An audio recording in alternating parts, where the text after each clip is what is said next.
"Hey, Rude, come on, man," I said softly. He ignored me.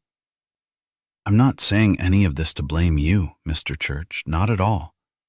My point is that you are up against the wall, and all of the practiced cool in the world can't change the effect that has on you as a physical being. Brain chemistry is only ever partially under our control. You are under tremendous physical and psychological strain, and right now you are probably tearing yourself up inside because of what happened in room 12. "I don't think we really have time for this," Church said, but his eyes never left Rudy's face. I don't think he even blinked. "We don't have time for us to get into it as deeply as we need to," Rudy said. "But we have to address it, in part, right now. My friend's life is being put on the line for the third time today. My own life is potentially in jeopardy as long as I'm in this facility and as long as there is a traitor here. We're all at risk." "No, that's not what I mean, and I think you know that. I'm not asking you to open up to me, Church, not here and not ever unless you choose to. But what I am saying is, you have to acknowledge that these events and the presence of the traitor are connected to actions you've taken." He held up a finger to keep Church from interrupting him. "Actions you've had to take. If we could wind this back and start over again, I don't know if there is anything that could have been done differently. This may be an inevitable occurrence given the circumstances. Therefore, you need to bear in mind that today's events may have been beyond your control. Yes, you need to tighten security in any way you can. Hindsight advises that. Yes, you need to conduct your search for the traitor, leaving no stone unturned. Yes, you need to triple-check the backgrounds of every single person in the DMS, especially recent hires. But, and this is the real point, you have to keep focused, eyes on the prize, and not let guilt or anger deflect you from the primary purpose here, which is to stop the terrorists from launching this dreadful weapon. If today's tragedy throws you off your game, then we could all die. My advice to you, Mr. Church, is to take your guilt and anger and put them on a shelf, at least until Joe and his team are back from the crab plant. Stay focused, and stay in charge." Church said nothing for maybe 5 seconds. "Do you think I'm unaware of these things, Doctor?" "I don't know what you're aware of, Mr. Church.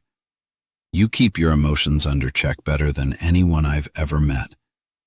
But no matter how tough you are, and I imagine you are one very tough hombre, you are still human. Inside you might be seething with rage, and if God is kind, I hope he never puts me in your path when you're enraged. You and Joe are a lot alike in that. Controlled most of the time, but there is a point where control goes all to hell, and what is left is pure, lethal rage. That's all well and good if you find yourself, God forbid, in a room full of walkers. But I would not like to think that the man directing the subtleties of an operation of this kind is going on rage and looking for payback. The problem is that with you, I can't tell how close to a loss of control you are. You aren't a robot, so you have to be suppressing your emotions. Just remember that suppressing emotions is not the same thing as actually removing emotions from your physiological makeup.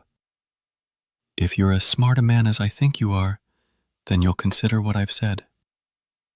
You have to recognize distracting emotions and make very, very sure that they don't affect the decisions you make and the time frame in which those decisions are made.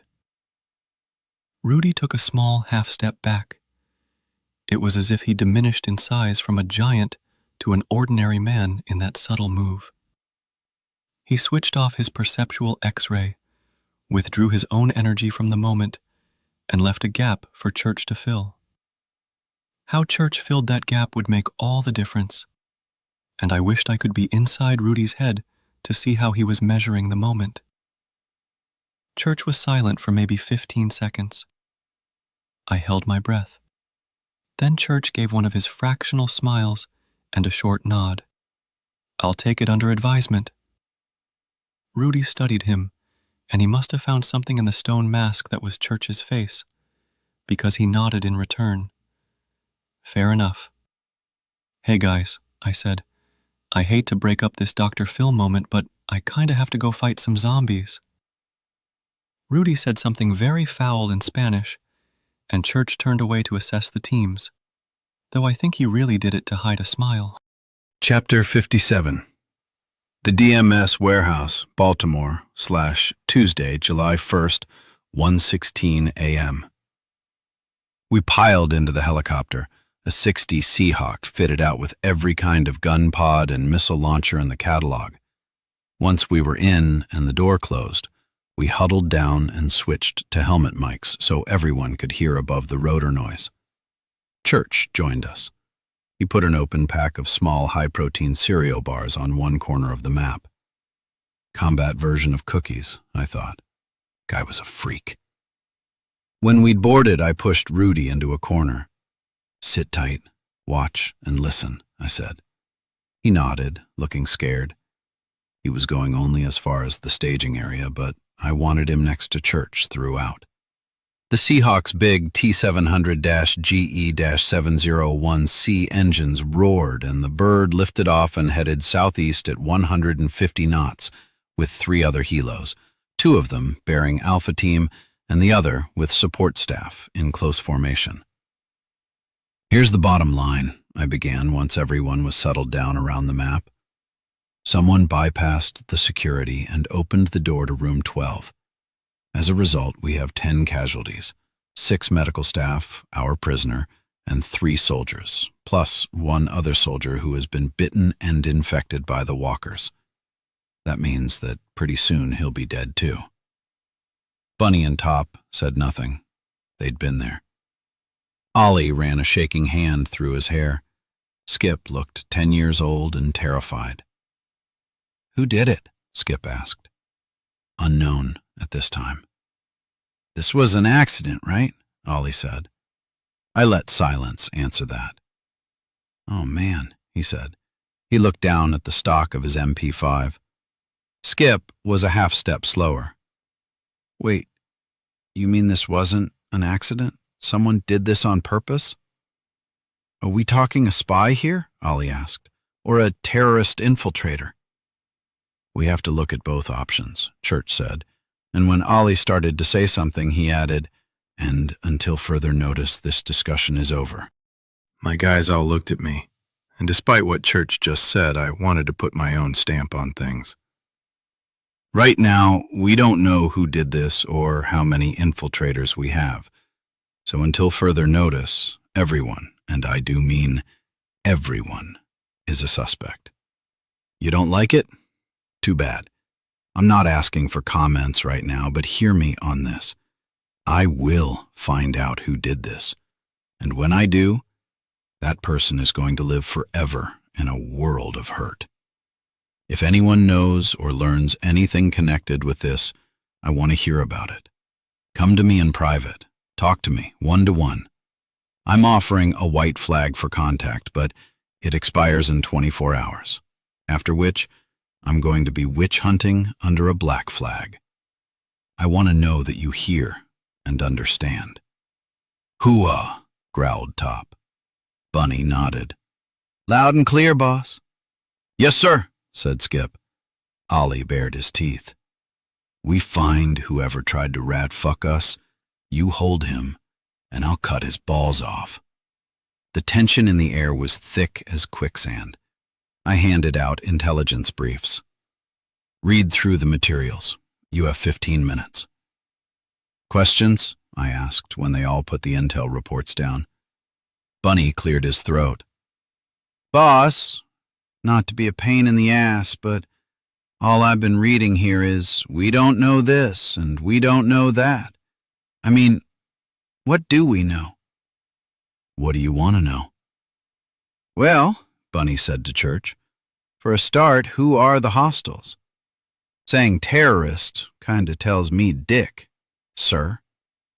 "I'll tell you what I told Captain Ledger," Church said. The cell taken down by the task force represents a broad range of terrorist and extremist groups. He turned and looked at Bunny, who was making a face. "Go on, Sergeant," he encouraged. "Ask it. How does that make sense? I mean, sure, we all call it the international terrorist community, but it's not like they all get together for bowling night." It's not a club, right? But we're supposed to believe that these guys are, what, a terrorist coffee klatch? There were some chuckles, and even Church managed a small smile. Probably fake, but still there. "You find that to be unlikely? You're an NCO with 8 years in, and you think Homeland is wrong in the way it interpreted the task force intelligence?" He stared at Bunny, and Bunny gave it right back to him. "Yes, sir. I think it's bullshit." Church gave that smile again. "Of course you do, Sergeant. Otherwise you wouldn't be here." He let that sink in for a moment. "And if any of you ever accept info without thinking it through and raising reasonable questions, you'll be out of here so fast you'll get motion sick."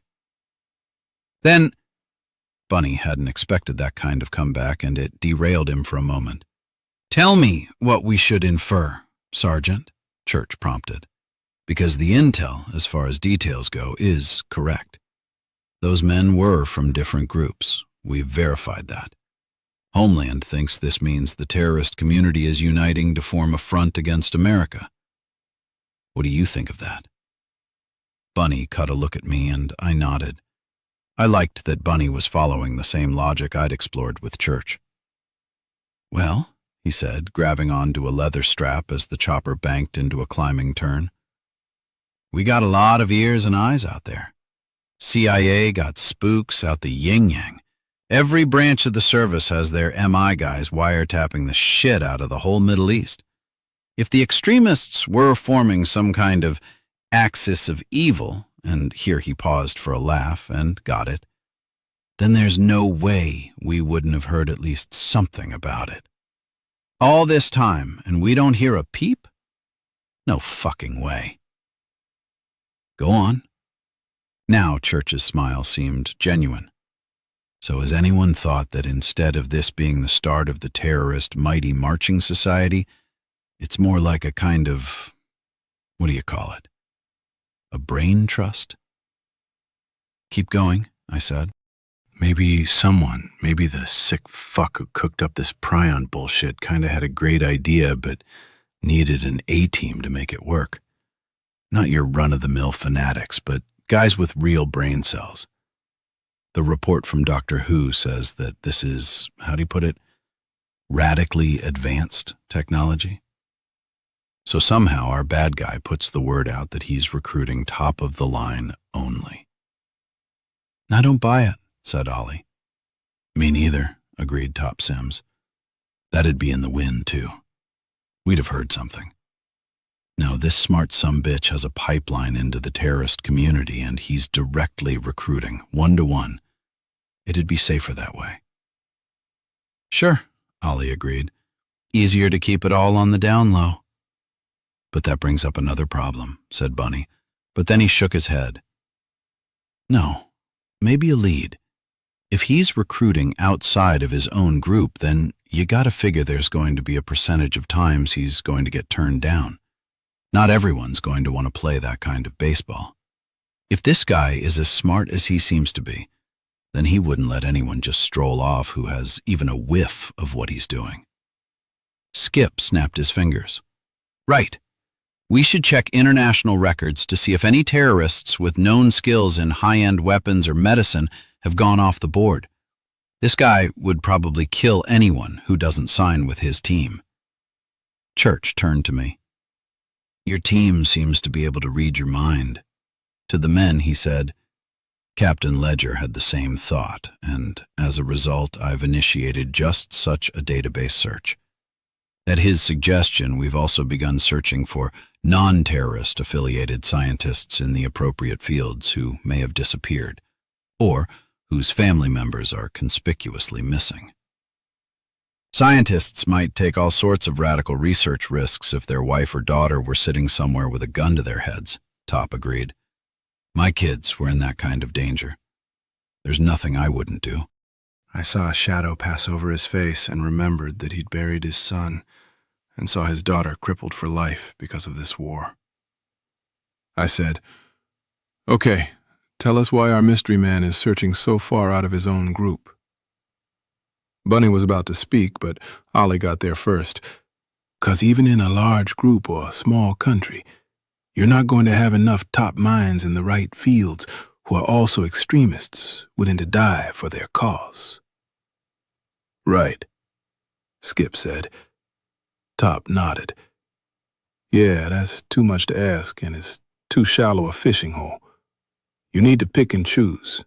You need to find the right guys, smart as a motherfucker and willing to die.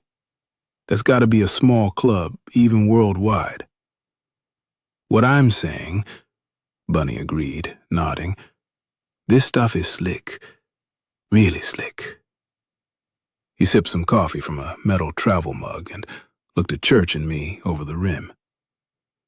"No one at Homeland thought of that?"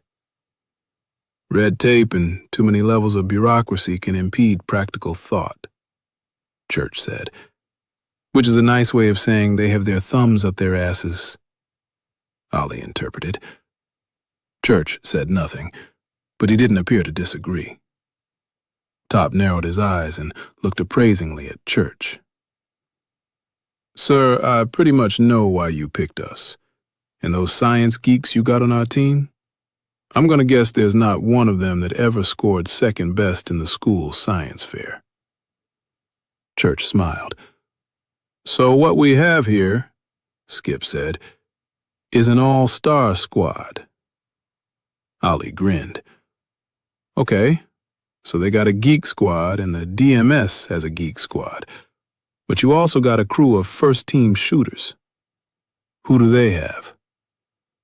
I said, "Davad Mustafa, one player on their team, started an outbreak that wiped out 2 DMS teams and over 200 civilians. You saw firsthand what the walkers did to those kids and to the guards and lab techs in Delaware, and you know what happened in room 12. We have shooters, they have walkers." That shut everyone up for a while, and we sat there in the belly of the chopper as it tore through the Maryland skies. Surprise was a big factor in the loss at the hospital. "Same goes for what happened last night," I said. "What are the chances that any of us are going to be surprised if we run into a walker at the crab plant?" Bunny snorted. "If it moans and moves, I'm going to kill it." "Hooah!" They all said it together. "And if there are a lot of them?" Church asked. "I killed me a bunch of walkers in Delaware, sir," said Top, "and I was in a good mood. After room 12, I'm a mite pissed off." "Fucking A," Skip agreed. "Fine," Church said. "But here's the thing. Echo Team is going into the plant for a look no touch. As you rightly put it, our intel is weak. The mission objective is to get more information because we got virtually nothing of worth from Delaware. If it looks like a pullback and rethink, then that's what we'll do. We have the option to upgrade into an assault, but there are some operational priorities which include securing undamaged computers and drives and apprehending suspects.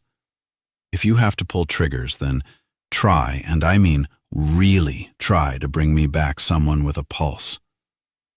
Skip said, "I thought that these clowns die after 6-8 hours unless they take a pill. How you going to sweat info out of them with that kind of deadline?" Mr. Church's face was stone. "My copy of the Geneva Convention got burned up in a fire. I won't need 6 hours." They were 4 very tough men, and every one of them was scared silent by the uncompromising tone of his voice. After a moment, Ollie cleared his throat. "What do we do if we run into armed resistance?" "If you draw fire, you return fire. This is not a suicide mission, Lieutenant Brown. I've already buried too many of my people in the last week."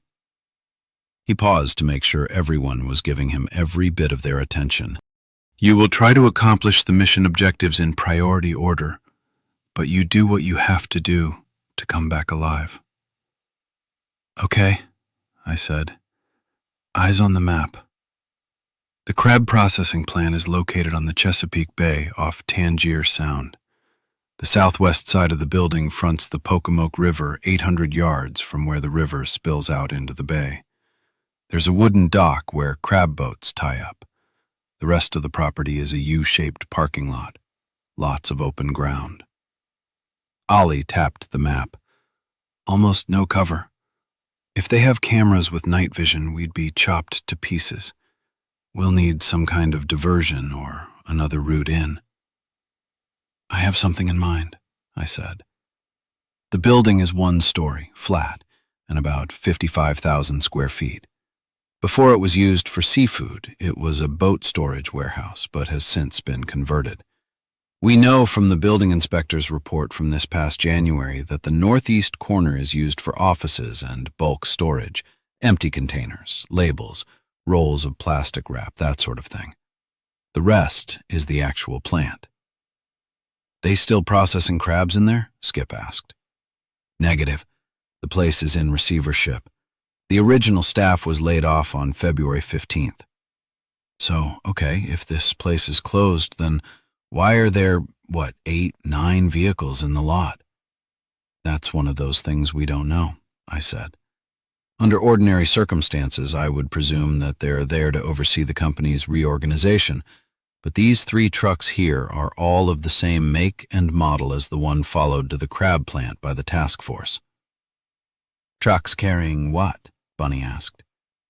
Cargo unknown, but it could have been 1 or more of those big blue cases. Ollie narrowed his eyes as he studied the satellite image. What kind of traffic in or out since then? Except for a security guard, I said. None. Top looked dubious. We see anyone other than the guard? I shook my head. No. Just the one guard, and he works 4 10-hour shifts a week, from 10 at night to 6 a.m. Long-range photos have ID'd him as Simon Walford, age 53, a rent-a-cop from a company based in Elkton, though Walford lives right up the road. He's worked the plant for 2 years and change. We know anything about him? Skip asked. Nothing that fits the profile of a terrorist sympathizer. Widowed, lives alone, no military record, no arrests, no memberships in anything except Netflix and BJ's Wholesale. Cheats on his taxes, but it's penny ante stuff to hide income from a side business he has repairing 2-stroke engines, lawnmowers, weed whackers. Son owns a lawn care business. His bank records show what you'd expect.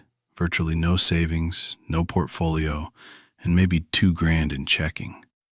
Not living check to check, but close enough. His email is clean, and about the only thing he uses the internet for is classmates.com. His 35th high school reunion is in August. So he's a nobody, Skip concluded. But Bunny and Top both turned to him. That's not what the man said, boy, Top snapped. He said that he has no trail. Doesn't mean the same thing as no involvement. Trust no one, said Bunny. Didn't you ever watch the X-Files? Skip colored. I went over this guy's profile, I said. And sure, it looks like he's okay. But he could be anything from a turncoat to a closet mercenary to a convert to the cause. Or he could be clueless. We don't know until we get there. Just the one guard, Skip said, eager to correct his mistake. 4 shifts a week? 1 we've seen, Church corrected, pleased with the observation. He leaned over and slid the box of cereal bars toward the young sailor. Skip hesitated and then took a granola one and looked at it for a full 5 seconds without opening it. I wondered if he was going to have it framed. The grounds are not patrolled during the day, I said. When Walford goes home, he locks the gate from the outside. Except for Walford. No one else has come or gone. If I say, that's weird, I won't get a cookie, will I? Bunny said, and Church kind of smiled. Bunny reached out and took a chocolate cereal bar with a Mother May I expression on his face. He tore it open and popped it in his mouth. There was a burst of squelch, and the pilot's voice said, ETA 40 minutes. Okay, guys, assessment, I said, and everyone's face sharpened. Skip said, 9 vehicles, so we got 9 potential hostiles. Truck had 2, Ollie said, looking at his notes, so make it 10. No, Top said, rustling his copy of the intel report. Look at page 4. Trucks are registered to the company, probably parked there on a regular basis, which means that the 2 guys who drove it there likely commuted in by car. We have 6 cars in the lot. He looked up. Thermal scans? Place packs seafood, Church said. They got ice machines and refrigeration. Thermal signals are weak. We've picked up a max of 4 weak human signals at one time. Distortion is too bad to permit any useful guesses as to how many people are in there. Whoa, Bunny said. If this place has been shut down since the beginning of the year, why the hell are they running ice machines and fridges? I beamed at him. That's a damn good question, isn't it? Church considered him for a moment, then pushed the package of cereal bars all the way over to Bunny. Skip looked crushed. Shit, Top muttered. So we got no idea what the hell we're stepping into. Could be 20 people in there. Could be 20 of those dead-ass zombies in there, too. We have to be open to any possibility, I agreed. Church nodded. We know this. As of the presidential order in my jacket pocket, that crab plant is now designated enemy soil. Rules of war apply. The Constitution is suspended. Hostiles are designated as enemy combatants. Sucks to be them, Bunny said, munching a cookie. Chapter 58, Crisfield, Maryland, /Wednesday, July 1st, 2:33 a.m. We touched down behind a volunteer fire station a mile from the plant. A second chopper stood nearby, and the lot was crammed with all manner of official vehicles, most of them painted to look nondescript. But I've seen enough of them to tell. We piled out and hurried in through the station's back door. Gus Dietrich was already there, standing by 2 wheeled racks of equipment. Each member of the team was issued a communicator that looked like a streamlined Bluetooth. By tapping the earpiece, we could change channels. Channel 1 was secured for team communication, which would be monitored by Church and his command group in a van that was parked a half-mile away from the plant. Other channels were for full team operations, should it become necessary to bring in the special ops, SWAT, and other specialists on standby. One channel was reserved as my private line to Church. The Saratoga hammer suits had arrived, and we all tried them on. They fit like loose coveralls and were surprisingly comfortable and mobile. I did some kicks and punches in the air while wearing my suit, and even with the Kevlar vest and other limb padding, it didn't slow me down much at all. Bunny's was a bit tighter, and he looked like a stuffed sausage. We had our choice of weapons. I still didn't have a sound suppressor for my .45, so I kept the Beretta M9, and anyway, it was lighter and already loaded with 9mm Parabellum hollow points. When I looked up, I saw Rudy watching me, his eyes showing doubt and concern. "Si vis pacem, Parabellum," I quoted as I holstered the gun. He squinted as he worked out the translation. "If you seek peace, prepare for war." "Hooah," Top murmured from a few feet away. "That the trademark of the gun manufacturer?" Rudy asked. "No," I said as I checked the magazine and slapped it back into place. "The ammunition is 9mm Parabellum." The name comes from a quote by the Roman writer Publius Flavius Vegetius Renatus. "At least formal education wasn't wasted on you," Rudy said. He cleared his throat. "Good luck to all of you. Come back safely." He backed away and sat on the rear bumper of one of the fire trucks, hands in his lap, fingers knotted together in a nervous tangle. He was sweating, but I doubt it had anything to do with the heat of this humid July night. I gave him a wink as I put extra magazines in a Velcro pouch around my waist. Each of my 4 guys had MP5s fitted with quick-release sound suppressors. I strapped a sturdy fighting knife to my calf, the Ranger combat knife, which is 10 3/4 inches from pommel to the tip of its black stainless steel blade and is nicely balanced for close fighting or throwing. Grace Cortland's chopper landed while my men were checking each other's equipment. She led Alpha Team in, and they immediately began sorting out their hammer suits. She walked over to me. "Enjoying your first day with the DMS?" she said with a wicked grin. "Yeah, I find it very relaxing." "Well, maybe tomorrow we can go find some bombs to defuse." "It'd make a nice change." She grinned at me, but I could see ghosts behind her smiling eyes. St. Michael's was still as current for her as Delaware and Room 12 were for me. The mark was there in her eyes, and I knew she could see it in mine. I found the mutual recognition weirdly comforting. "How's your team?" she asked. "Ready to do their jobs. Yours?" "My team will be on deck throughout. You say the word and we'll come running." She paused. "I wish I was going in with you." "Thanks," I said. "When this is over, I would like to get drunk. Care to join me?" She studied my face for a moment. "That sounds lovely. I'll buy the first round." She offered me her hand. "You're a good man, Joe. Church thought so all along, and he's seldom wrong.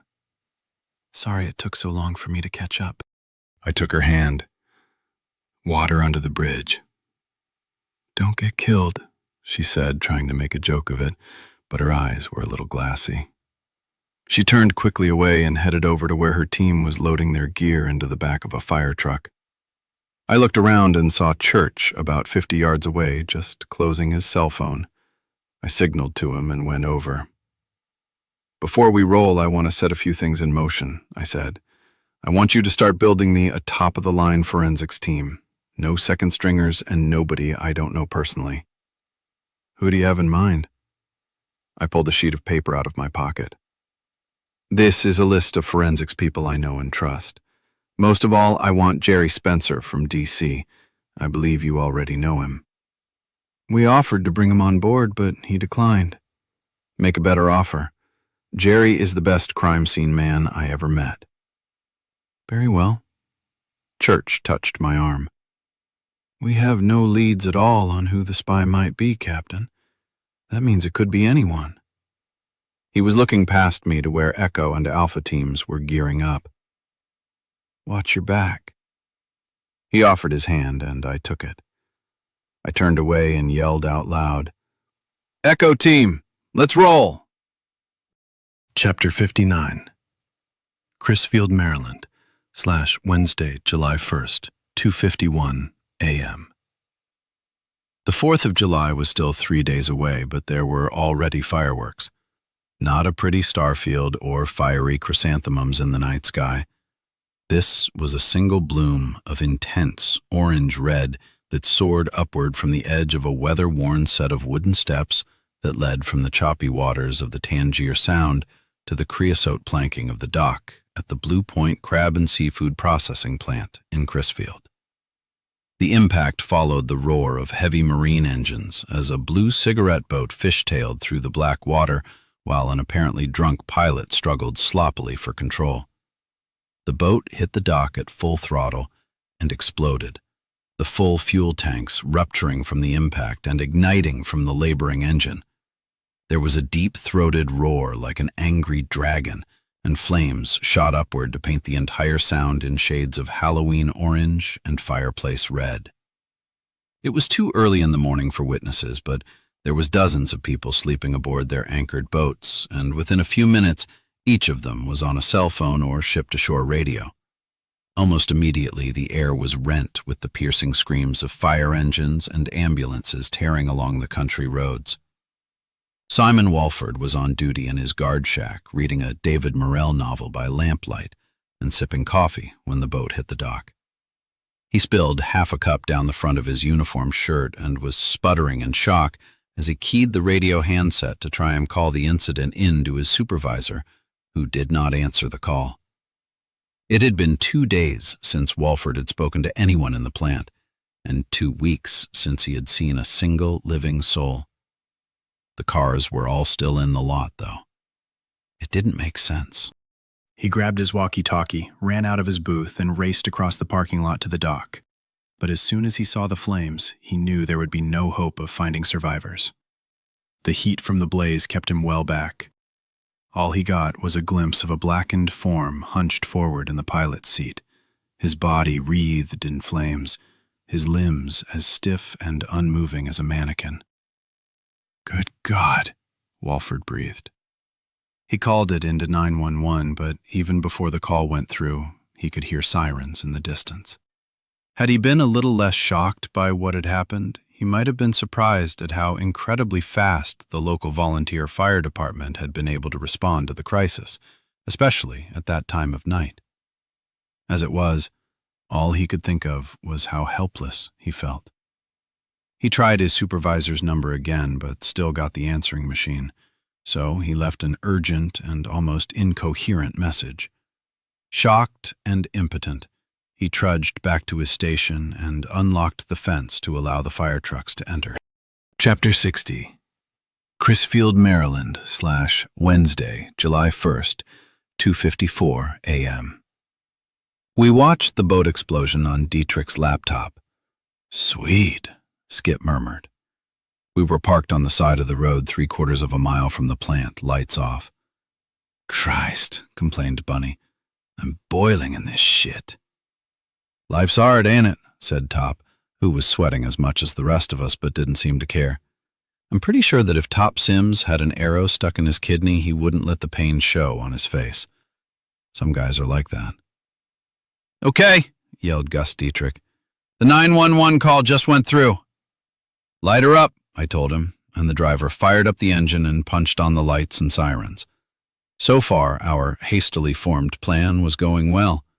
One of Church's staff engineers had rigged a remote piloting unit to the cigarette boat that had been confiscated when the task force took the warehouse, and they'd gotten 2 store mannequins from God only knows where and strapped them into the front seats. Dietrich worked the remote controls and made quite a show by zigzagging the boat through the anchored pleasure craft and generally causing a ruckus. If there were any witnesses, they would report a drunk driving like a lunatic. The cigarette was loaded to the gunnels with gas cans and small C4 charges, which Dietrich radio detonated as soon as the boat struck the dock. It was way too big an explosion, more like something you see in movies, and it was damned impressive. Within minutes, we were being frantically waved through the open gates by the security guard. Our driver angled left and headed toward the big red-painted emergency standpipe, and as we squealed to a halt, everyone piled out. The second engine pulled closer to the dock, and we had calls in for 3 more engines to join us. That would put a lot of men and women in identical coats and helmets running around. A few of them would even be actual firefighters. Police cars seemed to appear by the dozen, state and local. I knew that Grace was in one of them, and Alpha Team was peppered throughout the rest. Church was in a command van parked around the bend in the access road, and the special ops teams were in vans behind him. Close, but would they be close enough if we encountered heavy resistance? As we piled out, Bunny and Top went directly to the standpipe, passing the line of parked cars and trucks that had been spotted by the spy satellite and helo surveillance. Skip and Ollie pulled a hose off the truck and began unlimbering it as they walked backward toward the pipe. "Camera on my 2 o'clock, I heard Bunny say in my earpiece. "Slow rotation on a 90-degree swing." "Copy that, I'm coming in. Give me some cover." They took their cue and began fitting a hose nozzle to the pipe. I closed on the group, watching the camera out of the corner of my eye. As soon as it swung toward the main part of the lot, where all the activity was in full swing, I dashed forward and flattened against the wall in what I judged to be the dead spot beneath the box-style camera. When I ran to the wall, a firefighter moved from a point of concealment behind the door of the engine and hurried quickly over to take my place.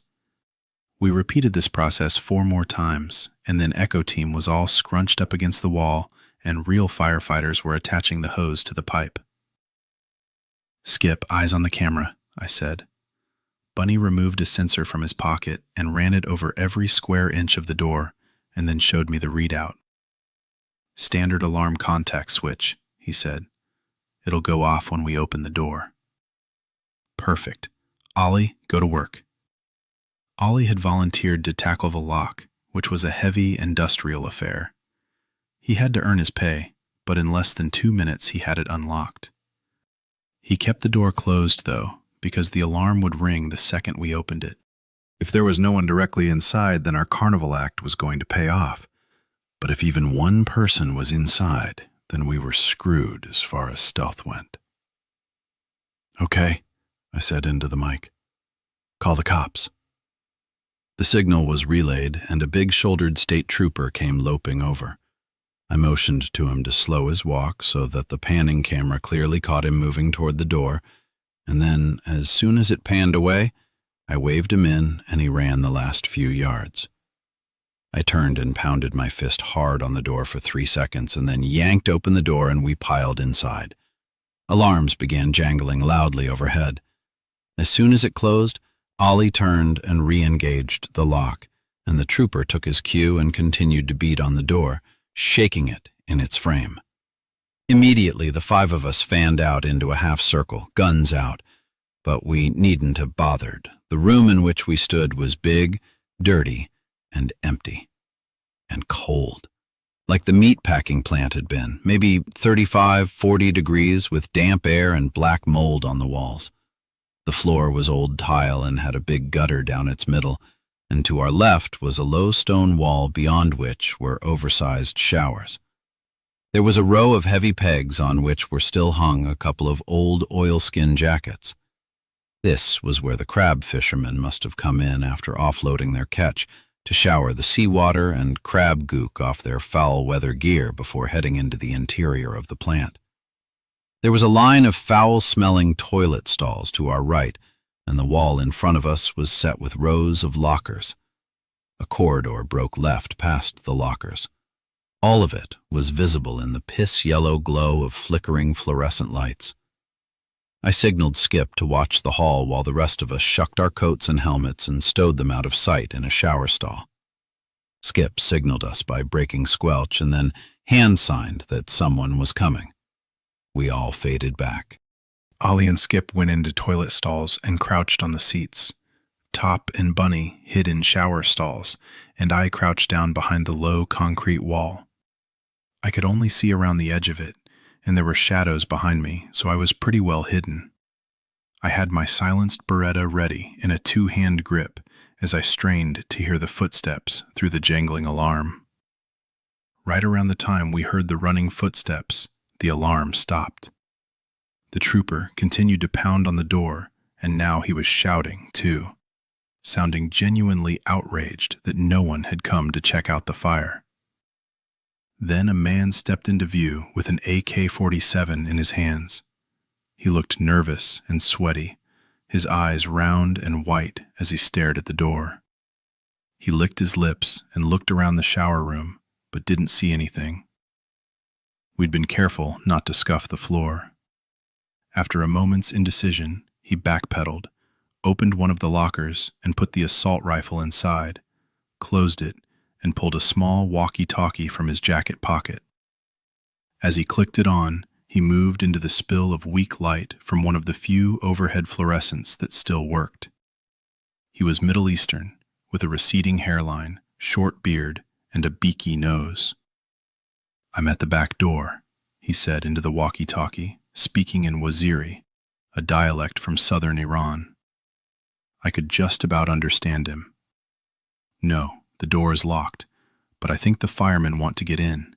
They are banging on the door." He listened for a few moments, but the voice on the other end was too garbled for me to understand. "Okay," he said, and clicked off the radio. In very good English, he yelled, all right, I'm coming." He pushed the door open, and the big state trooper filled the doorway with his bulk and shone his light right into the man's face. "Didn't you hear me knocking, sir? Didn't you hear the explosion? How can you not be aware that half the fire companies in the county are in your parking lot?" As ordered, the trooper went immediately into an outraged tirade, which provoked a defensive reaction in the other man and within seconds the two of them were locked in a screaming match. It was clear the Iranian was regretting opening the door, but he was caught up in his role now, playing the part of a clueless and aggrieved worker who wants no part of something that happened on the docks. He made a lot of noise about being a supervisor for a crew mapping out renovations for a building that had already been sold. He shouted names and phone numbers for the police to call. He also told the cop to get the damn light out of his face, and he had to repeat that 3 times before the trooper did. Both the Iranian and the trooper could yell like fishwives. I checked my watch. The argument had lasted 2 minutes. Any second now, another trooper would call the big guy away and they'd allow the supervisor to go about his business. And sure enough, I heard Gus Dietrich calling the cop away. "The fire marshal is going to need you to sign a release form," the trooper yelled. Sure, fine. Don't harass me. This is bullshit. Here's the card for the lawyer who is handling things. He will be happy to handle whatever needs to be done." The trooper snatched the card out of the Iranian's fingers and stormed off. It was all very impressive, with exactly the right amount of indignation. The Iranian pulled the door shut again and double-checked the lock. He keyed his walkie-talkie again and in rapid Waziri relayed what was happening. "Okay," he said at length. "I'm coming back." He pocketed the radio, cast one last look around, retrieved his AK-47 from the locker, and headed back along the hallway. I waited a full minute after the sound of his footfalls vanished before I stood up. The others crept out of hiding to join me. "Skip, you watch the hall again," I whispered. "You see so much as a cockroach, you break squelch twice. Top, Bunny, I want you both to hold this position. Ollie, you're with me. Code names here on out, small arms only." They nodded, and we began moving. Skip dropped down to a shooter's kneel using one of the rows of lockers as cover. There was enough light to see, but only just, and if it went lights out, we had night vision as backup. Bunny positioned himself behind the low wall so that it would serve as a bunker if we got chased. Top faded to the other side of the big room and vanished into a bank of shadows.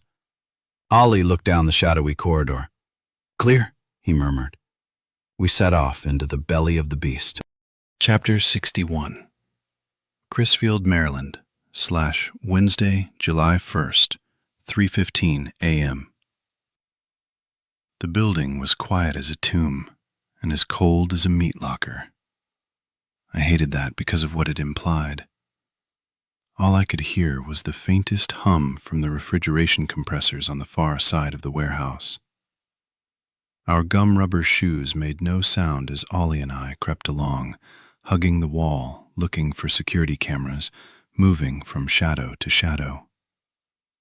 I knew from the schematics that there was a central corridor that ran the length of the building. That much was in the original floor plans.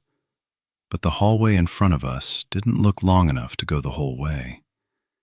We had no plans that showed renovations made since the plant went into receivership. The corridor ran straight for maybe 300 feet and then vanished in shadows that looked solid enough to be a wall. There were heavy steel doors set about every 10 yards, and as we moved up to the first one, we checked every inch of the floor, walls, and ceiling for cameras, and saw none. The first door we came to was set with a simple keycard lock, nothing that would slow us up for very long if we were in a hurry. "Bug," I said, and Ollie fished in his pocket and removed 2 tiny devices. The first was the size of a postage stamp and painted a neutral gray. He handed it to me, and I pulled off a clear plastic cover to expose the photosensitive chemicals, and then pressed it to the side of the metal door for 3 seconds.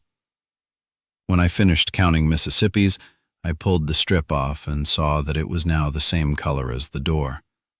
I turned it over and removed the tape from the other side, exposing a strong adhesive, and then pressed it to the door at about knee level, below where the eye would not naturally fall when opening a door. I examined the results, and Ollie and I exchanged a raised eyebrows look. Unless you knew exactly where to look, the thing was invisible. blending in completely with the paint on the door. The little chameleon bugs were supposed to have incredible pickup and could relay info up to a quarter mile. "Nice," Ollie said as he handed me the second device, a silver disc the size of a nickel. I removed the adhesive backing and placed the device on the underside of the keycard box. The bug would do nothing until someone used a keycard to open the door, and then it would record the magnetic code and transmit it immediately to the DMS, where it would be processed through MindReader and the code signal would be sent back to us. We each carried master keycards that could be remote programmed by the DMS techs. Within 90 seconds of someone using a keycard here, we'd all have cards with the same code. Our master keycards could store up to 6 separate card codes. Church really had nice toys, but I hoped it worked as well as promised. I tapped my earpiece. First one's in place. We moved down the hallway and repeated the process at each door. Counting both sides of the hall, there were 11 doors in all. Then the hallway ended at a T-juncture, with shorter corridors branching at right angles. "Split up," Ollie suggested. I nodded. "Break squelch once if you find anything, twice if you need me to come running." "Roger that," he said, and melted away. This part of the building was badly lit, with fluorescent lights hanging from their wires like debris caught in some gigantic spiderweb. The ceiling was cracked, water dripped from a damaged pipe somewhere in the walls. The floor was wet, and the smell back here was awful. I edged forward carefully, debated switching to night vision, but the light was enough so that I could pick my way. My foot touched something, and I looked down to see the bloated corpse of a dead rat lying there, its eyes and mouth open, tongue lolling. I stepped over it and moved forward until I reached the first door. It was closed and blocked by a row of dented trash cans filled with all kinds of junk. Old coats, bent umbrellas, broken toys, newspapers, soiled diapers. Even with the cold, there were flies buzzing everywhere, and the stench intensified. I held my breath while I placed the chameleon bug and keycard scanner, and was grateful when I could move away. There was more trash in the hallway, odd stuff. A deflated football lying on a brand new left sneaker. An open briefcase whose papers had spilled out and become soaked with rust-colored water. A smashed cell phone. 2 frisbees and a push-up bra. Half a dozen iPods. Dozens of letters, most of them junk mail and bills, still sealed and stamped. The broken body of a headless Barbie doll. An overturned shopping cart filled with aluminum cans. The sight of the junk scattered in the dark and rusty water gave me the creeps. Bad thoughts were forming in my head, and the sane half of my brain was telling me to do an about-face and get the hell out of here. I moved along the hall to bug the last 3 doors before the hallway ended at another bend. With my pistol in both hands, I hugged the near wall and then quick looked around the corner, dodging my head in and back, and then analyzing the flash image. What I saw sent an icy chill rippling down my spine. Oh man, I thought, don't let me be right about this. I rounded the corner, still checking for cameras and threats, pistol barrel following my line of vision so that it pointed everywhere I looked. In front of me was a big set of double doors. It wasn't the door or even the stench that made me feel like there wasn't enough air to breathe. The floor was heaped with lots more clothes, more personal items, more human detritus. Some of it looked new, undamaged. It looked like stuff that had been taken away from ordinary people. A lot of ordinary people. The door was sealed with a heavy padlock that was cinched tight through heavy metal rings that had been welded to the steel doorframe.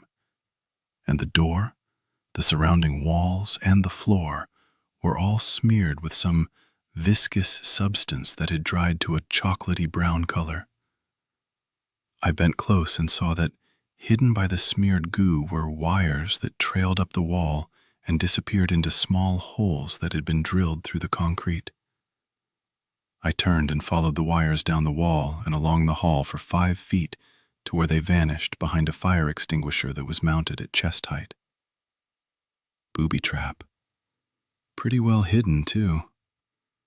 The question was whether the charge was inside the extinguisher or inside that locked room. Or both. Screw this. I backed carefully away, then stopped and looked at where the water lapped against the bottom of the door. The rust color was richer and redder by the door, as if something inside were feeding pigment to the mix. Understanding hit me like a punch, and I rose quickly and backed away from the door, feeling my heart hammering as an atavistic dread sprang up in my chest. I stared at the stained water and the smears on the walls as the full horror of it sank in. The dark muck smeared on the doors was not mud, and the water wasn't stained with rust. All of it, every square inch of it, was blood. Chapter 62. Crisfield, Maryland, Wednesday, July 1st, 3:23 a.m. I took a step forward and leaned as close to the door as I could without touching it. Beyond was silence. And yet it was a strange silence, like someone holding their breath on the other end of a phone line. You're sure they're there, but you can hear anything. I didn't like this one damn bit and moved back to the bend in the hall. No sign of Ollie, and no sounds from his direction. That silence didn't feel good either, but it wasn't the same as what I'd sensed or imagined from beyond that grisly door. I crouched down behind the trash cans and tapped my earpiece to open a secure channel to the DMS. "Deacon, do you read?" "This is Cowboy," I said, using the code names we agreed upon before we saddled up. Rudy had suggested mine. Knowing the military sense of humor, it could have been a lot worse. I knew a guy back in the Rangers who got hung with the code name Cindy Lou Who. "Reading, Cowboy. This is Deacon." The headsets were so good it was like Church had snuck up behind me again and was whispering in my ear. I quickly reported what I'd found, including the locked door and the blood. "Leave it for now. All video went black as soon as you entered the building. We're receiving 0 wireless intel. Audio signal is fluctuating but still operational. Assume jamming devices. What's your team status?" "Scarface is taking a walk down the hall. Joker is on surveillance. Rest of team is at door knock." I decided to give my team the nicknames I'd mentally hung on them when I met them. Joker, Scarface, Sergeant Rock, and Green Giant. Note this. The ambient temperature a whole building is just above freezing, climate controlled. Confirm understood. Understood confirmed. There was a brief pause, and I could guess we were both looking at that from the same angle. Church said, "It's your call, Cowboy. Come home, go for a walk, or throw a party." "Roger that." I paused and considered my options. "We'll continue to take a walk. All options open, however. Confirm Amazing is on station." Amazing, shorthand for Amazing Grace. "That is affirmative." Cowboy out. I tapped the earpiece again to connect to the team channel. "Scarface, what's your 20? There was no answer, not even a squelch click. "Scarface, this is Cowboy. Do you copy?" Nothing. Shit. I looked down the corridor, but it was as empty as before. It told me nothing. Green Giant and Sergeant Rock on my 6, quick and quiet. "Roger that, Cowboy." I started moving as fast as caution would allow, retracing my steps down the hallway, happy to get away from that terrible door. At the T-junction, I paused and looked to see Bunny's hulking form moving quickly toward me with Top Sims 2 steps behind him.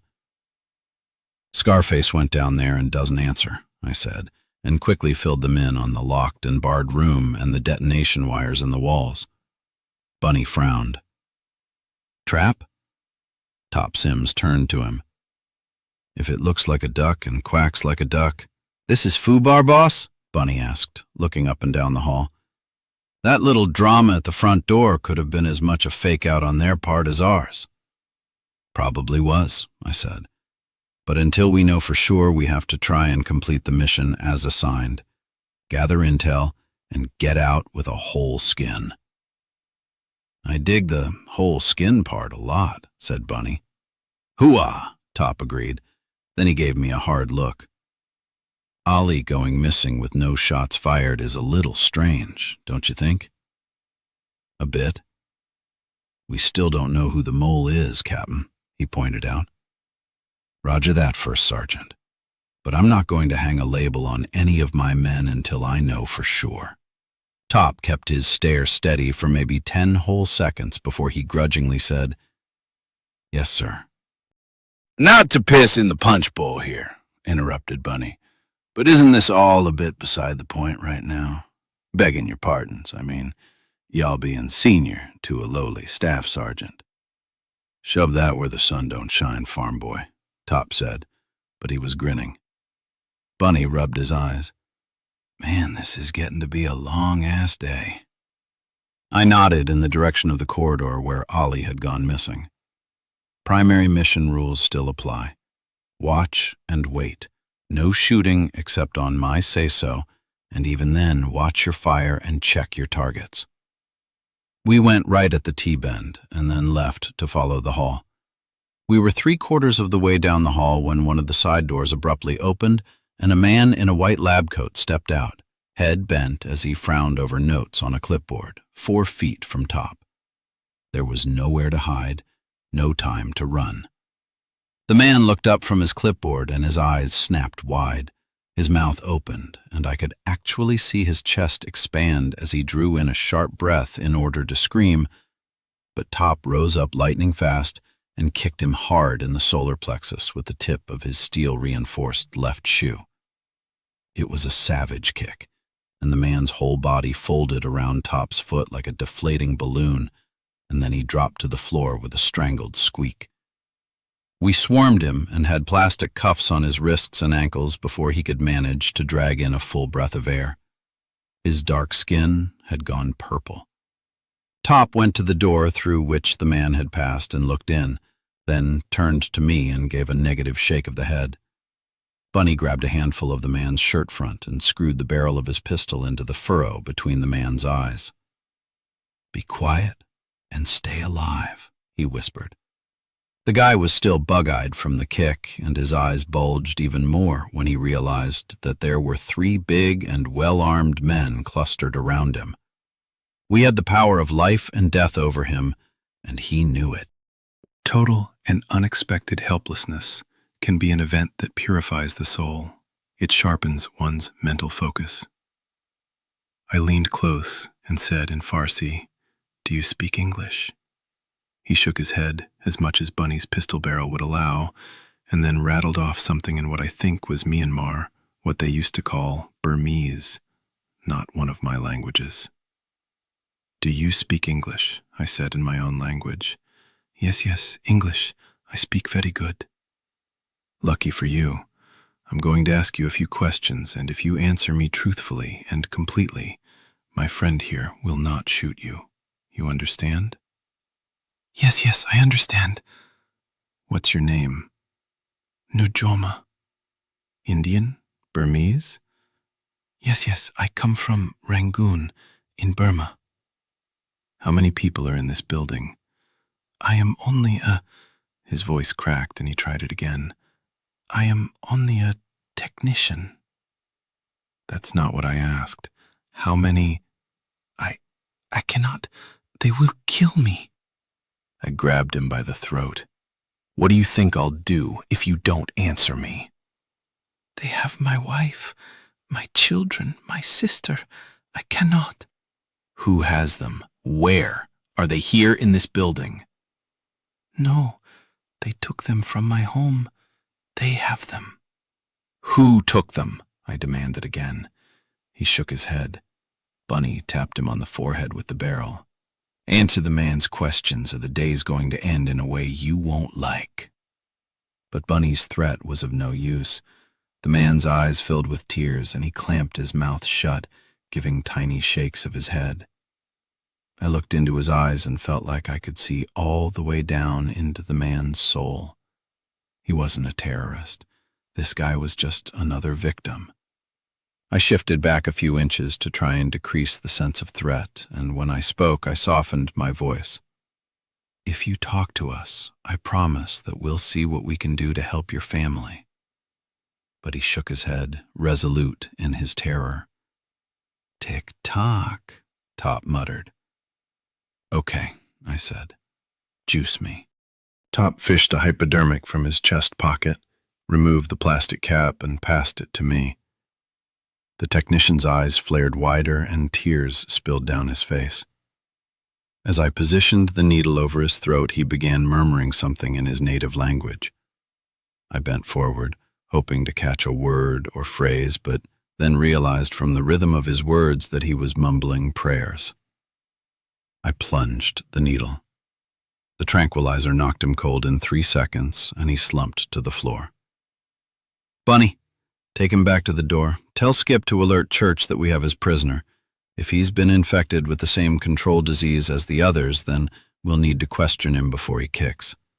Drop him and get back here ASAP. You got it, boss, but man, I'd hate to be in this guy's shoes. I wouldn't want Church questioning me. He hoisted Najoma over his shoulders in a fireman's carry and ran down the hall, his pace showing no indication that he was carrying at least 150 extra pounds. Now that we were alone, I touched his arm. Top, you seem to have a bug about Ollie. Why him? He kept looking down the hall. Bunny was with us in room 12. Says a lot. Ollie came in with everyone else.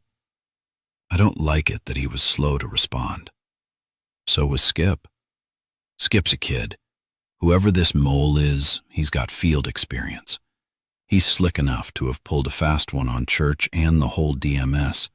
Besides, Ollie's done a lot of work for the company. The CIA? How do you know that? He told us when we were trying to sort out who should be team leader. He said that he'd done extensive covert ops work. He's a spook, and I don't trust spooks. It could be anyone, I said. The DMS is ass-deep in spooks and spies. Yeah, Top agreed slowly. It sure could be anyone. For all you know, it could be me. If I'd opened that door, then going back to room 12 with you and Bunny would have been perfect cover. Go in and pop a few caps. Who'd suspect me? Yet you cleared Bunny because he was there. Double standard, Top? Maybe I'm trying to confuse you, Captain. You're not. So where's that leave us? A smile blossomed on his dark face. It changed him, knocking years off, but even so it never reached his eyes. I guess it leaves us both up shit creek, Captain. Personally, I don't plan to trust nobody. Trust is a hard thing to come by in this world. It surely is. We let it drop and turned our attention to the room the Burmese lab tech had come out of. I snapped on the lights and we looked around at banks of computers, big ones that whirred constantly. The temperature of the room was even lower than the rest of the building. A wall-mounted thermometer read 35 degrees. I examined the nearest computer, which was about the size of a Coca-Cola machine. The make and model were on brass plates screwed to the casing. I tapped the mic. Cowboy to Deacon, over. Deacon. Does the name IBM Blue Jeans /L mean anything to you? It does. Why? I'm standing in a room full of them. Advise. Cowboy, be advised, you are holding winning lottery ticket. Nice to know. Infill starting to get noisy. One guest catching Z's. Green Giant taking him to back door. Joker is minding that location. Advise. There was a slight pause, and I could imagine Church nibbling the edge of a vanilla wafer as he considered his answer. Team status? Scarface is MIA, conducting search. My call is this: radio silence 10 minutes plus 1 second, then kick the doors. Cowboy out. The second I switched back to the team channel, Bunny's voice filled my ear. Cowboy, Cowboy, this is Green Giant. Be advised, Joker is MIA. I looked at Top, who was frowning. Repeat and verify, Green Giant. Verified. Joker is MIA. No time for code, boss. Our long guns are gone and the back door is sealed. Some kind of security shutter rolled down over it. We're in a box. Drop your cargo and get back here on the double, I snapped. Top and I rushed out into the hall, guns ready. That's 2 down, Top said. We turned to see Bunny running up the hall like an offensive tackle after a slow quarterback. He skidded to a stop. I left the prisoner at the door and called it in. No sign of Skip. I hit the button for the DMS channel. Cowboy to Deacon, Cowboy to Deacon. Request immediate hard infill. Kick the doors. Repeat, kick the doors. But all I heard over my headset was the hiss of static. The signal was gone. A sudden noise made us all jump, and we formed a fast circle, guns pointing out. Somewhere deep inside the building there was a sound like the dying sigh of a giant as big turbine engines shut down, slowing their whine as they decelerated. What the hell was that? Top growled. I think the refrigeration units just shut off, Bunny whispered. Then there was a loud blast as wall-mounted vents snapped from open and hot air shot into the corridor. Uh-oh, Top said softly. The air coming out of the vents was intensely hot, and within seconds the temperature in the hall had gone up 10 degrees, then 15. It continued to climb. Something tells me this is not good news, Bunny said, looking over his shoulder at me. I tried calling church again, but still got only silence. It was the same on all channels. Signals being jammed. Yeah, Bunny confirmed. Not good news. Told you this was a goddamn trap, Top said. And at that moment, the locks on all of the doors along the hallway clicked open. That's when we heard the first moans, as dozens of pale-faced people staggered out into the hall in front of us and behind. This wasn't a trap. It was a slaughterhouse. Chapter 63. Crisfield, Maryland, /Wednesday, July 1st, 3:31 a.m. We were trapped, front and back. The closest of the people was 20 feet down the hall. It was a middle-aged woman with lank blonde hair and a stained house dress. Her eyes were wide, and she staggered and nearly fell as the crowd of them jostled her. I brought my pistol up and put the laser sight on her forehead. Bunny and Top were aiming at opposite ends of the hall, but none of us fired yet. My finger was still outside the trigger guard, and I could feel cold slush churning in my stomach. These were civilians. Behind the woman was a young boy of no more than 10, and next to him a pretty teenage girl in a short denim skirt. There were people in business suits and bathing suits, and I caught the flash of a uniform and saw a mailman. "Orders, sir?" hissed Top. My finger stayed outside of the trigger guard. "We have to make sure." "Boss, this is getting tight," Bunny whispered. I wondered if this was what Baker and Charlie teams had felt at St. Michael's. Was it the absolute inhumanity of the necessary response that kept them from shooting? The meat-packing plant had been different. That had been a straight good guys/bad guys shootout, but these people were not enemy combatants, at least not yet. The crowd choked the hallway in both directions, but they milled there, not moving forward, staring at us as we stared back. It was completely surreal. "Hold your positions," I said, staring at the crowd. The moment felt like it was stretching, but in reality, I knew that only a second or two had ticked off the clock. "Maybe they ain't walkers," Bunny said. "Say, farm boy," Top said. "Why don't you go check 'em for a pulse?" "Screw that." The middle-aged woman took an uncertain step toward us. I slipped my finger inside the trigger guard. She opened her mouth, and for a moment, I thought I saw her smile, as if she was showing relief that someone had come to rescue her. But that smile stretched and stretched and stretched until it became a rapacious leer. With a scream like some jungle animal, she ran straight at me. Once, she had probably been somebody's mother, somebody's wife, maybe a grandmother with grandkids in diapers that she spoiled. I didn't know who she was or how she came to be here in this terrible place.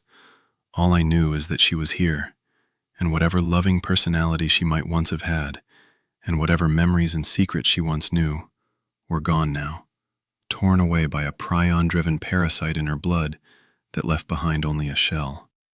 A predatory thing in human disguise.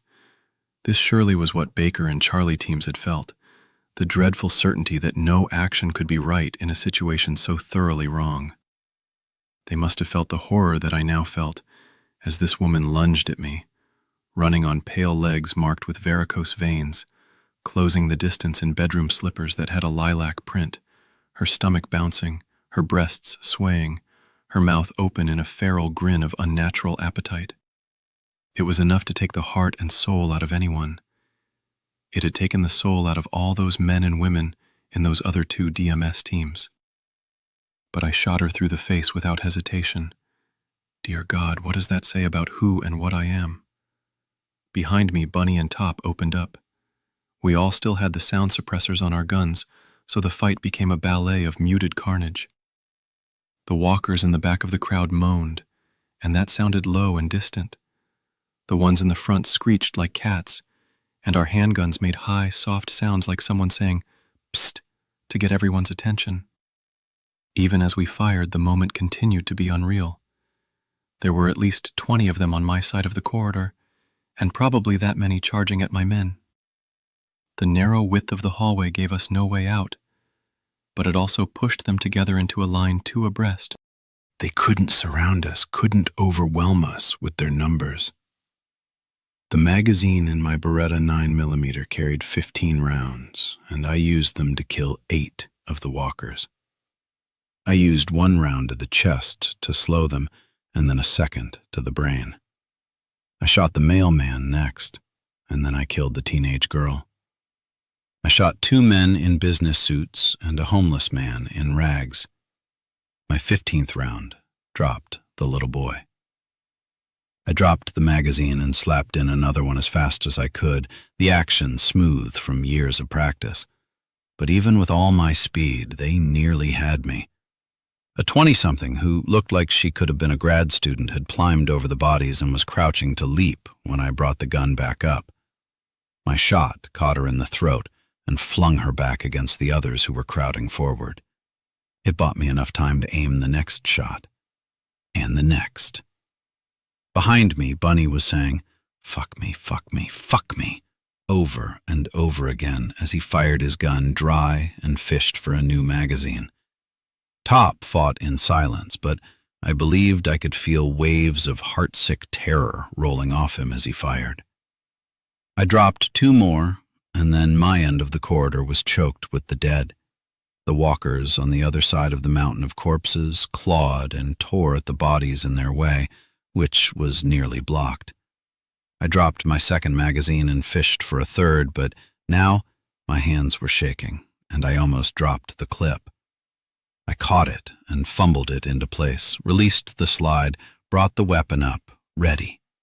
Ready. "Clear!" Top yelled, and I turned to see that their combined gunfire had brought down all of the walkers on their side. I didn't hesitate. "Go! Go! Go!"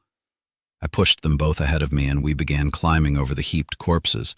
Top watched forward. I checked behind as we scrambled awkwardly through the gun smoke and over the tangled limbs. A hand darted out of the tangle of limbs and closed around Top's ankle. I kicked it loose, and Top fired down into the mound of bodies. Maybe he hit the target, or maybe not. We didn't linger long enough to find out. "This is fucked up," Bunny muttered as he pushed aside a fat man in a bowling shirt. Our hammer suits were streaked with blood, and I could feel droplets of it burning on my face. I heard a sound behind me and whirled, a snake of terror coiling in the pit of my stomach. "They're coming!"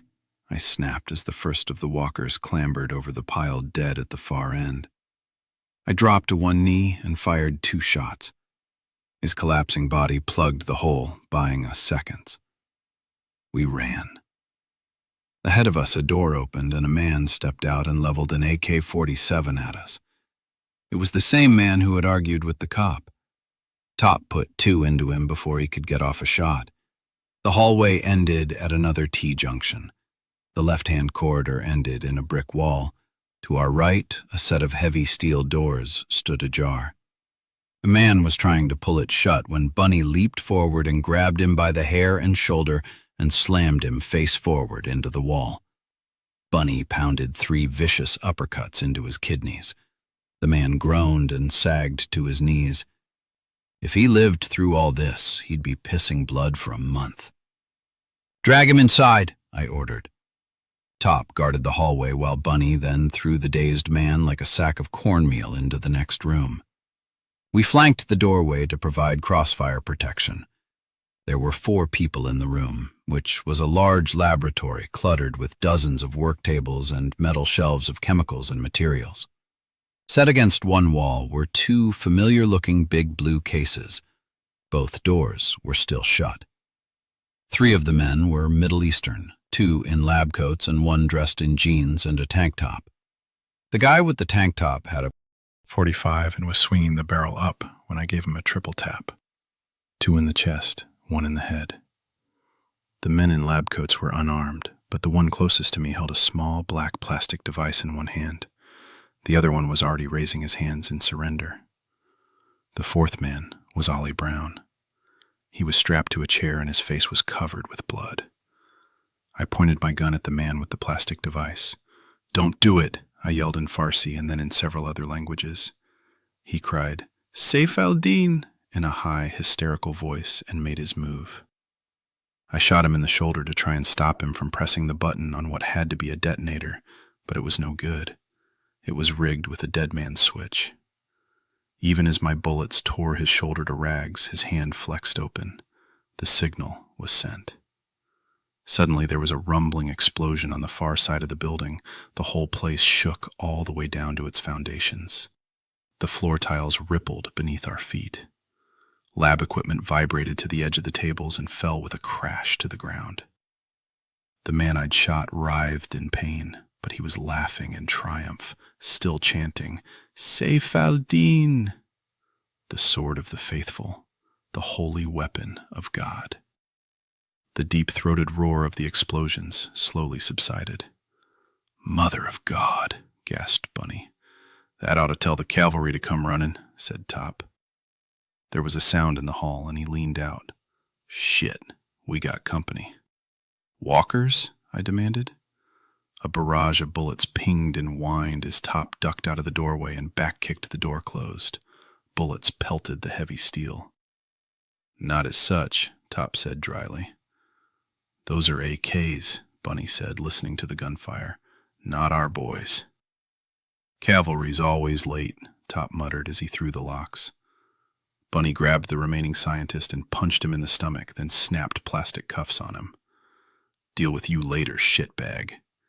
He crossed to Ollie and slashed at his bonds with a folding knife. "How you doing, Hoss?" Ollie spat blood onto the floor. "I've had better days." Chapter 64. Crisfield, Maryland, /Wednesday, July 1st, 3:32 a.m. "Ma'am, I've lost the signal," reported the tech who was hunched over the communications board inside one of the ambulances. He tried another line, then another. "Cell lines are out too. We haven't yet set up the landline to ops. We're blind and deaf. Everything's being jammed by a very powerful transmitter. Has to be military grade. Nothing else could cut us off this bad." Grace bent forward to look at his display and then tapped her earpiece. Heard only a hiss. "Ma'am," called the tech again.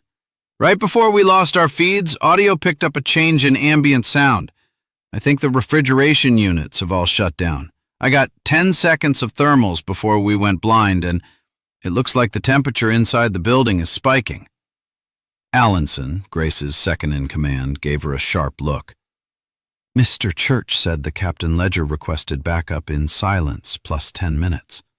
She turned to the tech. Do we have that landline yet? Negative. ETA 5 minutes. Bugger that. To Allinson, she said, This whole thing is wrong. I think Echo Team is in trouble. Allinson grinned. Alpha Team is locked and loaded, ma'am. Grace pointed to a technician sitting in front of a screen that showed nothing but white noise. You're a runner. Find Mr. Church, tell him we have a total communications blackout. Apprise him of the temperature change. We need a full team hit, and we need it 5 minutes ago. Tell him the next sound he hears will be Alpha Team kicking in the door. Move! The runner leaped out of the van and tore across the parking lot to the fake cable news van parked outside the gates. Grace Cortland snatched up her helmet. Let's go. By the time the team was assembled at the door, one of her men had a fast-pack charge beside the knob. Fire in the hole! He yelled, and everyone fanned back as the doorknob blew apart. The door swung violently open, but beyond it was a flat, gray wall. The agent pounded his fist on it. Steel plates. Going to take a hell of a big bang to get through that. Then, a moment later, there was a second and much heavier explosion, but this one was deep inside the building. It shattered the glass in the windows and sent a shiver through the walls, then subsided into a threatening silence. That was inside, Allinson said. Another sound rent the air as heavy steel shutters slammed into place over every window in the building. Grace let out a string of vile curses and hoped that Church had the backup coming fast. Make me a hole, Corporal, she snarled, but the man was already sliding the pencil detonators into place. God, she prayed as they backed away from the explosives, don't let this be another St. Michael's. For one brief moment, she closed her eyes and imagined Joe Ledger being dragged down by a sea of hungry, white-faced ghouls. Please, God. The side of the building exploded. Chapter 65. Crisfield, Maryland, /Wednesday, July 1st, 3:33 a.m. What happened? I asked Ollie. He shook his head like a dog shaking off fleas. I don't know. I was blindsided, maybe tasered. I remember a whole lot of pain and then it all went black. Next thing I know, I'm duct taped to a chair and some asshole is smacking me in the face and yelling in Arabic. Top gave him a quick once-over and found a wet burn mark on his neck just above the collar, and the back of his shirt was soaked. Looks like you got hit with a liquid taser, boy. Damn, I didn't think those things worked that well. Little dabble do ya, Top said from where he knelt by the scientist I'd shot, applying compresses to the wounds. Bullets were still whanging off the door, but so far they didn't seem to be able to get in, and eventually they stopped firing. I don't know if Bunny, Ollie, or Top thought that was strange, but I sure as hell did. There was a keycard station outside. How come nobody was trying to use a keycard? I almost said something to the others, but decided to keep it to myself for the moment. As the saying goes, just because you're paranoid doesn't mean you aren't being followed. There were too many things in this place that didn't add up. The troops should be arriving any second, I said. I looked up at the shuttered windows set high in the wall. Bet you a dime they'll come through those, so be smart when they enter. If they ask you to lay down your arms, you do it. Remember, the first thing they're going to be thinking is that we've been killed or infected. Let's not give anyone a reason to get trigger-happy. I'm with you on that, boss, said Bunny. Hey, Holly said as he got groggily to his feet. Where's Skip? Bunny glanced at me. Unknown, I said. He went missing around the same time you did. Ollie looked like he was about to ask a question, but I turned away and looked down at the dying scientist. How's he doing, Top? This guy's circling the drain. You want to ask him a question now would be the time. I squatted on my heels. "You're dying," I said in Farsi. "You have a chance to do some good, turn things around before you die. Tell me, what is Saif al-Din?" He sneered at me. "The infidels will all drown in rivers of blood." Yeah, whatever. I want you to tell me about the sword of the faithful." He laughed. "You've already seen its power. It will consume your entire country," he said, nodding with fierce joy, delighted at the thought. "If this thing is a plague, friend, then it's going to consume your people too." He barked a laugh and blood flecked his lips. "Allah will protect his people." He mumbled something else, but all I caught were the words, Generation 12, and I had no idea what it meant. I leaned close.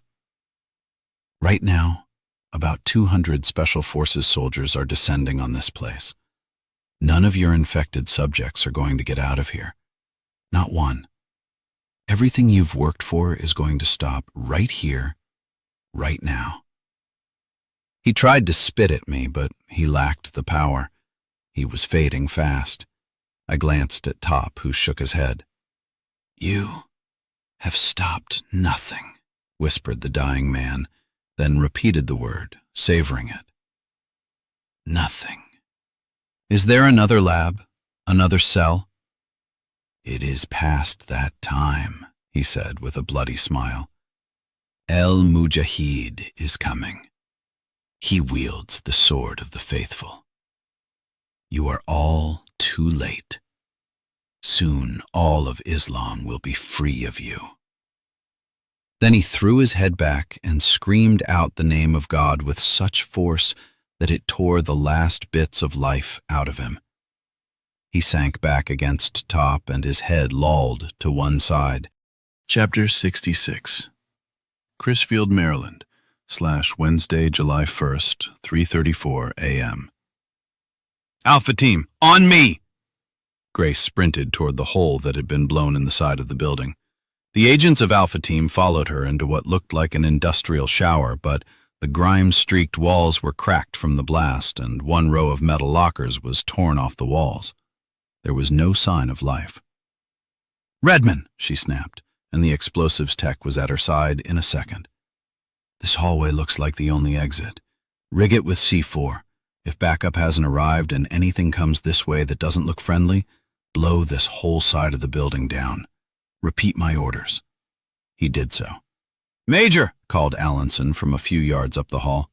He knelt over the body of a man wearing a white lab coat and plastic cuffs. "Got a prisoner down. Neck's broken. Blast must have smashed him against the wall. Worry about it later." She shone her flashlight down the hall. Every door along the long corridor stood ajar. 2 by 2 cover formation," she ordered. The agents moved past her, covering each other as they pulled the doors wide and shone lights and pointed guns into each of the rooms. 4 of them were empty, but they stank of human waste, sweat, and misery. In the corners, there were indefinable lumps that might have been bodies, or parts of bodies. 40 yards up the hallway was evidence of another explosion, probably the one they'd heard from outside. The walls had been torn outward and the hall was heaped with debris. A cursory glance inside revealed the high-end mainframe sequencing computers Joe had reported. Most of them were melted or torn to pieces, but a few appeared to have withstood the blast. "Major!" cried Allenson. "My God!" Grace stepped out of the computer room and her heart froze in her chest. What she had taken for mounds of debris from the blast was something else entirely. The team's unflinching flashlight beams revealed a mound of corpses.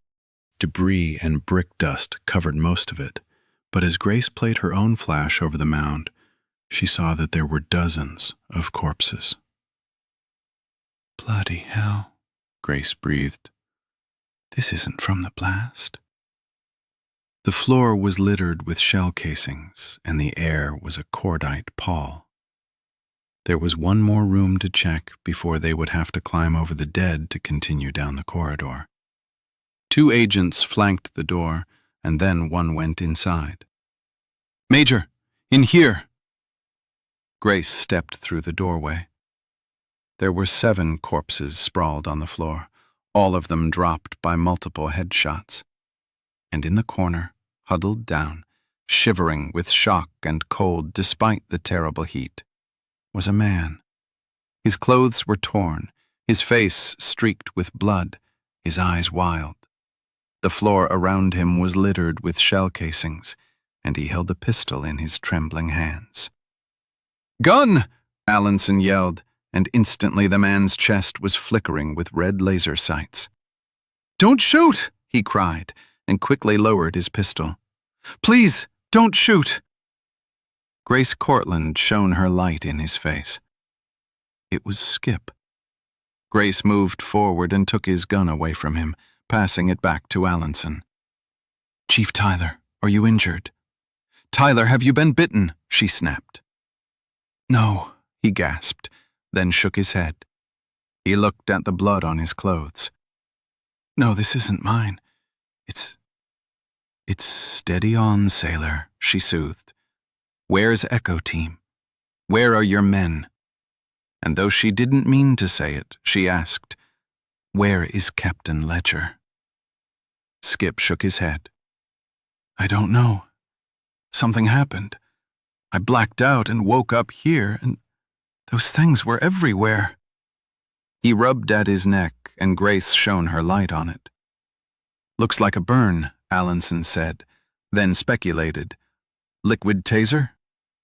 Grace signaled to one of her agents. "Beth, go back to the exit and apprise backup of the situation. Tell them to come find us and be bloody quick about it. We'll proceed and try and locate Echo Team." Beth looked from her to the mound of the dead that blocked the hall. "My God, you really want to crawl over that?" As the saying goes, life's a bitch. It was a bad joke, and as soon as she said it, Grace was sorry she'd opened her mouth.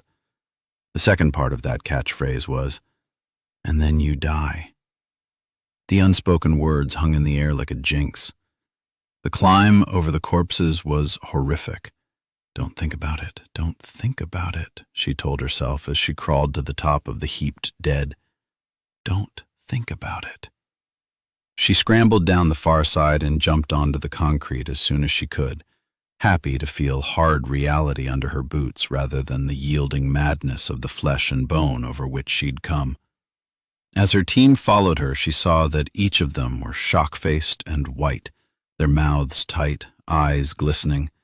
Some of them looked furious, some hurt. In silence, they hurried down the rest of the hall, checking the last few doors but finding nothing alive. At the T-junction, she stopped. With Beth, Redman, and the shooter back at the entrance, she was down to 9, with her making 10. She sent Allenson with 4 agents down the left corridor, and she took the right. Master Sergeant Mark Allenson was 30 years old and had been Marine Force Recon for 4 years and a DMS agent for 14 months. He was sharp, intelligent, and had been Major Cortland's first choice as her second in command. She trusted his judgment and relied on the skills and abilities he'd demonstrated in 7 separate DMS-related firefights. The team liked him, and Grace was aware that he was more popular with the troops than she was, which was as it should be. It was always better to have a more human number 2. It allowed the commander to maintain the necessary aloofness. Allenson ran along the corridor, his rifle following his line of sight. They reached another junction, and Allenson held up his hand to stop the team. The floor was littered with strange debris, clothes, personal belongings, toys. He measured the amount of it against the number of corpses they'd seen in the hall, and the math came out fuzzy. There were a lot of bodies there, but the debris here looked like it belonged to twice that many people, maybe 3 times that many. He crept forward through rusty water to the junction and peered around. There was a steel door fixed in place by a heavy chain. A chill passed through him. He saw the chocolatey brown smears on the walls and put it all together into a picture that didn't fit comfortably in his head. "Oh, Christ," he whispered as he backed away from it. To his left, an emergency light mounted on the wall suddenly flared and burst, shooting sparks out into the hall that fell onto a large heap of old newspapers and torn clothes overflowing from a trash can. The paper caught instantly, and fire leaped up, bright and hot. Allinson backed another step away, but a piece of burning paper fell from the can and landed on another heap of rags. Allinson caught a faint chemical whiff just as the rags ignited. "Sarge!" called one of his men. "There's a fire extinguisher right here!" He reached to grab the unit. Allinson spun around, his mouth opening to shout, "No!" But the world exploded before the word was out of his mouth. He and his team were vaporized in a heartbeat. Grace felt the blast before she heard it. And even as she turned toward the sound, the shockwave picked her up and flung her against the wall. She rebounded and fell to her knees. The impact knocked the breath out of her, and as she fought for breath, a cloud of smoke rolled over her, filling her lungs and twisting her into a paroxysm of painful coughing. Concrete dust stung her eyes. Nearby, she could hear her remaining team members gagging and groaning. But the sound was strangely muted, and it took her a moment before she realized that she was half deafened by the blast. The blast. "Allinson," she gasped. "My God!" Grace felt blindly for her gun, found it half buried in debris and pulled it to her, using the stock like a crutch to get to her feet. The smoke was thinning, but only enough to see a gray and blurred world. Grace pulled the collar of her t-shirt up through the opening of her Kevlar vest and used it as a filter. Her lungs protested, wanting to cough, but Grace fought the reflexes, struggling for physical calm. When she could trust her voice, she croaked, "Alpha Team, count off!" A few voices responded, only a few, and as she called them together, she saw that all she had left of her original team were 4 agents, all of them bloody and bruised. She staggered back to the T-junction, clutching to the smallest of hopes that 1 or 2 others had survived. But there was no one. The corridor walls had been obliterated, and there was a huge crater in the floor. She saw some debris, part of a gun, a hand, not much else.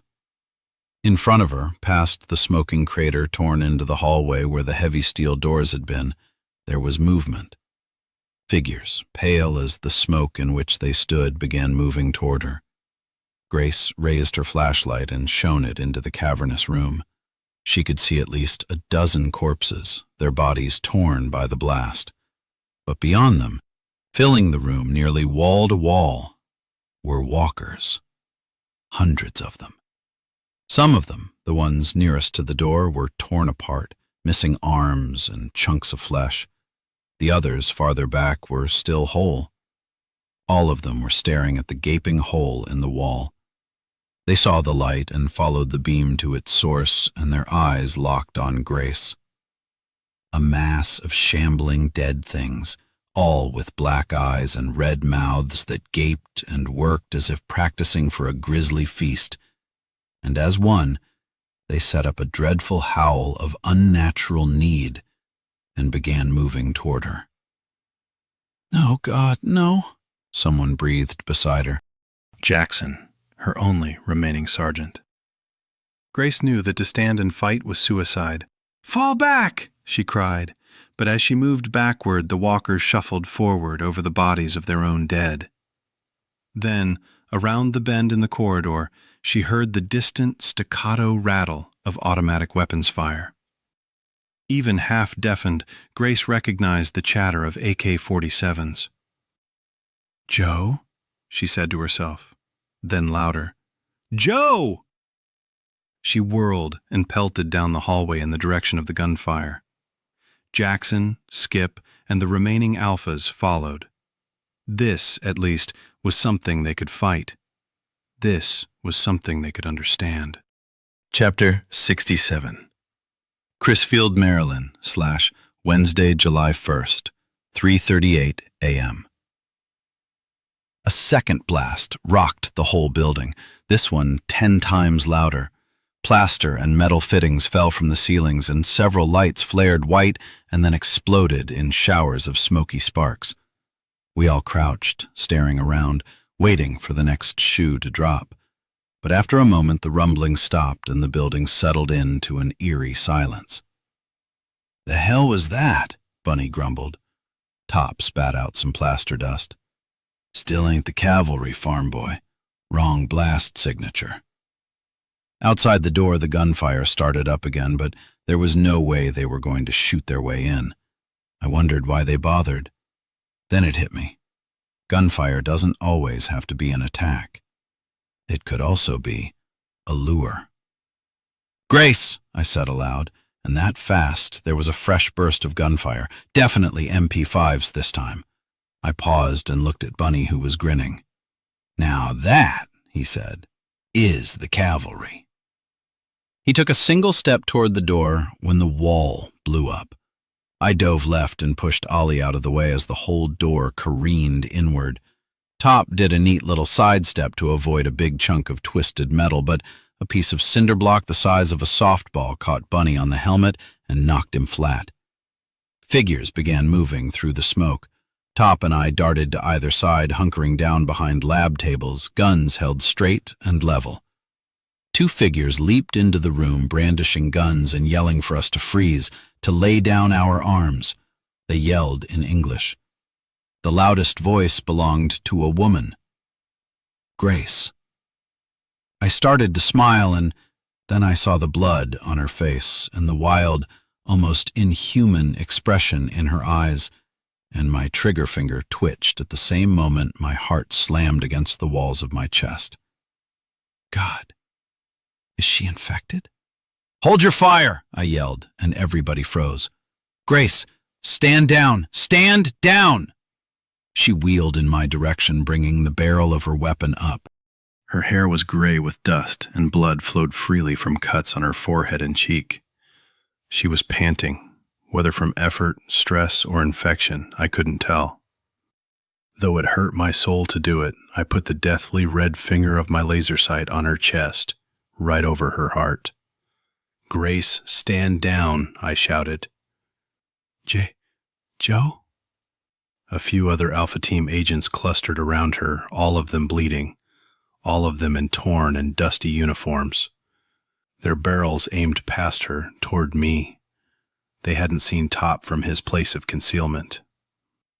Ollie was with me, down behind the table, unarmed. Bunny hadn't moved from where he'd fallen. "Stand down," I repeated, keeping the edge in my voice. "I won't tell you again." "Joe, are you hurt? The walkers." "No one in here is infected, Grace. What about you?" She took a breath and then shook her head as she lowered her gun. To her team, she said, "Stand down." Everyone slowly lowered their weapons except Top and me. He remained where he was, quiet and ready, while I got to my feet and walked toward her, my gun out, the red dot steady on her chest. "Joe," she said with evident relief, "I'm glad you're all right." "I'm not looking to take a chance here, Grace. Tell me what happened." "There was a team of hostiles holding this end of the hallway, trying to get in." I caught that she said, "was." Another figure moved through the dust, and as he stepped into the lab, I was surprised to see who it was. I lowered my gun and held it down at my side. "Skip? Where the hell have you been?" "Sorry, Captain, I got blindsided." The young man looked worse than Grace. His eyes were jumpy and darted back and forth, and his smile was both brief and tremulous. I gave him a nod, and he stayed where he was, looking around uncertainly, as if unsure to which team he belonged. I moved closer to Grace. "Tell me what happened." She told me everything in a few terse sentences. The hurt in her face and voice was bottomless. We saw a group of hostiles trying to shoot their way in, she concluded. We took them out.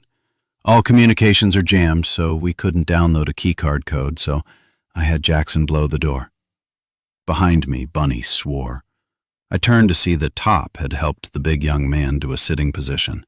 Bunny was groggily shaking his head, blood trickling down the left side of his face. Top removed Bunny's helmet and examined the bruise.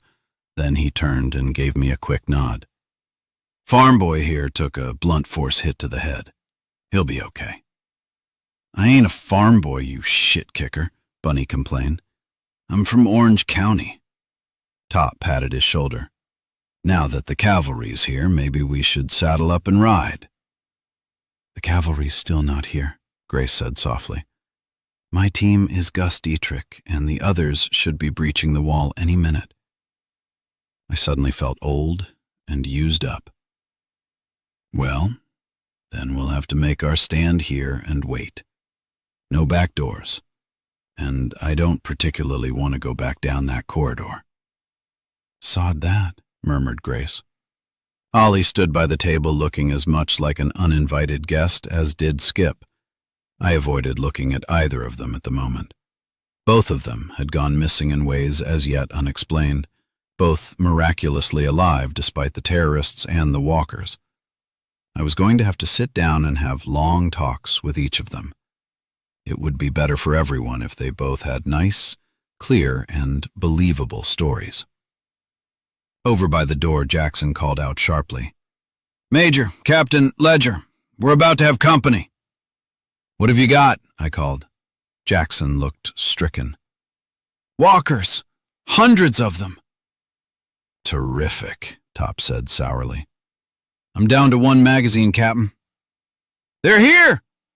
We all turned to see the shambling mass of walkers round the bend in the hall outside and fill the doorway. Rank upon rank of them. There was no time to think, just to act.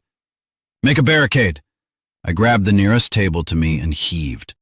Grace caught the other end and we shoved it forward, the legs screeching on the concrete floor, the vibration sending delicate instruments crashing to the ground.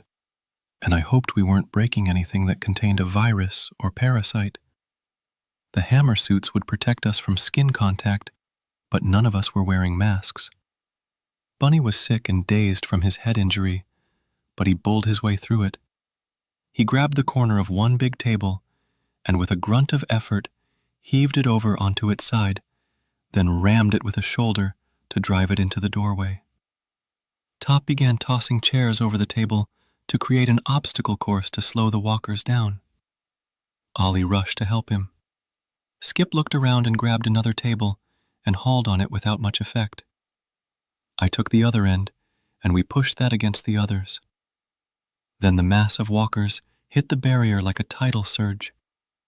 They were only as strong as ordinary humans, but there were so many of them that their sheer weight of numbers acted like a battering ram that drove the barricade backward nearly 3 feet. Jackson reached over the edge of the barricade and opened up into the massed bodies. A few went down, but most of his bullets tore through chests and limbs without doing much to stop them. Pick your bleeding targets, Jackson, Grace snarled. Shoot for the head. The barricade shuddered again and slid farther into the room as hundreds of the living dead surged forward again and again. At the front of the mass, a few of the walkers collapsed, crushed by those behind them, and I could hear bones breaking. But it was weird. Without screams or grunts, just low moans, even from those who were being trampled. It's not going to hold, warned Ollie, as he shoved another table against the barricade. Nothing gets over that wall, yelled Grace as she leveled her gun and opened fire, dropping 2 walkers with headshots and tearing away the jaw of a third. I drew my gun and stepped up next to her and fired. Top and Bunny flanked us, and then Skip and Jackson. Ollie and Skip took handguns from Alpha Team members who had MP5s. Eventually, all of us had formed a shooting line a few yards on our side of the barrier, shooting point blank at the walkers as they climbed up the sides of the tables and overturned chairs. The thunder of our combined gunfire was deafening as we fired, fired. The walkers fell, but the surge never faltered. As the creatures in front died, the others climbed over them to try and get to us. The slide of my pistol locked back, and I fumbled for my last magazine and slapped it in. 15 rounds. "Last mag!" I yelled. "I'm out," Top said a moment later. He spun out of the line to look for one of the AK-47s, found it, and came back firing, the selector switch set to semi-auto. Grace was shooting slower than the rest of us, but she was making more kills.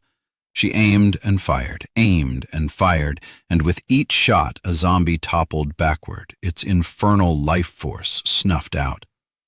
I followed her lead and slowed my rate of fire. The walkers fell by the dozen, by the score. The dead were heaped so high that for a moment they blocked the door, but then the surge hit the other side of it, and the mountain of corpses toppled into the room. We had to jump backward to keep from being buried by them, and that broke our line. The barricade was gone, and now the walkers were climbing into the room over the heaped dead. "Remember the Spartans," Bunny mumbled as he backed up. "We ain't dead yet, farm boy," Top said. "I told you already that I'm not. Fuck it." He shot 2 walkers who tried to rush him from his blind side. His gun clicked empty as the slide locked. "Shit! Who's got a mag?" Nobody answered him. Those of us with bullets kept firing. "Shit!" he swore again and threw his pistol so hard at a rushing ghoul that it knocked the creature onto its back. Bunny rushed over to a far wall and tore a fire axe out of its metal clips. "Come on, you undead sons of bitches!" They came. They swarmed at him, and he laid into them with the axe, swinging it with such incredible force that arms and heads flew through the air. His backhand slash dropped 2 walkers with broken necks. One walker lunged at him and sank its teeth into the fabric of his hammer suit, and though Bunny broke its back with a chop of the axe, the creature's bite tore the whole front of the suit open. I fired my last shot and tossed the gun aside. Grace and her team still had ammunition, and they reformed into a tighter line, firing constantly, but now their shots were killing only 1 in 2, and then 1 in 3 as their hands went numb from the recoil, and their hearts froze in their chests. Even Grace was missing the kill nearly half the time. "Out!" Top called and fell back. He caught my eye and gave me a wicked grin. "Be nice if this was like the movies. Nobody ever runs out of ammo in the goddamn movies." Ollie fired his last shot and dropped out of the line too. "Now what?" he asked. I cast around for something to use as a weapon and spotted a set of shelves made from wire racks and chrome-plated pipes. I snatched it up and swung it with all my strength against a wall where it exploded into its component parts.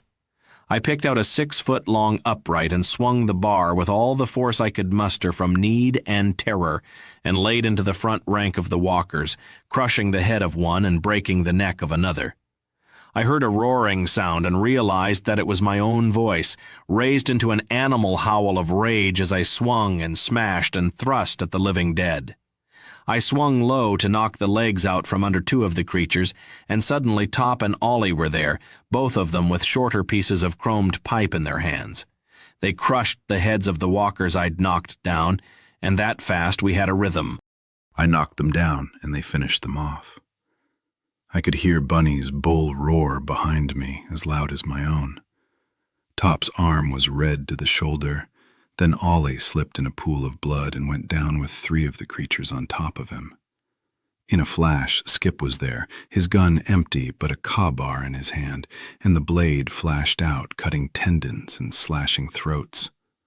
Top pulled Ollie up, and the 3 of them fanned out behind me as we met the next wave, and the next, and the next. 5 walkers rushed me, and I chopped the outermost one in the temple so that he crashed into the others and knocked the whole line off balance. Top leaped at them, hammering away with the pipe, but I could see that his blows were coming slower and with less force. He was tiring. So was I. It had been an insanely long day, and this was past human endurance. I caught movement out of the corner of my eye and wheeled to see 3 walkers coming at Grace from her blind side. "Grace, left flank!" I yelled, and went for a long reach with my pole. She saw my swing and ducked under it, allowing the bar to smash into the face of one of her attackers. She shot the other 2, and then she was empty. I pulled her away and pushed her behind me. "Fall back!" I shouted to the others. There were 6 tables at the back of the room. If nothing else, we could try a second barricade. "Bunny, plow the road!" Bunny leaped forward and cut down 2 ghouls with a swing that was so powerful that it cut one of them nearly in half. He hacked his way to us. I realized that both sides of the lab were lined with tall metal cabinets. They were freestanding, not bolted to the wall, and it gave me a spark of hope. "Skip! Ollie!" As they turned toward me, I grabbed the corner of one of the cabinets and pulled it as hard as I could. It toppled easily and fell with a deafening crash, crushing one of the walkers under its ponderous bulk. The others got the idea at once and immediately began overturning the cabinets so that within seconds we had created a steel corridor that limited how many of them could approach at once. Grace herded her team back, and Jackson had enough presence of mind to drag our prisoner with them. That showed optimism, I thought. Then something caught my attention, and I turned to look at a steel cabinet mounted against one wall. It was chained shut, and across it was stenciled "Arms" in Farsi. "Top, arms locker on your 9 o'clock. He spun around and saw the cabinet, and a big grin broke out on his face. He couldn't read Farsi, but he got the picture, and with a heave of his whole body, he brought his bar down on the lock, shattering it. He pulled open the door, and we saw 6 police-style .38 revolvers hung on pegs and a shelf of boxed cartridges. Top's smile faltered. Automatics and preloaded mags would have been a lot more comforting. "Buy me some time, farm boy," he called to Bunny as he and Grace began pulling down guns and tearing open boxes. I stepped into the corridor to meet the rush of walkers who had succeeded in climbing over the piles of their own dead. Bunny flanked me, and together we attacked. The pipe felt like it weighed a ton, and each time the shock of impact sent painful shudders through my wrists and shoulders. I could barely drag in enough breath, and sweat stung my eyes. Bunny had to feel the same, and we stood there, fighting to hold the line. But every few seconds we were forced back a step, and then another. "Joe!" I heard Grace scream. "Fall back!" And suddenly, the air around me exploded as 6 pistols fired at once. The front rank of the walkers was hurled back. Then a second volley dropped more of them. I felt one round sing past me so close it burned the air next to my ear. I turned and saw Ollie staring at me with a shocked expression, and the gun in his hand trembled. Was it fatigue or fear of the walkers? Or had he missed the target he was aiming at? He opened his mouth to say something, but I shot him a hard look as I rushed to get behind the line of guns. Grace and her team had pushed tables together to create a redoubt. Skip was at the far end, boxed in behind the edge of a table and the last remaining cabinet. The rest were shoulder to shoulder behind the makeshift battlements. It was flimsy, but it was all we had. On the floor at Skip's feet was the lab tech, wide-eyed with fear. As Top passed me a pistol, he murmured, "Getting to be a real nice time for that cavalry, Cap'n." "Prayer might help," I said. "You a church-going man, Top?" "Not lately, but if things work out right, I might start up again." Grace and I stood behind one table, sharing half a box of bullets, timing our shots so that one fired while the other reloaded. "Some rescue, huh?" she said, trying to make a joke of it, even as tears glittered in the corners of her eyes. "I'm sorry about your team." She sniffed and cleared her throat. "We're at war. People die." I looked at her for a long moment, but she turned her face toward the door, and I could see her features harden up like concrete drying in a hot sun. On top of everything else, The loss of her team was a terrible blow, and I hoped it wouldn't be a fatal one. Not only for us in the moment, but for her if she lived through this. Maybe Rudy could help, or maybe I could. I hoped the schism didn't run too deep for anyone to reach. I drew a breath as 2 more walkers shuffled into the corridor, then 3 more, then 9. They moaned like lost souls, though I wondered if they were truly without souls, or if in some dreadful way the person that these creatures had once been was somehow trapped in those undead bodies, caught there with no way to control the killing machine that their bodies had become, watching with awful impotence as they shambled toward murder or death. It was bad thinking, and I wondered if I was going into shock. Shit, I snarled inwardly. Gotta stay solid. Gotta stay sharp. I squeezed the trigger and the leading walker was flung backward against the others, the whole front of his face disintegrating in a cloud of pink mist. I fired again and Grace shot at the same moment. Then everyone was firing, and once more the room became a hell of ear-splitting gunfire, the moans of the dead, and the screams of the living. The living dead kept coming, wave after wave of them. We shot well, a headshot nearly every time, but they kept coming. The hammer of Grace's pistol clicked on an empty cylinder. "Bugger all," she hissed. "I'm out." One by one we emptied our guns, and they kept on coming, moaning, reaching for us. Out of the corner of my eye I could see Grace's profile. Even dirty and marked by strain, she was beautiful. So brave and noble.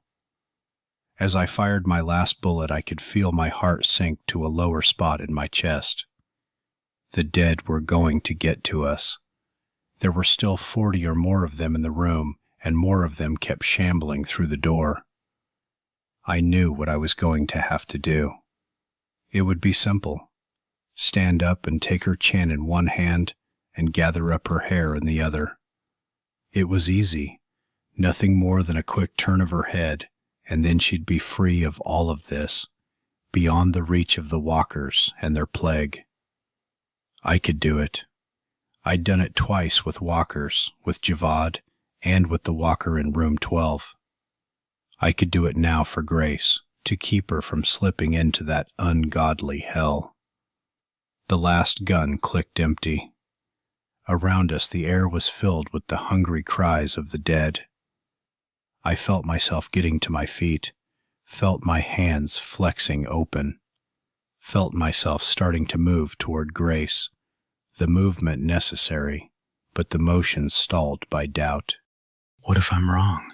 What if she stops me and they get us both while we're struggling? What if I, and then above us, all at once, 6 of the steel-shuttered windows blew inward? We all looked up, and even some of the walkers turned their dead faces upward as the steel panels buckled and in fragments tumbled murderously into the room. "Heads up!" I screamed, and my reaching hands closed on her shoulders and pulled Grace back as a huge chunk of steel drove like a logger's maul right down onto the spot where Grace had been leaning, cleaving the table in half. We both screamed as my pull carried us back and down, and then we were rolling over and over each other until we collided with the wall. I wrapped my arms around her and buried my face in the crook of her neck as debris pelted down on my back. The others dove beneath the heavy lab tables or crowded into the corners as hundreds of pounds of jagged steel slammed into the ground. The front 3 ranks of the walkers were crushed and torn to rags, but the others, unable to feel shock or surprise, tottered forward with no change in their singleness of purpose. We had no cover except the shattered debris of our redoubt, but even as we raised our heads, the air was rent by the heavy chatter of automatic gunfire. We scrambled farther back against the walls and covered our ears and eyes as a hail of bullets tore the crowd of walkers to pieces. Ricochets slapped the walls over our heads and dusted us with plaster. I caught Top's eye and he looked at me, looked up, rolled his eyes, and shook his head. Despite the absolute insanity of the moment, he mouthed the words, "Hooray for the cavalry." Then he cracked up. With bullets whipping past us and death all around, I felt a hitch in my chest and thought with horror that I was about to cry. But I burst out laughing instead. Grace looked at us like we'd lost our minds. Bunny joined us, and we howled like madmen. "Bloody Yanks," Grace said, and then was laughing too, though tears coursed down her cheeks. I pulled her to me and held her as her laughter melted into sobs. I was still holding her when Gus Dietrich came down through a window on a fast rope, firing an automatic weapon as he dropped into the room. Chapter 68. SS. Albert Schweitzer / Wednesday, July 1st. Men in bandages walked the decks or slumped onto chaise lounge or sat in wheelchairs with the brakes locked against the slow pitch and yaw of the freighter. The SS Albert Schweitzer had been on semi-permanent loan to the International Red Cross for over 16 years now, and for more than half a decade it had assisted the British and American navies with the transport of wounded and convalescing service personnel from theaters of war to their homelands, or to nations where the right kind of medical treatment was available. Experimental surgery in Switzerland and Holland, reconstructive surgery in Brazil, microsurgery in Canada, thoracic and neurosurgery in the United States. Funding for the ship's staff and enormous operating costs were underwritten by 5 governments, but in real dollars and cents, the government donations barely kept coal in the furnaces. The crew and staff salaries, the medical equipment, the drugs and surgical supplies, and even the food and drink were provided via generous grants from 3 different multinational corporations. Hamish Dunwoody of Scotland, Ingersoll Spungen Pharmaceuticals of Holland, and an America-based vaccine company called Synthetic Solutions. The companies shared no known connection, but all 3 were owned in part and by several clever removes by Gen 2000. And Gen 2000 was Sebastian Galt. The big man standing by the railing only knew that Galt was involved, though the level and scope of that involvement was unknown to him. Not that it mattered. To El Mujahid, the only crucial information was that while aboard this ship, he was believed to be Sonny Bertucci, a second-generation Italian-American from the tough streets around Coney Island in Brooklyn. In his wallet was a snapshot of Sonny and his wife Gina and their 2 young sons, Vincent and Danny. A search of his fingerprints would show that he had worked as a civilian security guard at a Coast Guard base, and that he had served for 3 years with Global Security, a private company licensed to operate in Iraq and Afghanistan. Even the most scrupulous computer search would only come up with information verifying this identity, because all documents, from the New York State driver's license to the frequent blood donor's card he carried in his wallet to the credentials locked in the ship's safe, were issued by the actual organizations. Galt was wired in everywhere. The fighter rested his muscular forearms on the cool metal rail and looked out over the waters to the far horizon. The swollen summer sun was setting in the west, and its dying light was a fierce red that seemed to set each wave-top ablaze. Everything was painted with a hellish glow, and the skyline far across the waters was as black as charred stumps against the fiery sky. Closer to the ship, standing all alone in the burning waters, the Statue of Liberty seemed to melt in the inferno of the sun's immolation and in El Mujahid's fierce stare. Chapter 69. Crisfield, Maryland / Wednesday, July 1st, 5:01 a.m. Church didn't ask me if I was okay. He leaned against the fender of a DMS Humvee and listened as I described everything that had happened in the plant. Around us, the DMS operatives and their colleagues from half the civil and federal agencies in the phone book were in full swing. Stadium floodlights had been erected, and it was bright as day, even though dawn was an hour off. Except for military choppers, the airspace above us was designated a no-fly zone. All business and residential properties had been emptied, and the whole population of the area moved to a safe distance. The press was not invited in, and the scene was officially designated as the target of a possible terrorist attack. According to Homeland's complicated playbook, this meant that it was considered a war zone, and that in turn meant the military could call all the shots. When I was finished, he stared at me, lips pursed judiciously, and then nodded. Has everyone been thoroughly checked and cleared by the doctors? Yes, lots of scratches and cuts, but no bites. My guys are suffering from exhaustion, and everyone's in some level of shock. You as well? His gaze was penetrating. Absolutely. Physically and mentally. Who wouldn't be? I got the shakes, and every muscle I own feels like it's been run through a Cuisinart. Who shot me up with some kind of vitamin cocktail, and I've had hot coffee, food, and a protein shake that tasted like a horse pissed in it. I feel like crap, but I'll live. He gave a small nod. Mr. Warmth. What's your assessment of what happened in there this morning? He asked. A dozen smart-ass replies came to mind, but I kept a leash on my tongue. I said, it was a trap, and we walked into it. You got out of it. We were getting our asses handed to us in there. I got lucky. Not counting your 2 encounters with Javad, this is your 3rd combat situation with the walkers, with 0 casualties from your own team. In this kind of fight, lucky can be enough. Not for Grace's people. Alpha Team got chopped. That's hard, man. It's very hard, he agreed. They had the whole place booby-trapped, and as soon as we broke into the lab, they remote detonated the computer room. The holding pens for the walkers were rigged to open all at once, which means we tripped some kind of alarm, something we didn't see. None of that was an accident. Those bastards knew we were coming. Knew that it was today, or knew that it was inevitable? It was a crucial question, and one that I'd been mulling for the last few hours. Our entire assessment of the enemy and his potential hung on that answer. I don't know. They were ready, but not completely. Only 2 of their bombs went off. The walkers didn't come after us fast enough or in the right place. It should have been an all-you-can-eat affair.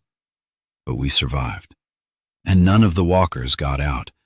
None of that adds up. No, he said, and I think he was as troubled by these facts as I was. You know, I don't know if we're looking at this thing the right way. I'm pretty certain we're not.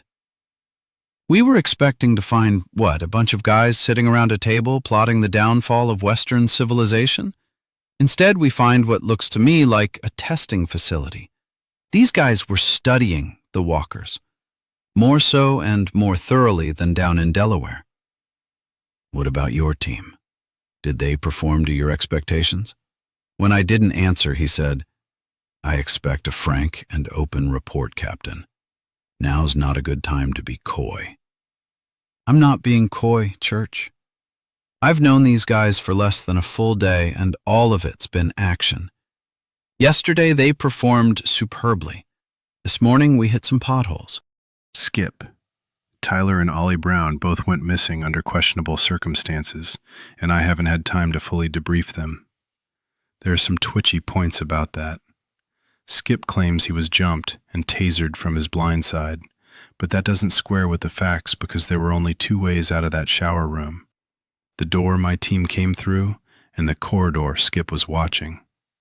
He says he got zapped and then woke up in a storeroom, managed to cut his bonds and retrieve his weapon, and was then set upon by walkers. Ollie's story is about the same. Says someone must have opened a door and tasered him. Both of them have burns on their necks, and most of the guards in the plant carried tasers. I didn't mention the fact that Ollie had nearly blown my head off during the fight. It was something Ollie and I would discuss at some later time. So, for a considerable amount of time, you can't account for either of those men? Guess not. By your own statement, there was a period where you were alone, which means that Sims and Rabbit were not with you throughout the mission, and you told me that Sergeant Rabbit carried a prisoner back to the entrance, and it was he who reported that Tyler was missing. How do you know that he didn't disable Tyler and then break the prisoner's neck? We have no immediate proof that the prisoner died as a result of Alpha Team blowing open the door. Are you targeting Echo Team? You think that's where the mole is? I have no idea where the mole is, and I'm questioning everyone, he said with some edge in his voice. I'm not a big fan of making assumptions, Captain. Until proven otherwise, everyone is under the microscope. We glared at each other for a minute, but then I nodded. Yeah, damn it. Church looked away to watch a truck drive by, and when he turned back to me, he was completely composed. Maybe you should broaden your search, I said. Instead of just going all Inquisition on everyone in the DMS, you might want to take a close look at whoever sent these people to you. Everyone you have was hand-picked, right? Well then, how sure are you about the people who picked them? Church gazed at me for a space, and I thought I could hear relays clicking in his head. Thank you for that suggestion, Captain.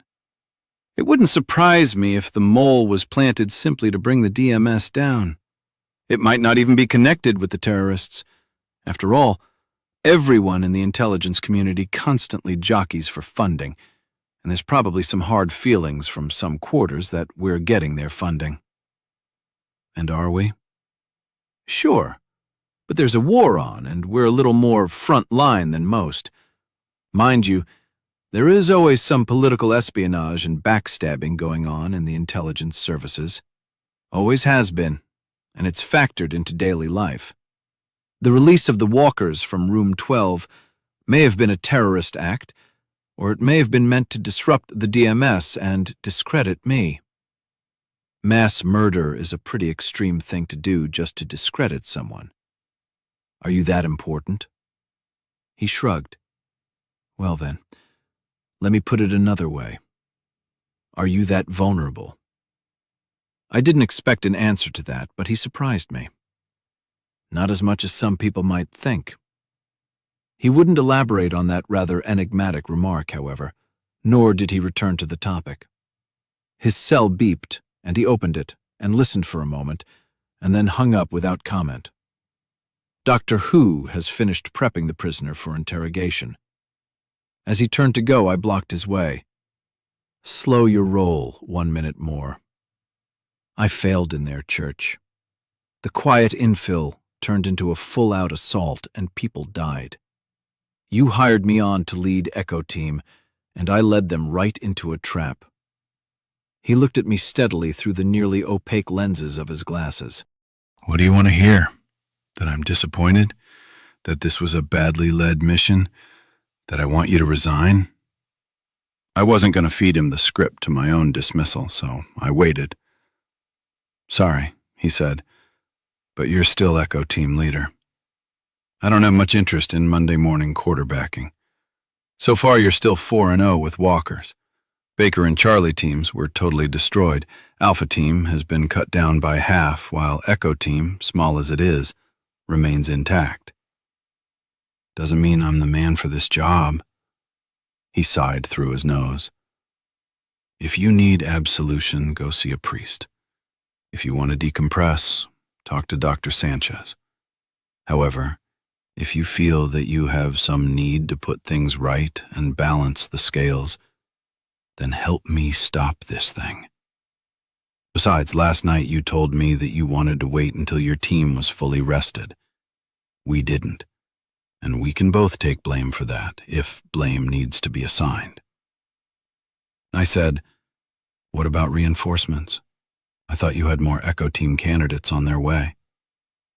Some of them have already arrived. They're being processed at the warehouse as we speak. They'll be shown the tapes, given the speeches, and when you get back, you can start training them. Maybe we should send Top Sims back there now. Him and Bunny, they can start training the new guys. Not Brown and Tyler? I need to have a chat with each of them first. His phone rang again, and he looked at the display, and his mouth twitched with impatience. He flipped his phone open. Yes, Mr. President, he said. I raised my eyebrows, but Church kept his usual composure. He listened for a few moments, then said, "Mr. President, I have neither the time nor the facts to give you a full briefing. What I can tell you now is that the crab plant appears to have been rigged as a trap. Yes, sir, we sustained heavy casualties." He gave a bare-bones account of the hit. The President interrupted him at least 6 times. "We have 1 prisoner, mister." President. Yes, that's correct, just the one. I am on my way to conduct an interview with him right now, so time is pressing.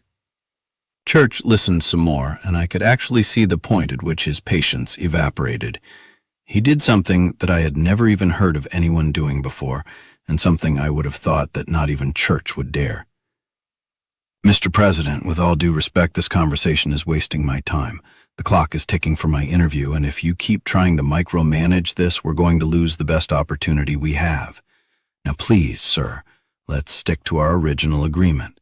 You will be properly informed when I am ready to make my report.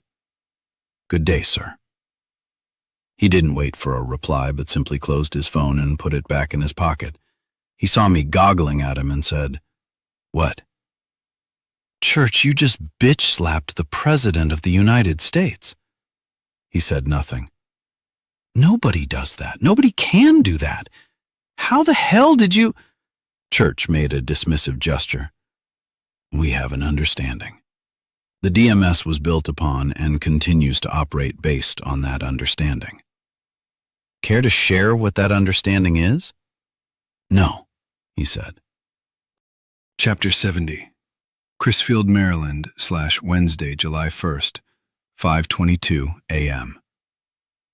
Doctor Who had the prisoner ready in a big white van that was kitted out with diagnostic equipment. The prisoner sat in what looked like a dentist's chair with his wrists and ankles secured by nylon bands. An IV dripped clear liquid into his veins. Who didn't meet my eyes. He hadn't forgotten our little dust-up after the Room 12 incident. Neither had I. Church pulled over a stool and sat down. I stood by the door. The prisoner's eyes darted back and forth between Church and me, probably sorting out who was good cop and who was bad cop. "What is your name?" Church asked. The man hesitated, then shook his head. Church leaned forward, his forearms on his knees. "You understand English. That's a statement, not a question, so please don't hide behind a pretense of ignorance. I am a representative of the United States government. The other men in this room work for me. I know that you've been infected with a pathogen that will kill you unless you take regular doses of a control substance. You believe that if you stonewall me, you'll die, that the disease in your system will shut you down before you can be made to talk. Under normal circumstances, that might be true, especially if someone other than me was interrogating you.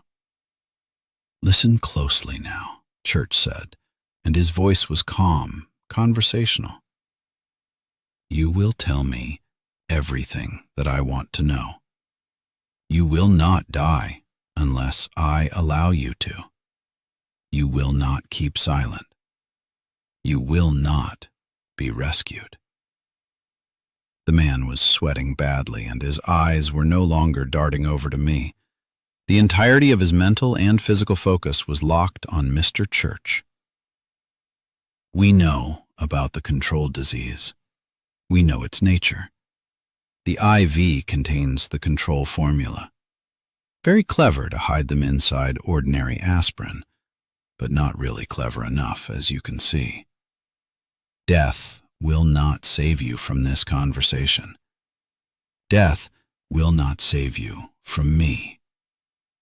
Tell me that you understand." Muscles bunched in the man's jaws as he fought to keep his mouth clamped shut. "One of your comrades told us that his family was being held hostage, that they would be killed if he spoke to us.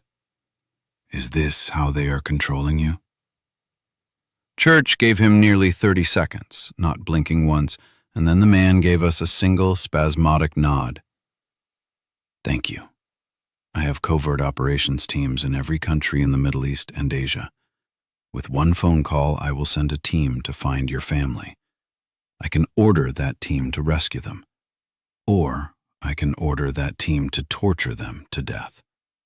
I can order them to capture your family, wife, children, parents, cousins, nephews, and nieces to the 4th generation. If I order that, then your entire family, perhaps your entire village, will cease to exist. Whether they remain in prison, or are tortured, or are released with false identities and money in a new country, is entirely up to you. The man spat out a single word, the Iranian word for dog. The word you're looking for, said Mr. Church, is monster.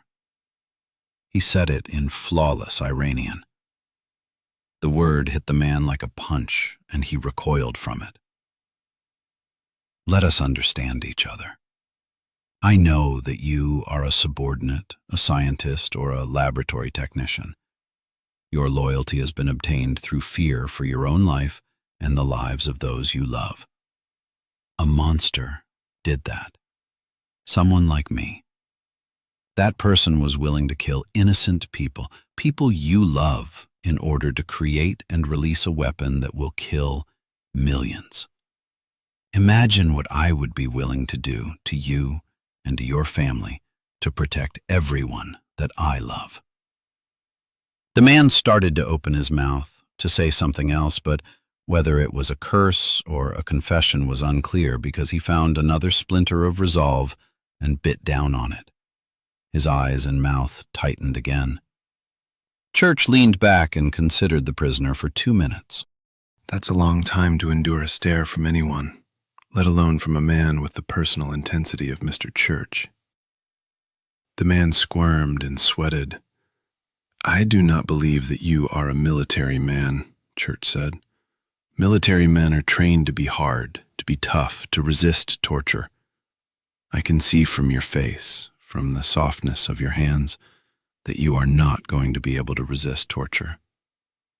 We have chemicals, we have appliances, we can be so very crude, and in the end, everyone talks. Everyone. Even I could not endure some of the techniques that could be used, and I am not soft. This man here, and for the first time he indicated me with a slight gesture, is a battle-trained soldier. You saw him in combat today. You saw him kill many people. He is a soldier, a leader of men, a hardened killer. Even he could not endure if the torturer were truly committed.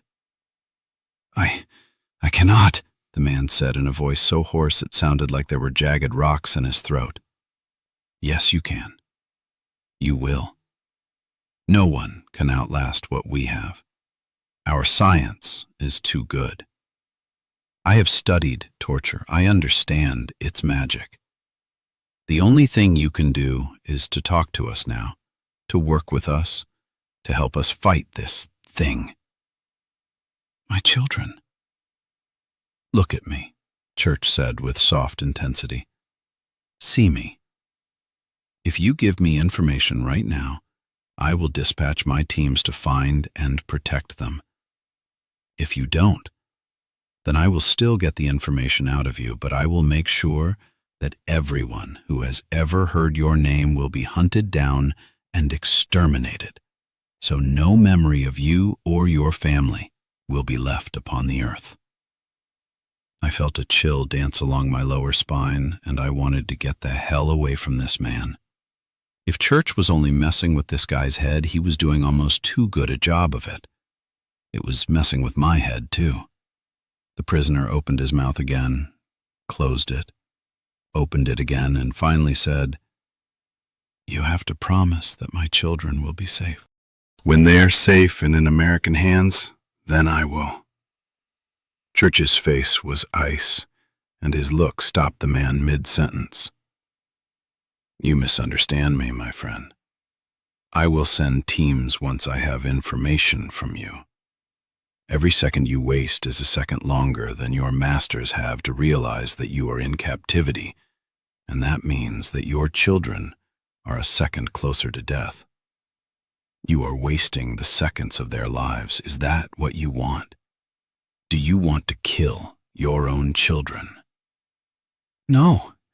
In Allah's name, no! Then talk to me. Save them. Be a hero to them and to the world. Save everyone by talking to me now. He paused for a moment and then reinforced it. Now. The man closed his eyes and tears broke from beneath the closed lids. He bowed his head and shook it for several moments. My name is Alden, he said, and a sob convulsed in his chest. I will tell you everything I know. Please do not let my children die. Chapter 71.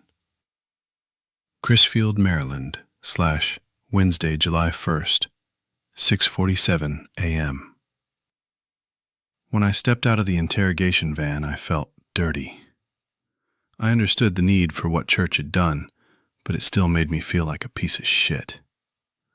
Church had called himself a monster, and I think he meant it. Joe! I heard my name and turned to see Rudy hurrying across the parking lot. He grabbed my hand and shook it, then stepped back to study my face. Dios mío! Major Cortland told me what happened. I don't have words for it, Joe. How are you? I've been better, I admitted, but before I could explain, Gus Dietrich came over at a fast walk. Captain Ledger, he said, I have most of the forensics experts you wanted. The others are all en route and should be here by noon. Jerry Spencer is already on site. Okay, Sergeant, I want everyone cleared out of the building. Tell Jerry that I'll be in there in a few minutes to do the walkthrough with him. Dietrich smiled. Detective Spencer seems to be pretty mad at you for bringing him into this, especially this early in the morning. He'll get over it, especially once he has a big, juicy crime scene to play with. Mr. Church requested a medium-sized circus tent to be used as a temporary forensics lab. It's being set up around the corner on the far side of the lot. Church was able to get a circus tent on short notice? Rudy asked. Dietrich gave him a rueful smile. Mr. Church has a friend in the industry. Jeez, Rudy said, shaking his head. Oh, and Gus, I said as Dietrich turned away. Sir? I stuck out my hand. Thanks for saving our asses in there. He looked embarrassed as he took my hand. Sorry it wasn't sooner. Believe me when I tell you that it was in the very nick of time. He nodded and headed off. Rudy and I watched him go. He's a good guy, Rudy said. I had a chance to get to know him yesterday, and I saw him in action this morning. If there really is a mole in the DMS, it isn't going to be him. Would you bet your life on that? Rudy thought about it, nodded. I surely would. Glad to hear it. We started walking over to a card table on which plastic tubs of ice were set. I rummaged inside and pulled out a bottle of green tea for him and a Coke for me. Rudy tapped my bottle with his. To life. Amen to that. Look, Rude, Church just got finished interrogating the prisoner. I told him about what Church had said to Alden. Will he save the man's family? I think so. I heard him make the call, and I don't think he was bluffing. That's comforting. That's all you have to say? The guy's a self-admitted monster, for Christ's sake. Joe, you're tired, and you've got symptoms of post-incident stress, so I'm going to cut you a lot of slack. You're all upset because Church threatened the man's family, that he used psychological manipulation, that he did more than that, Rude. He tore that guy to pieces. Physically? No, but... So all he did was scare the man into cooperating.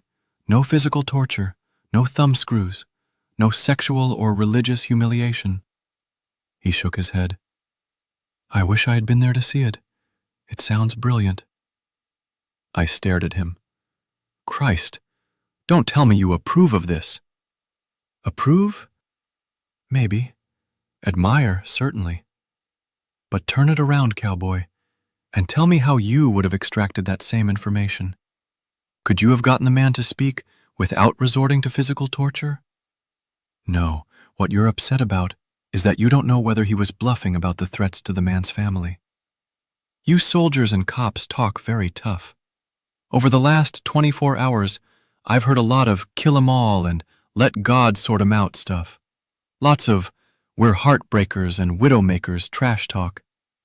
To a large degree, it might even be true. But a fair amount of this stuff is team cheers to get the players ready. Down on the real level, you're each human, and there's no way you can truly separate yourselves from the realities of war. You might have had to hurt Alden physically in order to get him to talk. You might even have had to do permanent physical damage to him. Doing that would be hurtful to you, but it's a battlefield thing, ultimately not much different than a sword thrust or a kick to the cojones. What you're reacting to here is that Church inflicted damage on a completely different level. He hurt the man psychically, emotionally. Tough as you are, I'm not sure you can do that, and you are very sure that you can't.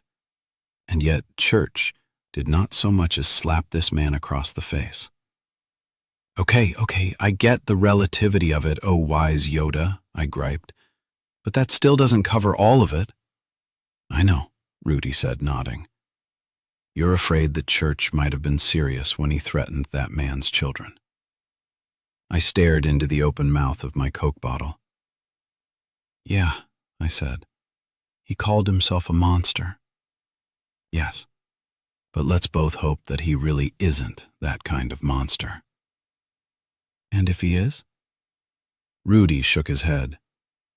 I've said it before, cowboy. It must be terrible to be him. Chapter 72. Crisfield, Maryland, /Wednesday, July 1st, 6:50 a.m. Rudy went back into one of the trailers to conduct some post-event sessions with the remnants of Alpha Team. I spotted Grace standing at the aid station and headed over. Her eyes were red-rimmed, but for now her tears were done. Maybe she'd cried herself dry, the magazine empty. I hoped Rudy would take some time for her soon. As I approached, she looked up, and in the space of a few seconds, several emotions crossed her face. Grief, of course, but also pleasure and a little surprise, maybe as she realized that she was smiling at seeing me. Just as I was smiling to see her, and the sight of her was sending a warm and tingly wave through my stomach. The realization gave me a little jab of surprise, too. I felt it down deep. Understand, I've always held office romances in some degree of contempt, regarding the lovers as perpetrators of bad judgment. But as I became aware of feelings for Grace, however new and unformed they were, I couldn't work up the slightest flicker of self-contempt. The angel on my right shoulder was getting his ass handed to him by the devil on my left. "How are you?" I asked. Or is that the single stupidest question ever asked since Nero asked his friends if they'd like to hear a little music? "I'll get by," she answered, handing me a cardboard cup of coffee. "I'm not going to let myself think too much about it. About my team." She sniffed and tried to smile. "I plan to have a complete breakdown when this is all over. If you want company for that, let me know." She gave me a penetrating look and nodded. "I may take you up on that." She changed tack. "Your friend, Detective Spencer's been asking for you. Or, to be precise, he's been asking where the effing hell you are, and what do you think you're playing at having him dragged out by a goon squad while he's on medical leave. Words to that effect. He's not the mildest of men. Jerry's okay. Good cop." "Well, you must know that we interviewed him." She paused. "That's why Mr. Church and I were at the hospital, at St. Michael's. We'd had our eye on Spencer since he first joined the task force, and after he was shot, we followed his ambulance to the hospital and borrowed him once he was free of the ER doctors." She shuddered. I don't like to think what would have happened if Mr. Church hadn't been on site when the infection began spreading through the hospital. You think it could have been worse? I know it would have been.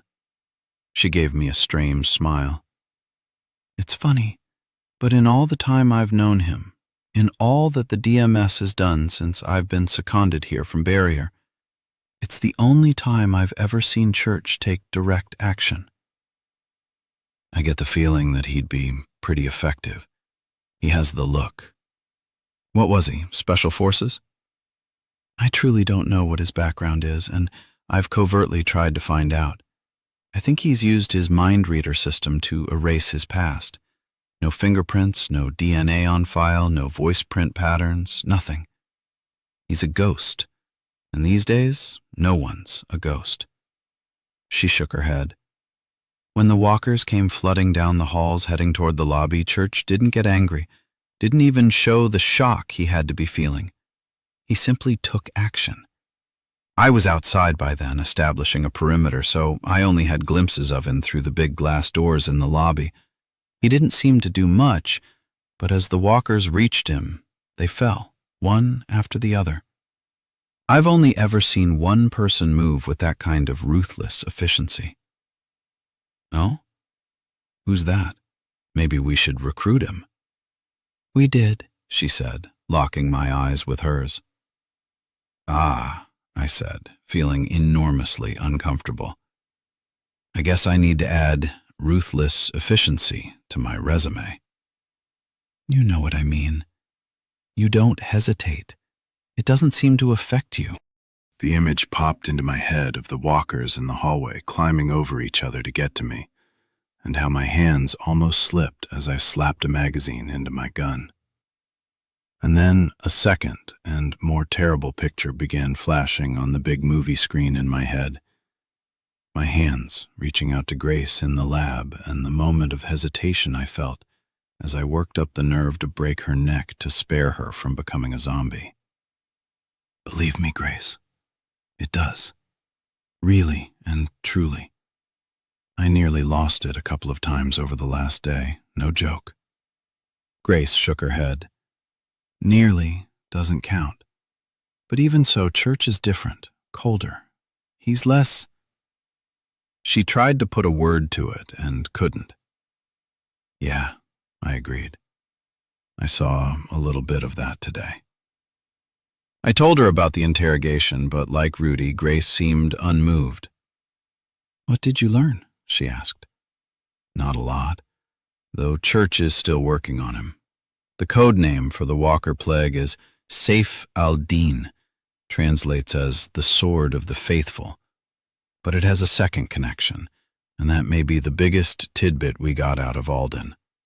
He confirmed that El Mujahid sometimes takes the name of Saif al-Din, kind of like Carlos being the jackal. She nodded. El Mujahid is a clever bastard. There are a lot of blokes in counterterrorism who would love to hang him very slowly from a tall tree. I'll buy the rope. But I'm not sure how fast we should label El Mujahid as our supervillain here, Grace. I read the Homeland profile on him when I was with the task force, and I don't recall anything that said he has a background in science. Explosives, maybe, but not medicine. He's more of a field general than a lab rat. Then he's hired lab rats. Bin Laden isn't an airline pilot, but his people still flew planes into the towers. I said non-committally. Well, I'd better get inside before Jerry has kittens. She took my hand and gave it a hard, quick squeeze and started to turn away, then paused, doubt on her face. Joe, we have the plant, the army of walkers they were making, the computers. Did Alden mention anything about any other sites? Any cells we've missed? No. He said he'd overheard the guards talking about possible locations for another site, but he didn't think they'd settled on a spot yet. This plant here is the main site, the factory floor, so to speak, and a lot of the stuff that was stored here was intended for use with future cells. He said the Delaware meatpacking plant was relatively new, a tiny lab, no computers, just a bunch of stored walkers. He didn't even know about the captured kids or the experiments planned for them. Do you think he was lying? I shook my head. You weren't in the room. Once he started talking, he kept on talking. Who got enough information to begin working on a research protocol? Even so, what's your intuition tell you? Have we stopped the immediate threat? Do we have time now to rebuild our teams, or is the clock still ticking? I don't know, Grace, I told her honestly. She nodded glumly and headed off, and I went to find Jerry Spencer. Chapter 73. Crisfield, Maryland, /Wednesday, July 1st, 7:07 a.m. Jerry Spencer was pissed. Hey, I said, thanks for coming. I thought I told you to leave this shit alone, Joe. No, you told me that you hadn't heard about the DMS and told me that I hadn't either. Same damn thing. A smarter cop would have backed off, and I don't appreciate being dragged into this. I made that clear to Church and that British broad, and I thought I'd made it clear to you. The British broad's name is Major Cortland, I snapped. And too fucking bad if you don't want to be involved. Look, I know you're short and you've got your whole retirement mapped out, but this is national security. This is a crisis on a par with 9/11, and in a lot of ways, it's worse. So stop whining about it. Grow a set and help us bag these rat bastards. He tried to switch gears. Why'd you have them drag me into this? FBI's got better crime scene investigators than me. Balls. You may be a world-class pain in the ass, Jerry, but you're also the best of the best. I got no time for second team. You got the magic, and you were available. You want me to beg? Is that it? We glared at each other, but then I could see something shift behind his eyes. Something I'd said had hit the mark. He stepped back and flapped an arm at me. Ah, shit. So what does that mean? Are you in? We were inside the shower room of the crab plant, and he looked down at the floor as he absently rubbed the spot on his chest where bullets had cracked his sternum. 30 years, Joe. 30 years on the job, and I never so much as caught a scratch. Not a splinter. And then that asshole damn near punches my ticket. If I hadn't had the Kevlar, I'd be dead. Yeah, man, I know. Upside is that you did have the Kevlar. Universe threw you a bone. Christ, you been reading The Secret or some shit? He scowled at me and then sighed long and deeply, wincing a little as he did so. Then he gave me a crooked little smile. You're a total pain in my ass, you know that? You at least saved that cigarette boat for me. Well, no, I said. We kind of blew it up. Crap. He turned and looked around at the ruined shell of the shower room. All right, damn it. Let's get this dog and pony show on the road. I offered him my hand and we shook. Thanks, Jer. I owe you on this. You owe me a friggin' boat. I'll see what I can do, I said, wondering if Church had a friend in that industry. There was an FBI forensics investigator on hand to assist Jerry, and I was amused to see that it was Agent Simchek, my old friend Buckethead, who'd braced me at the beach and dragged me into this mess. He didn't return my nod and only gave Jerry a hard and unsympathetic stare. The FBI never likes playing second chair to ordinary cops. Simchek carried a full evidence collection kit and an air of disapproval. I wasn't fluffing Jerry's ego when I said he was the best. I've worked with him on the task force and on a few other cases that had connections between Washington and Baltimore. I'm good with a crime scene, but Jerry is better than me or anyone I ever heard of. If there was any way I could persuade him to sign on to the DMS as head of forensics, I was going to give it a hell of a try. Church said that I could have whatever I wanted. Jerry looked at the rows of lockers behind which Skip had been hiding. There was a struggle here. He squatted down, careful of his chest, and looked at the floor and shone a pen light at different angles to evaluate the shadows cast by dust and debris. He asked Simchek for evidence markers and received a stack of small plastic A-frames.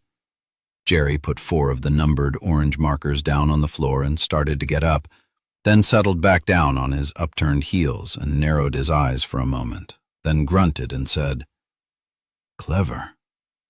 Simchek and I looked at each other. Jerry frowned for a moment and then added a 5th marker, right between the first and second set of lockers. That's when I saw it, but I can't pretend that I ever would have seen it if Jerry hadn't spotted it first. It's why I asked for him. Simchek, to give him credit, was only a half step behind me. "Is that a door?" he asked. "Uh-huh," Jerry said as he stood. "I understand one of your boys went missing here at the infiltration point. There's no other way out of this room except the corridor and the doorway that they blasted. Scuff marks pretty clearly show that he was using the first set of lockers as a shooting blind. I figured that unless he's a damn fool, there had to be another access point. Otherwise, it would have been impossible to sneak up on an armed sentry.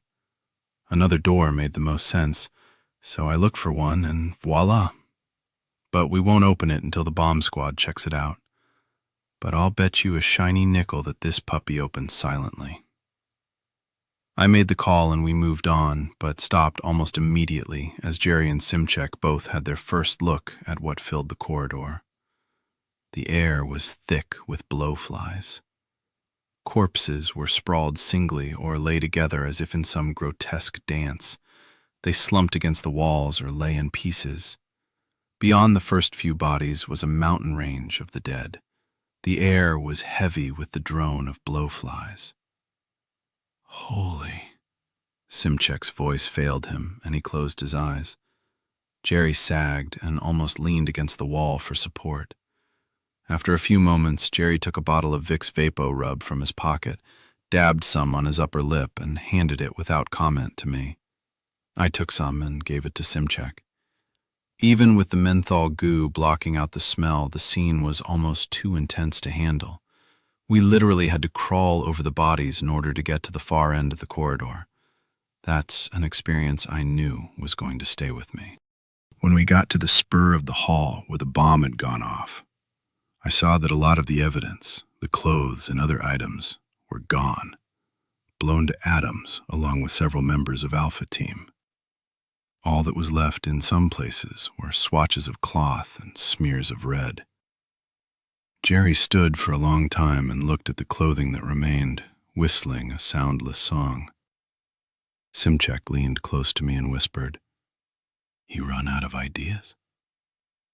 Without turning to us, Jerry said, "You want to tell an Italian mother how to make gravy?" Simchek frowned at me. "What?" "He means shut the fuck up," I interpreted, and Simchek lapsed into a wounded silence. Jerry went back to walking the scene, but he didn't say a word.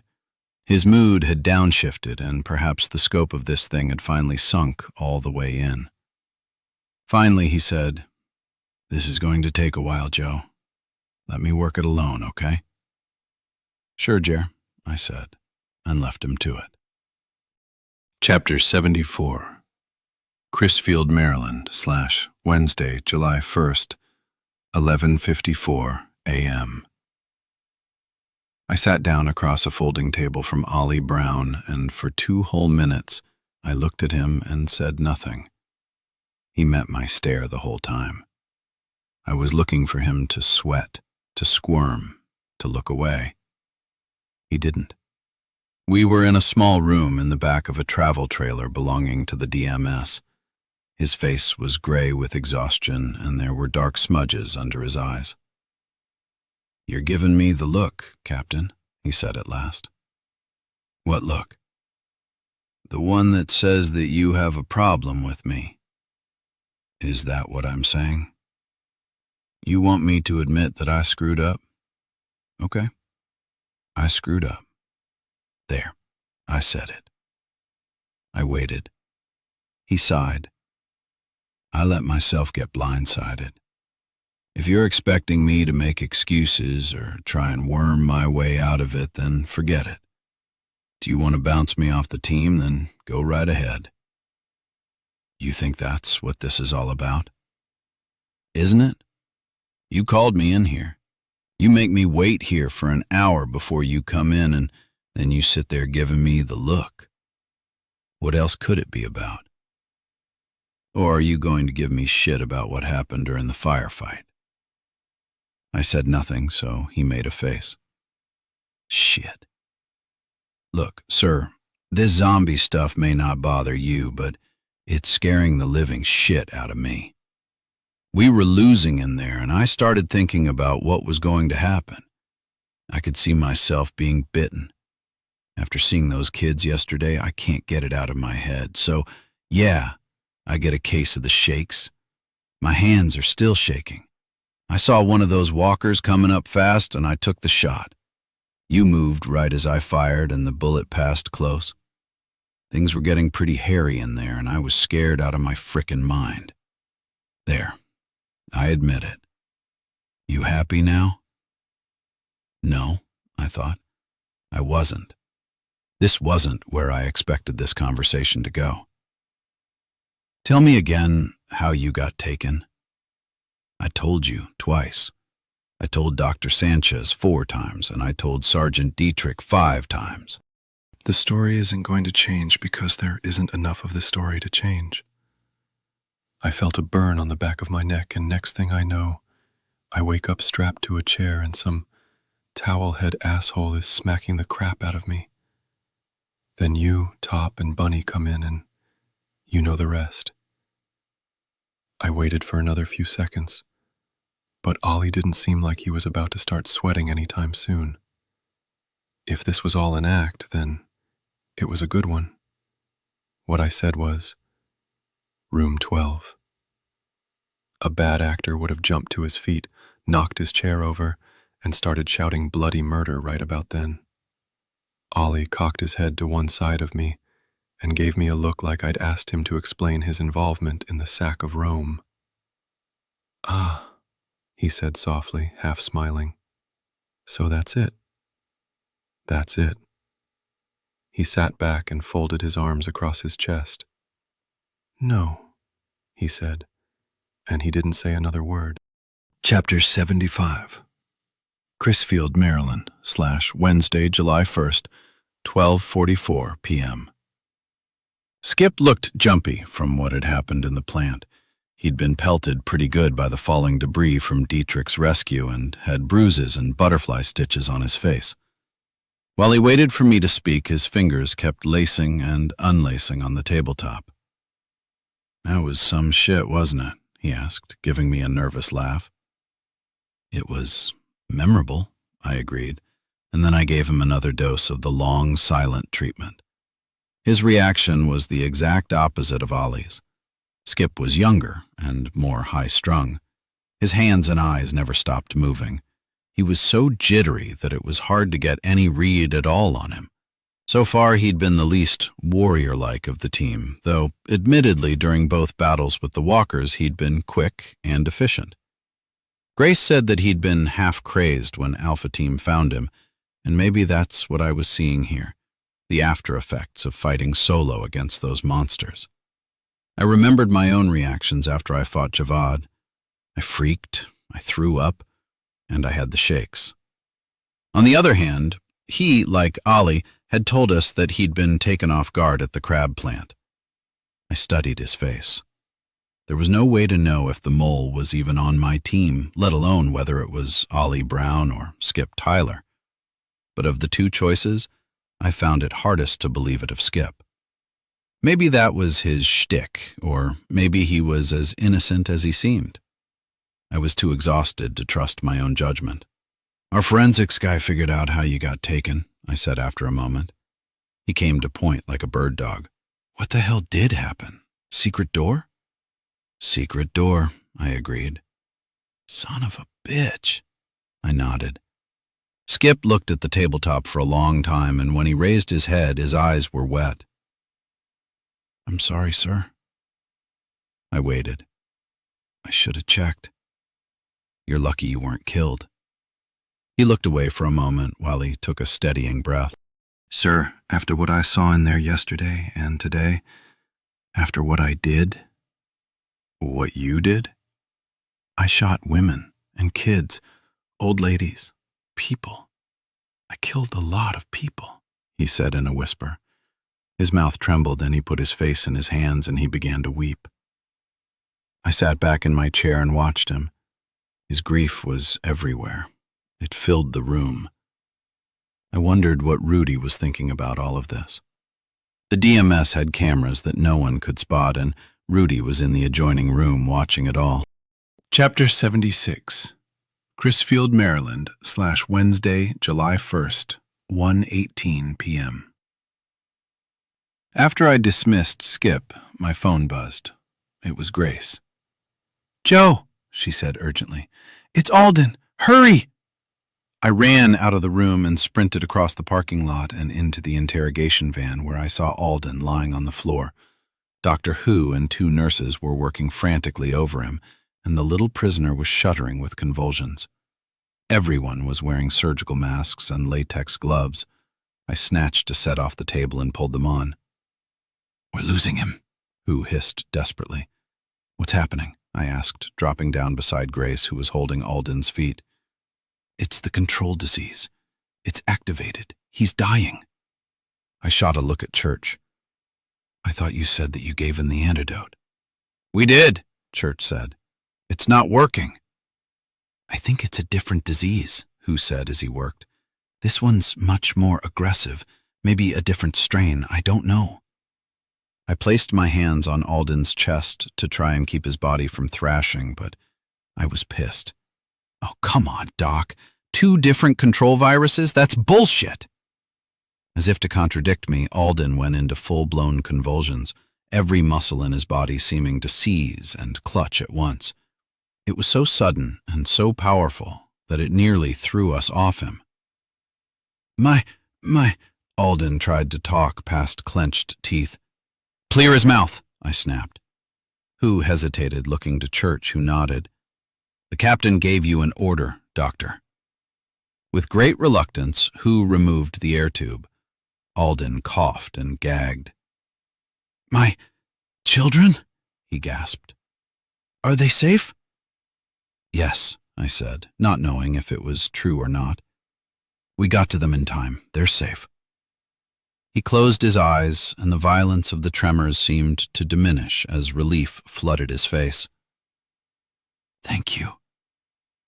Thank Allah." I put my hand on his shoulder and gave him a little squeeze. He settled back against the floor, the convulsions fading for the moment. "Tell us how to help you?" Alden shook his head. "I don't know. The pills always worked before." Who looked at me. "We don't have your pills. We're using what we found at the first 2 sites." Alden suddenly went into another fit, and when it passed, he looked considerably weaker, more dead than alive. He tried to say something, but his voice was barely a whisper. I leaned close, strained to hear. "Save them." "Your children are safe," I assured him, but he shook his head. "No. Save them. Save all of them. There is still time. Save them." Who? Who do you want us to save?" He couldn't form the word. Blood seeped from his nose. He closed his eyes, and a tear of watery blood fell from his left eye. When he opened his eyes, one pupil was massive, a clear sign of a cerebral hemorrhage. He was fighting to hold on with everything he had, and I felt myself admiring him for the ferocity of his struggle and, truth be told, for the lengths he had been willing to go to protect his children. But this was a fight he couldn't win. He knew it, too. We all did. He forced his mouth to shape the word slowly. Lester. "Lester?" I said. He nodded. "Lester who?" Alden tried to answer, failed, shook his head. He turned and spat blood onto the floor. "Alden, who is this Lester? Give me a last name. Who is he? What does he do? Tell me something." "Fine, Lester, he whispered, and struggled as the next wave of spasms tore through him. Blood was welling through his skin, erupting from his pores. It was like his whole body was disintegrating. With the last fragment of his will, he shaped another word, and I bent close to him to catch it. His voice was faint, a fading whisper. Bellmaker. And then he was gone. He sagged down and lay utterly still. Grace let out the breath she was holding and sat back, pushing a damp strand of hair out of her eyes. She looked at Alden and then at me. Lester Bellmaker, she said. Have you ever heard of him? I reached out and closed Alden's eyes. No, I said tiredly. It doesn't mean a thing to me. Doesn't ring a bell, huh? Who said in an offhand tone, and I wheeled on him. You're a half step away from life on a ventilator, asshole. Who recoiled. Geez, sorry. I was just trying to make a joke. It's not like he was one of the good guys. Shut up, Church said, ever so softly. Who flinched as if Church had slapped him, and he got up and walked to the far end of the van and threw himself into a chair. I stood as well and looked down at Alden. Did I lie to him, Church? Or did we really rescue his kids? Church got to his feet and peeled off his mask and gloves. We were too late by about 3 days. The whole village was already gone. Someone let some walkers loose. All of the bodies were laid out for us to find. There was another tape, El Mujahid. It's on my laptop. I punched a nearby cabinet and left a dent in it. I can't tell you how much I want to find this guy. You can keep my paycheck, Church. Just promise me that when we find El Mujahid, I get to be locked in a room with him. Him and me. You'll have to get in line, snarled Grace. First things first, advised Church. We need to identify this Lester Bellmaker. If he's a link to El Mujahid, then we need to jump on it. I'll run it through MindReader, offered Grace. If his name is in anyone's database, we'll find him. She hurried out. Church and I stood there, still looking down at Alden. Did you get anything else out of him? I asked. Bits and pieces. It looks like the crab plant was the hub of this whole operation. People were abducted, infected, and studied. Alden said that there was no plan that he knew of to release them at the present time.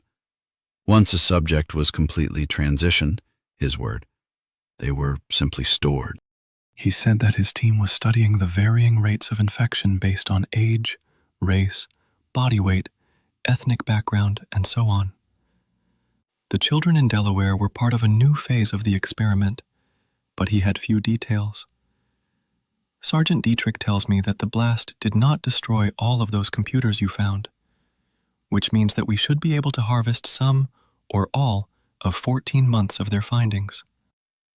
Doctor Who, and here he cut a brief, hard look at his pet mad scientist, thinks that it'll shortcut the search for a cure. Cure? I thought prion diseases couldn't be cured. Doctor, Church beckoned to him, if you please. Who approached me the way a limping caribou approaches a cheetah? Okay, true. You can't cure a prion disease. The key is to stop the parasite that triggers the aggression and accelerates the rate of infection. We might be able to get a handle on that based on some things Alden told us.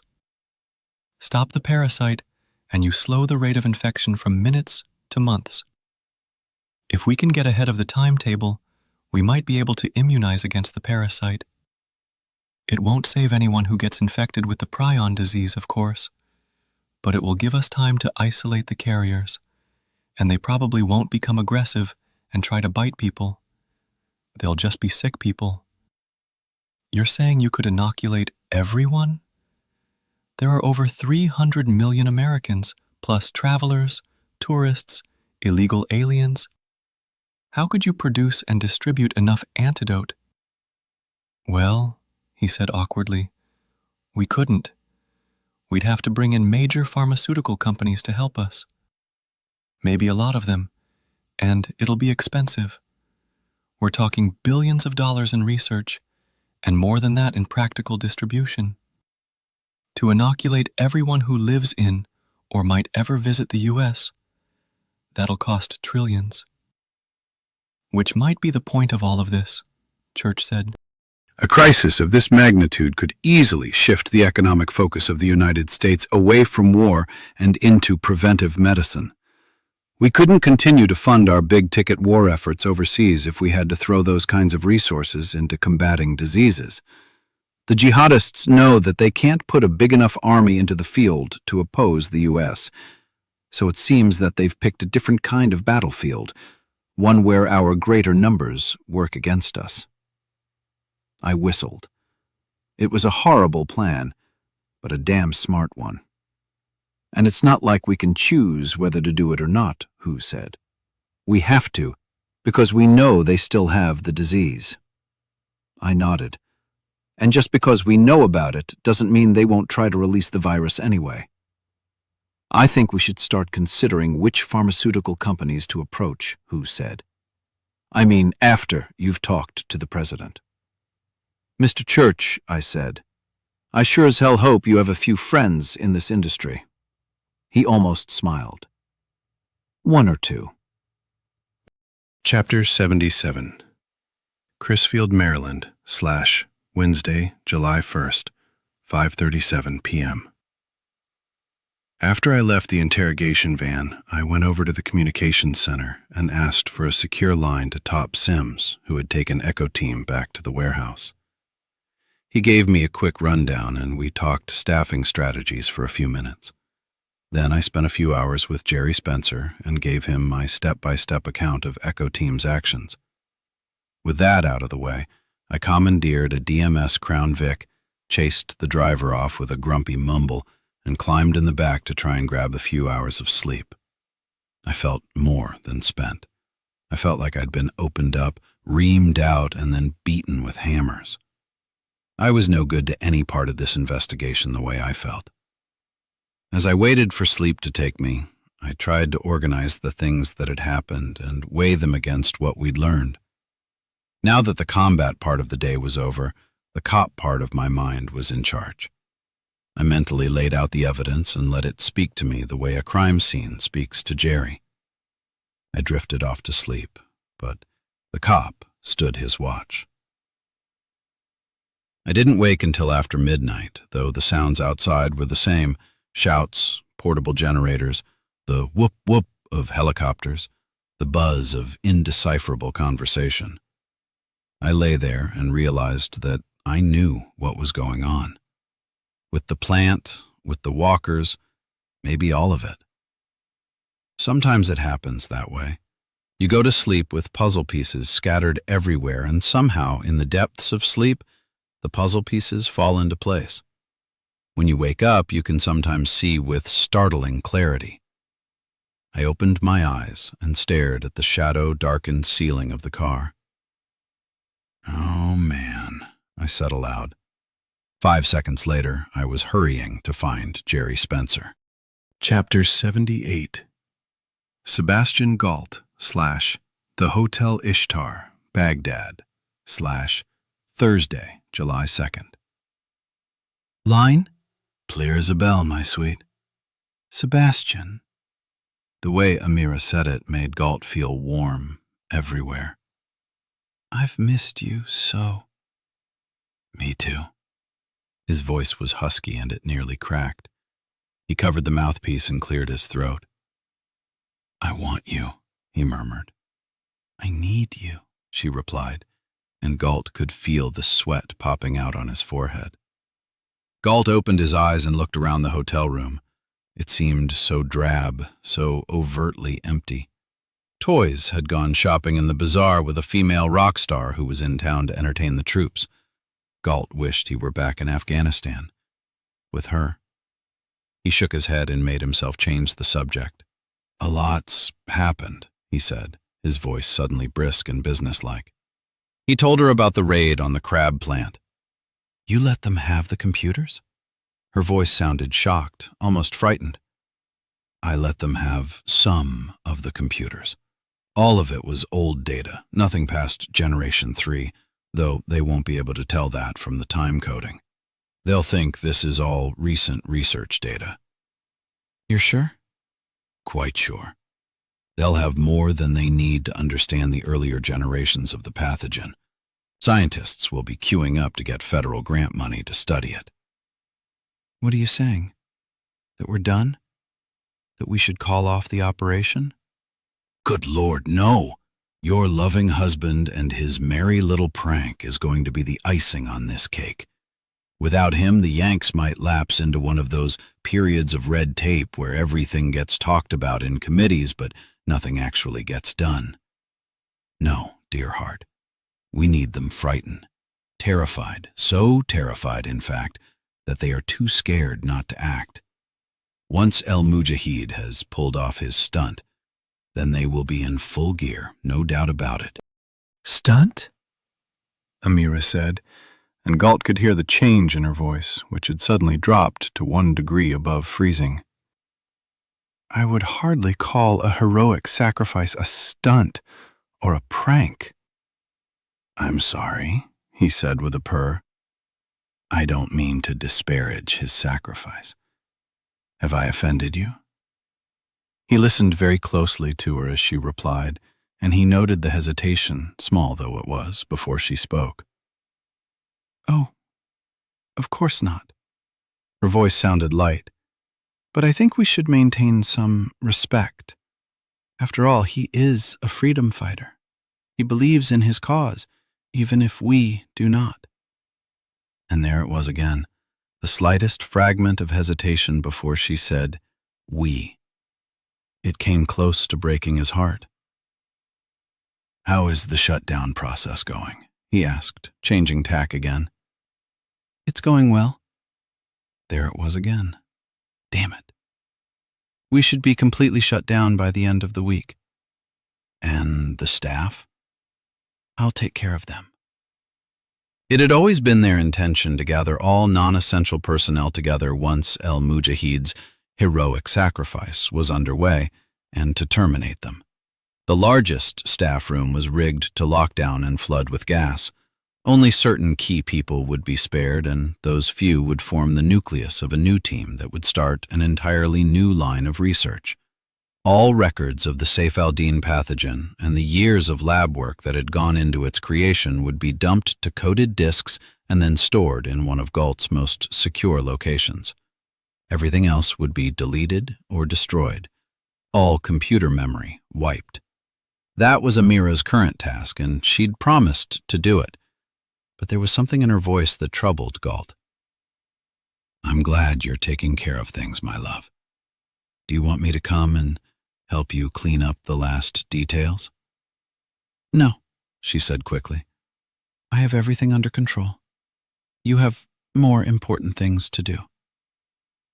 Yes, I suppose I have. He paused and said softly, I love you, Amira. There was a final pause, and then she murmured, I love you too. After the line went dead, Galt stood for a long while looking out the window at the plaza below. The erotic elation he'd felt when he had first heard her voice was completely gone. No, that was wrong. There was just enough of it left to make his heart hurt.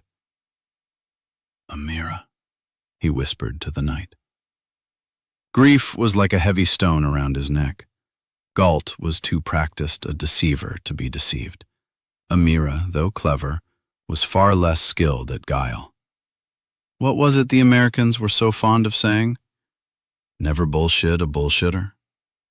Her pauses had been too long and in all the wrong places. Some of the inflections were brittle. He wondered if she was aware of it and doubted it.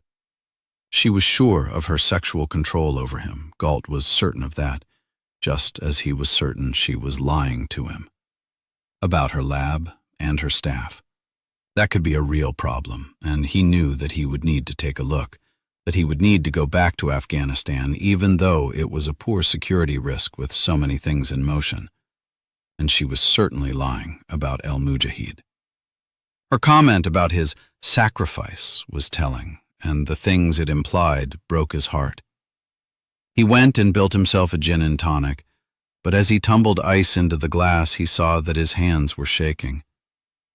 "God damn her!"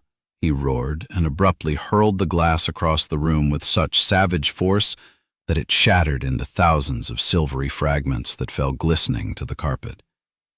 He sagged back against the wet bar. "Damn you," he said again, and now his eyes burned with tears. What should he infer from this, and from the other hints he'd picked up over the last few weeks? Did Amira really have feelings for her brute of a husband? Was that even possible? After all of the sex, after all of the constant betrayal and the plotting behind the fighter's back, could she have fallen back in love with El-Mujahid? Galt reached for another glass and mixed another drink, swallowed half of it down a dry throat and poured more gin into it without adding any extra tonic. Then something occurred to him that made his heart go still in his chest. He could hear his pulse throbbing in his ears as the new thought blossomed from a seed of suspicion into a fully realized belief. The gin in his stomach turned to sickness as he realized that all of the pieces of this puzzle did actually fit together, but that the picture they made was one that he had never expected or foreseen. What if Amira had never stopped loving El-Mujahid? What if this whole thing from the very beginning, before their clandestine meeting in Tikrit, what if everything she had done for him and with him and to him had been part of an older scheme, one that was not of his design? What if this had been something Amira and El-Mujahid had cooked up themselves, something they'd twisted so subtly that he thought he had recruited them? What if they'd suckered him into financing their scheme instead of the other way around? Toys had once suggested this as a possibility, but Galt had dismissed it with a laugh. But now, what if it was all true? "Good Christ," he said aloud, and now his hands were shaking so badly that gin sloshed out of his glass onto his shirt front. What if Amira and El-Mujahid were not helping him scam the U.S. government out of billions in research and production money? What if money was not even the point? Was that possible? He wondered. But the answer was so obvious. Toys had been right all along. The truth now burned in front of his mind's eye like a flare. There was only one thing more powerful than money, especially in this part of the world. What if this was jihad? Galt staggered backward and his back crashed against the wet bar. His legs turned to rubber and he sat down hard on the floor, the rest of his drink splashing onto his thighs. He didn't feel the wetness or the cold. All he could feel was a rising sense of terror as the realization that he had given the world's deadliest weapon to a wickedly clever assassin and ensured that nothing could stop the release of the Saif al-Din pathogen. El-Mujahid was not carrying the weaker strain of the disease with him. Galt was certain of that now.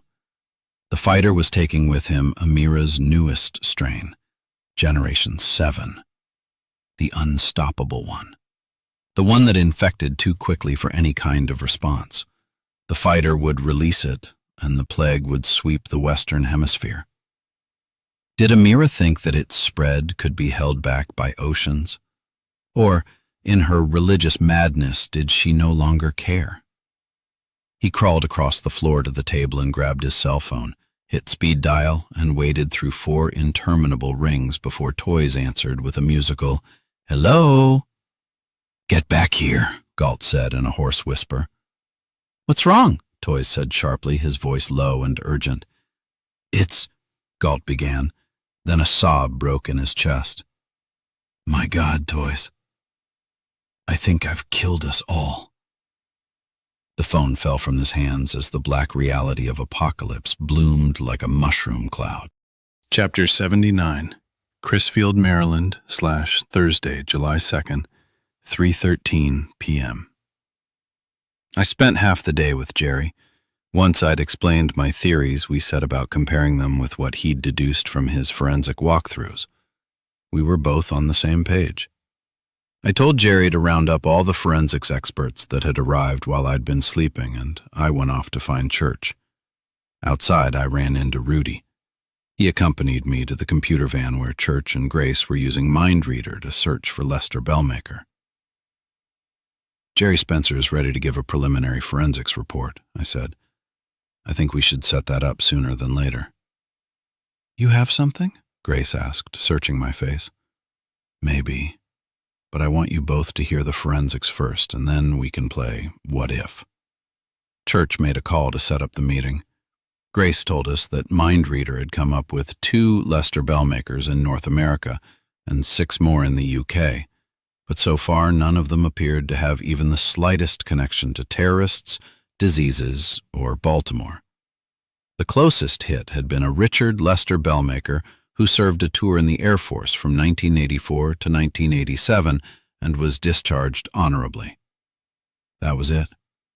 The guy managed a Chuck E. Cheese outside of Akron, Ohio, and no matter how deep Grace searched into his background, the guy didn't ring a single damn bell. We're getting nowhere, she said. And slowly, Church agreed. Could Alden have been lying to us? Grace asked, cutting a look at Rudy. You watched the interrogation videos and you read the telemetry feeds. What's your assessment? Rudy shrugged. From what I could see, that man was desperate to tell the truth. That much was in his voice.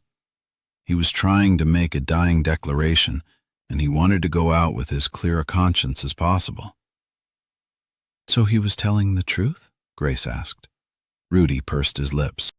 It's probably fair to say that he was telling the truth as he knew it, but we can't discount the possibility that he may have been regurgitating disinformation fed to him by the guards. Too right, Grace agreed, which means we could be wasting time and resources on a wild goose chase. So what do we do now? Rudy asked. Keep looking, Church said. Chapter 80. Sebastian Galt, / The Hotel Ishtar, Baghdad, / July 2nd. The door to Galt's hotel room banged open, and Toys came rushing in with a pistol in his hand. All affect was gone, and in its place was a reptilian coldness as he swept the gun across the room. Seeing Galt on the floor, Toys kicked the door shut behind him and rushed to his employer's side. Are you hurt? He asked quickly, searching for signs of blood or damage. No, Galt gasped. No, it's... He disintegrated into tears. Toys studied him with narrowed eyes. He lowered the hammer on his gun and slid it into the shoulder holster he wore under his jacket. Then he caught Galt under the armpits and, with surprising strength, hauled him to his feet and walked him to a chair. Galt sat there, face in hands, sobbing. Toys locked the door and verified that the electronic bug detectors were still operating. Then he dragged an ottoman over and sat down in front of Galt. Sebastian, Toys said softly, tell me what happened. Galt slowly raised a tear-streaked face to him. His eyes had a look of hopeless panic. Whatever it is, we can deal with it, Toys assured him. Uncertainly and with stuttering words, Galt told him about the call to Amira and of the dreadful realization that had bloomed in his mind. Toys's face underwent a process of change from deep concern to disbelief and then to fury. That fucking bitch. Amira.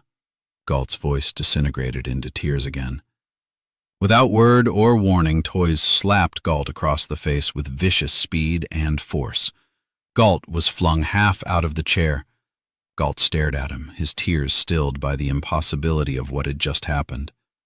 Toys leaned close and, in a deadly, quiet voice, said, Stop your blubbering, Sebastian. Stop it right fucking now. Galt was too stunned to speak. Try for once to think with your brain instead of your cock. If you had, you'd have seen this coming. I bloody well saw it coming. And I've been warning you about that bitch and her husband for years. Christ, Sebastian. I had to kick the shit out of you. Galt climbed back into the chair, eyes still unblinking.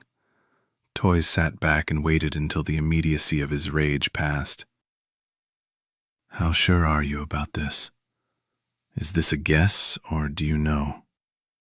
I don't know for sure, Galt managed. But it all just came to me in a flash. Came to you in a flash, Toys sneered. Mother Mary, save me. If they... Shut up, Toys said as he fished out his phone. He dialed the number. A voice answered on the third ring. Line? Toys asked. Clear, said the American. I'm calling on behalf of our patron. There's a problem.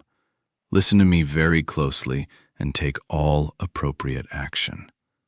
The princess and the boxer have gone off the reservation. What? Why? Toys's mouth made an ugly shape as he said, They think they're still in church. That wasn't an agreed code word, but Toys was sure the American would grasp the meaning, and he did. I never trusted those two from the beginning.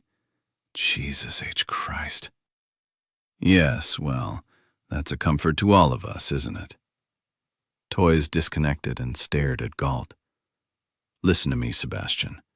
If El Musclehead is going to launch the latest generation of the plague in America, then we have to assume that Amira has taken some precautions. Galt's eyes came back into focus. Precautions? She's a wacko, I agree, but I can't believe that she'd want to destroy the entire world. A lot of them are true believers, don't forget. Galt sat up straight. What are you saying? I'm saying that she probably has a bloody cure for this thing, or a treatment, something that will keep it from wiping out her own people. El Mujahid might already have been inoculated, but that's beside the point. What we have to do is get our ruddy asses to the bunker, beat some information out of your girlfriend, and then make sure Jinn 2000 starts cranking out the cure, just in case our American friend doesn't stop the fighter in time. The bunker, yes. Galt nodded, and his jaw lost some of its softness. His eyes grew several degrees colder. Yes, Amira will have thought it through. Toys cut him off. Understand me, Sebastian, he said in an icy voice. I work for you, and I love you like a brother. But you've endangered me by letting this thing get out of hand. I warned you about Amira 100 times, and now she's stabbed you in the back. If she has a cure, then we are going to bloody well get it. His green eyes glittered. And then we are going to put a bullet right through that brilliant little brain of hers. Galt closed his eyes for a moment, as if to block out that image, but when he opened them, Toys saw that some kind of change had occurred. The eyes that looked out at him from Galt's puffy and tear-streaked face were vicious, almost feral in their hateful intensity. Yes, he snarled. Chapter 81. Crisfield, Maryland, /Thursday, July 2nd, 6 p.m. The forensics tent was set up in one corner of the parking lot. As Dietrich had promised, it was an actual circus tent. The silk sides and scalloped dome were painted with brightly colored animals, elephants, zebras, giraffes, and monkeys, and around the base was a life-sized line of capering clowns. Inside, Jerry Spencer was the ringmaster. Teams of experts had spent the whole day collecting evidence and transporting it out of the building in protective bags. The tent had several hermetically sealed plastic clean rooms that were marked with the logo of the Centers for Disease Control. Men and women wearing white hazmat suits worked in one of these, and they had a production line going with one autopsy after another. A refrigeration truck was backed up to that end of the tent, and the bodies of autopsied walkers were double-sealed in body bags and stacked like cordwood inside. There were a dozen experts at the meeting, along with Jerry, Grace, Dietrich, Rudy, and Who. Somehow Church had managed to change into a clean suit. I was still in the soiled fatigue pants and t-shirt I'd worn under the hammer suit. I must have smelled pretty ripe. "Let's start with the bodies," Jerry said as soon as everyone was seated. He nodded to a tall black woman with golden skin and pale brown eyes. Dr. Clarita McWilliams was a professor of forensic pathology at Thomas Jefferson University Hospital in Philadelphia. "We have a total body count of 274. That breaks down as follows: 11 terrorist soldiers, 5 scientists and technicians, 2 unspecified support staff, 5 DMS personnel, and 251 of the, walkers." She briefly looked around the room through her half-moon glasses, then cleared her throat and plowed ahead. There were 91 adult male walkers, 122 adult female walkers, 21 male children under the apparent age of 18, and 17 female children of the same approximate age. The ethnic breakdown of the walkers stands at 124 Caucasians, 73 Black, 28 Asian, and 26 Hispanic. If you want a more precise racial breakdown, it'll take some time. "So, what does that tell us?" I asked. "It's close enough to a general population cross-section," McWilliams said. "Maybe a little heavy on the male-to-female mix. If there's a pattern, it isn't yet apparent." "What do we know about where these people were from?" I asked. Dietrich held up his hand. "I've been working on that, using recovered wallets, cell phones, and so on. Most of these people seem to be concentrated in Maryland, New Jersey, and Pennsylvania. None from anywhere else." "Just like the kids in Delaware," I said. "Random, but all East Coast." "Any IDs with the name Lester Bellmaker?" Grace asked. "Or any variation on Bellmaker? Maybe Bellmacher or something like that?" Dietrich scanned a sheet of paper on a clipboard. "Nah, closest we have there is a Jennifer Bellamy. No Lesters." "It's a dead end," Church said quietly. "We have to consider that the name is an alias." "Alden seemed to think it was important to give it to us," I said. "He used his last breath." "Time will tell," Church said. "Anything else, Dr. McWilliams?" She shook her head. "Medically speaking, we haven't yet found anything that goes outside of what Dr. Hugh has already shared regarding these walkers. One item of interest is that less than half of the victims I've seen displayed any visible bite marks. Most have injection marks, and presumably that's how the pathogen was introduced." Grace asked, "Of the ones with the bite marks, have you determined if any of them were bitten post-mortem?" "No. There's no evidence that these walkers preyed on each other. That suggests that they are attracted only to living flesh." She looked ill as she said it. "Like in the movies," Who said, but she ignored him. I turned to Jerry. "What's next?"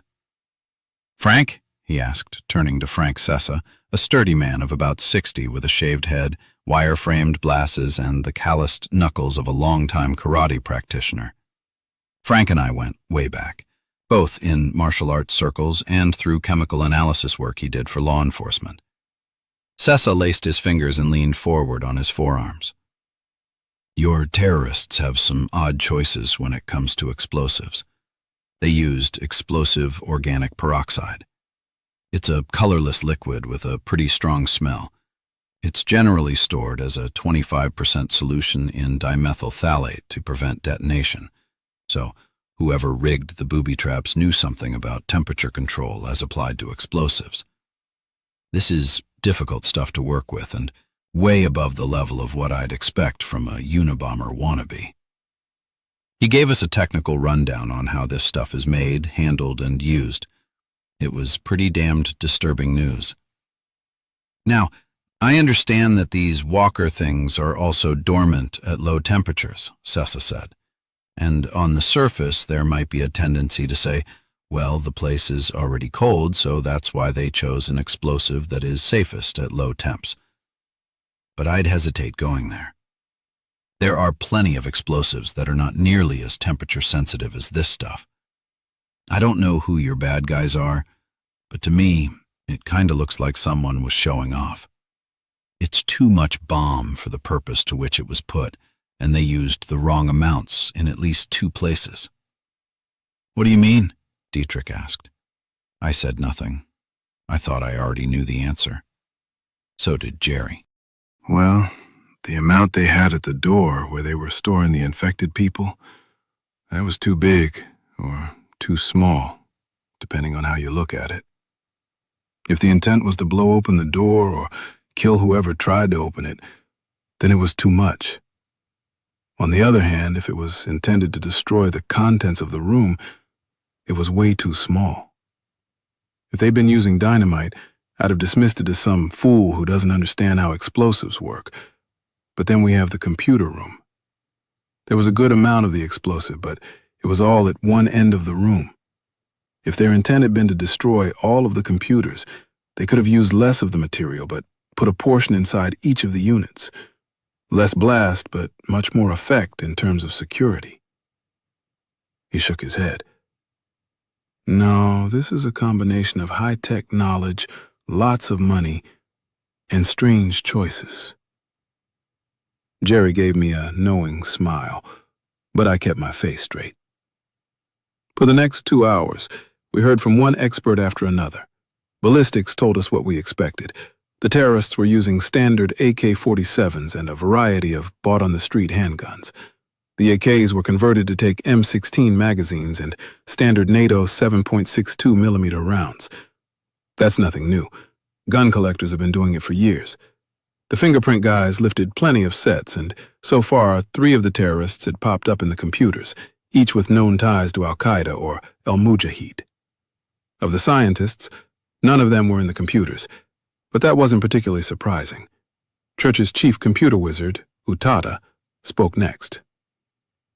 As Mr. Sessa pointed out, we aren't seeing a total loss with the computers. In fact, we got pretty lucky because 2 mainframes are completely intact, and we're salvaging stuff from 3 more. What have we found so far? Grace asked. Who answered that? Tons. If the data is supported by the lab work my guys are doing right now, then we might have a name for some or all of the component parasites. That's going to save us a lot of time in putting together a protocol. I thanked the forensics experts and let them get back to work, though Jerry stayed behind. Church said, "We haven't actually heard from you yet, Detective Spencer. What are your thoughts on this?" Jerry smiled and gave me a sly look. Captain Hotshot here already knows what I'm thinking, but let me give it to those of you who aren't cops. It was a nice dig at the feds in the room. I did my best not to smirk. Point 1, he said, ticking the items off on his fingers. This place is built to be a rat maze. The only viable entry point was the door Joe's team used. From an approach point of view, nothing else was moderately safe. I believe that these suckers planned it that way. Point 2. Once Joe and his boys were inside, they were offered a single route to follow. Anyone who's in this business would know that they'd leave a man behind to guard the door. There was only one possible position a shooter would take to defend that position, and right behind him, there was a hidden door on well-oiled hinges. Absolutely silent when it opened, allowing an ambush man to sneak up and taser young what's-his-name. Skip Tyler, I supplied. Yeah, Tyler. They take him out with a liquid taser, cart him off and dump him in a room, but they leave his weapons where he can easily find them? Why not just cut his throat or feed him directly to the walkers? There's only one way that makes sense. He didn't elaborate on that point quite yet. Point 3. They take out the second guy. He snapped his fingers at me. Ollie Brown. Right. They taser Brown and drag him down to their lab. Now, the bad guys know full well that they've been infiltrated. So why the drama? Why capture Joe's guys instead of killing them? There were only 3 armed DMS agents left, and between the armed guards in the building and a couple hundred walkers, they could easily have simply wiped the team out, or taken them hostage to use as bargaining chips. They didn't try. They didn't even try to use Brown as a hostage when Joe broke in. They didn't try to flee. No, it doesn't add up.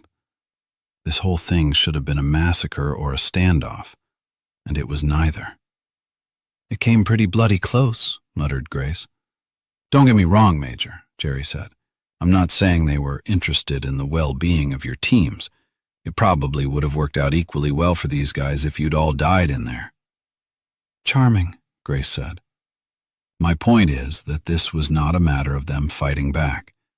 Nothing that I've seen supports that. Tell me I'm wrong, Joe. You know you're right, Jerry, I told him. The others around the table were staring at us, and there was a mixture of expressions. Church's face, as usual, told me nothing, but Grace was nodding, putting the pieces together herself. Rudy had one eyebrow raised the way he did when he was looking in at his own thoughts. Dietrich looked a little puzzled and kept looking to Church as if for instructions. Hu looked skeptical. Why would they do that? Hu asked. Because they wanted us to find what we found, I said. Hu shook his head. No way, that doesn't make sense. Yes, it does, murmured Church. We all looked at him, but he nodded to me. You have the floor. All of this is a setup, I said. Jerry's absolutely right. They could have taken us out and should have. We had a small team and no intelligence at all about the inside of the building. Once we were inside, they shut down the refrigeration units and turned up the heat to activate all of the walkers that had been lying dormant before we got there. So, between the booby trap and the big warehouse room, the walkers released into the halls, and the appearance of the guards who suddenly decided to open up with their AKs, we were herded into the lab. They set explosives in the computer room, but not enough to destroy all of their research, and none of the armed guards in the hall tried to use a key card to enter the lab. Jerry checked their key cards had the right code, but they didn't use them. We were played. To what end? Rudy asked. I mean, I can see the shape of it when you lay it out like that, but what's the point? You've managed to kill all of the walkers. All of their scientists and personnel are dead. We have the computers, and we have whatever else can be salvaged from the lab. The way you're describing it, the terrorists have handed us the solution to the threat. When I didn't answer, he added, why would they do something like that? Chapter 82. El Mujahid / Pier 12 / Brooklyn, New York.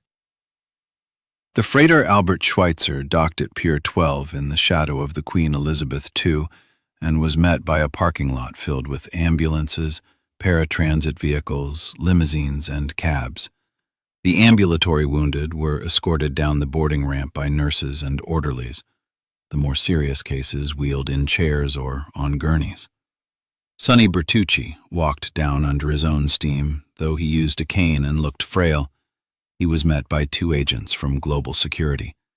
They led him to a white van with the name of a private ambulance company stenciled on the doors. The agents got into the back with Bertucci, and the driver shut the door, climbed into the cab, and drove out of the parking lot, and within half an hour they were on the New Jersey Turnpike heading south. At the Thomas Edison rest stop, the van pulled around behind a row of parked semis and stopped next to a black Ford Explorer with Pennsylvania plates. Both drivers got out and shook hands, and together they walked around to the back of the white van. The van driver knocked 3 times, waited, and knocked once more before opening the door. Your ride is... That was as far as he got. The driver of the Explorer pressed a silenced .22 against the back of his head and fired 2 quick shots. The van driver collapsed just as the doors opened. Sonny Bertucci reached out and caught him, and together, he and the Explorer's driver hauled the corpse into the van, laying it next to the two bodies of the global security agents. Both of them had their throats cut, and the big man held the hook of his cane in his left hand. The hook ended in a 6-inch wickedly sharp stiletto that had fit into the shaft of the cane, the seam hidden by a decorative metal band. Bertucci tossed the weapon into the back, and together, he and the driver of the Explorer closed and locked the van's doors. When they were done, they embraced warmly, slapping each other on the back. "It is so good to see you," beamed the driver. El Mujahid grinned despite the pain of his healing wounds. "Ahmed, it is very good to see a friend in this place." He paused and jerked his chin toward the van. "Galt knows?" "So it seems," said Ahmed.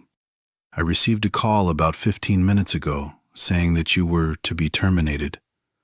I assume one of them," the driver said, jerking his head toward the closed van, "got a similar call." "Yes, it came in while we were driving. I couldn't hear what was said, but I could tell from his eyes that he'd gotten a kill order. Thank you for taking care of things." "My pleasure. Come, let us go. We cannot risk being here if Galt has other agents coming."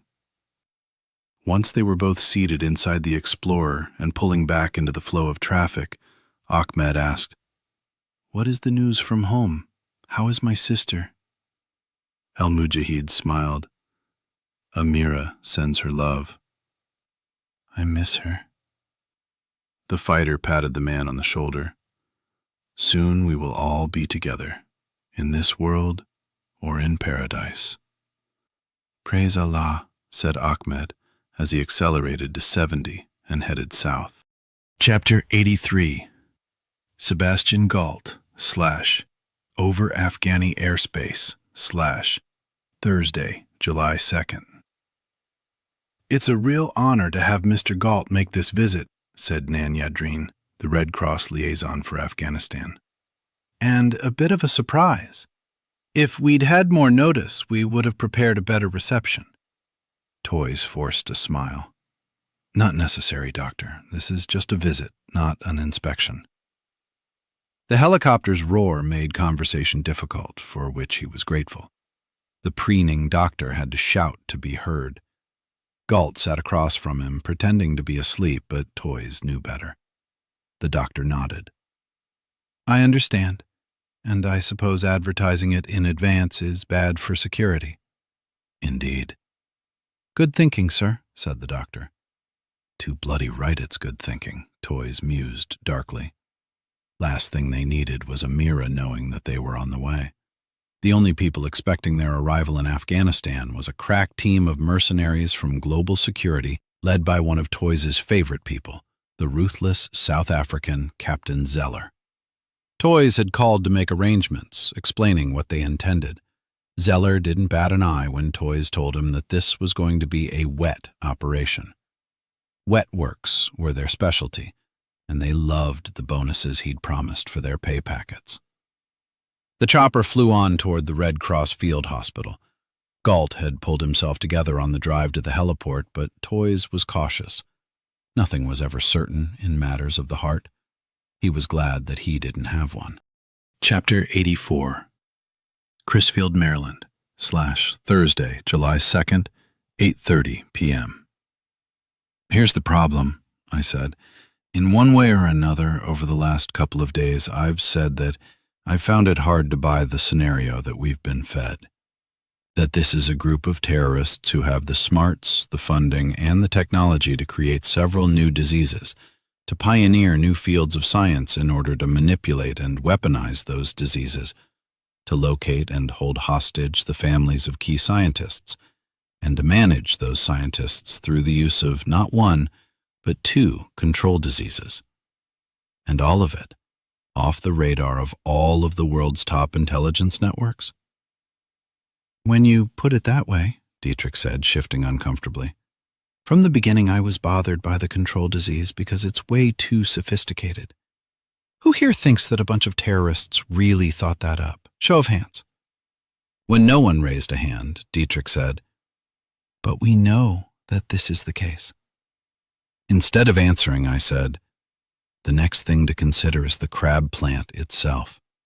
As Jerry pointed out, it was a trap from the beginning, no doubt about it. The staff inside, to all intents and purposes, were suicide fighters. Either they knew they weren't getting out of there alive, or they were duped into thinking that they were playing a stronger hand than they were. I doubt the scientists were in on it, Grace said. At least one was, I said, and reminded them about the one with the detonator. He said that it was already too late. I'm not sure what he meant by that, though. It's pretty clear that we'd know if the cephaldin pathogen had been released into the public.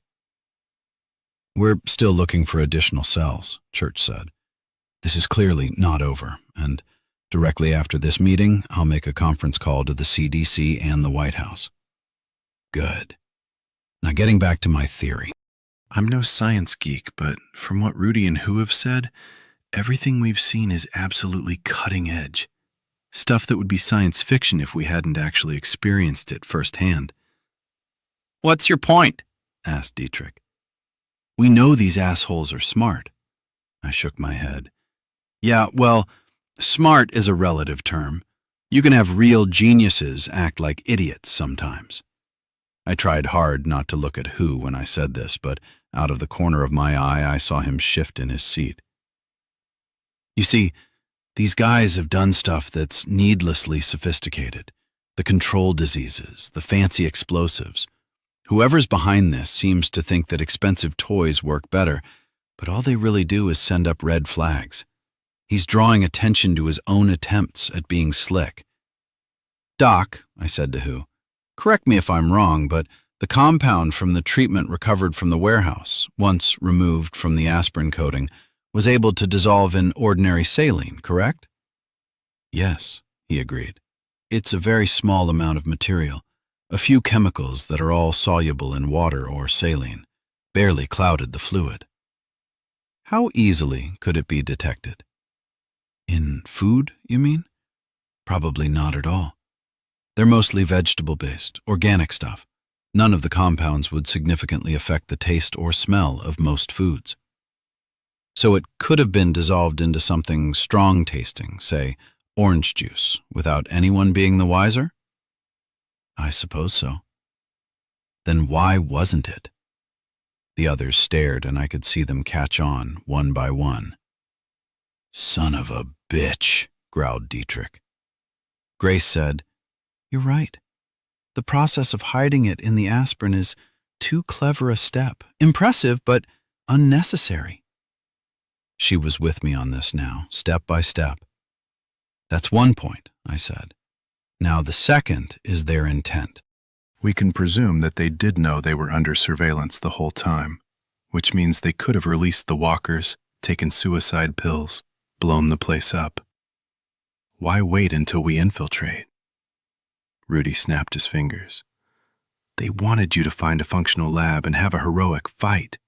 They wanted you to believe that you fought for and obtained the evidence, damaged and partial though it is. Right, I said. Our bad guy wanted to stage a big, scary event that would scare the hell out of us. Which it effing well did, Grace said bitterly. After Alden died, it seemed pretty clear that the terrorists were trying to make us afraid of the possibility of an epidemic, that it might be the new threat, a new kind of warfare that would force the U.S. to divert funding away from tanks and missiles and into preventive medicine. That's probably going to happen, at least in part, because we know that this disease actually exists and that terrorists have it. But before we decide that we know the shape of things, let me ask this. If we do start scrambling for new treatments and cures, who stands to benefit? Dios mío, a lot of people will get rich, Rudy said. Pharmaceutical companies, drugstores, health organizations, hospitals, pretty much the entire medical profession. I sat back and stared at him, and then at each person at the table. So why are we so damn sure that terrorists are the only ones behind this thing? Chapter 85. Amira/The Bunker /Thursday, July 2nd. Sebastian Gault has been spotted by our man in the Red Cross outpost. Amira looked up from her computer screen at the young Yemen woman who stood in front of her desk. When will he get here? Day after tomorrow, at the latest? Amira chewed her lip thoughtfully. Do you want Abdul to... Anna left it unsaid, but Amira shook her head. No, let him come. It should be an enlightening experience for him. She smiled at Anna, who flinched before returning the smile. Anna turned and left the room, silently reciting a prayer. For just a moment, Amira's face had looked like that of a desert demon, a jinn. Anna was glad to be away from that evil and totally mirthless grin. Chapter 86. Crisfield, Maryland / Thursday, July 2nd, 8:44 p.m. You lost me, Dietrich admitted.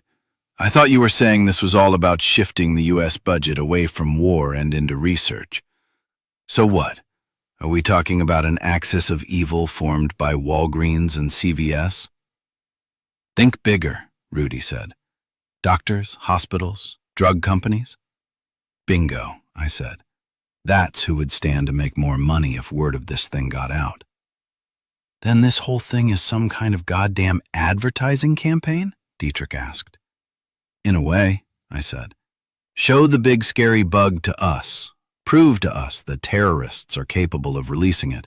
Then let us stop the first wave so that we feel like we've caught a break.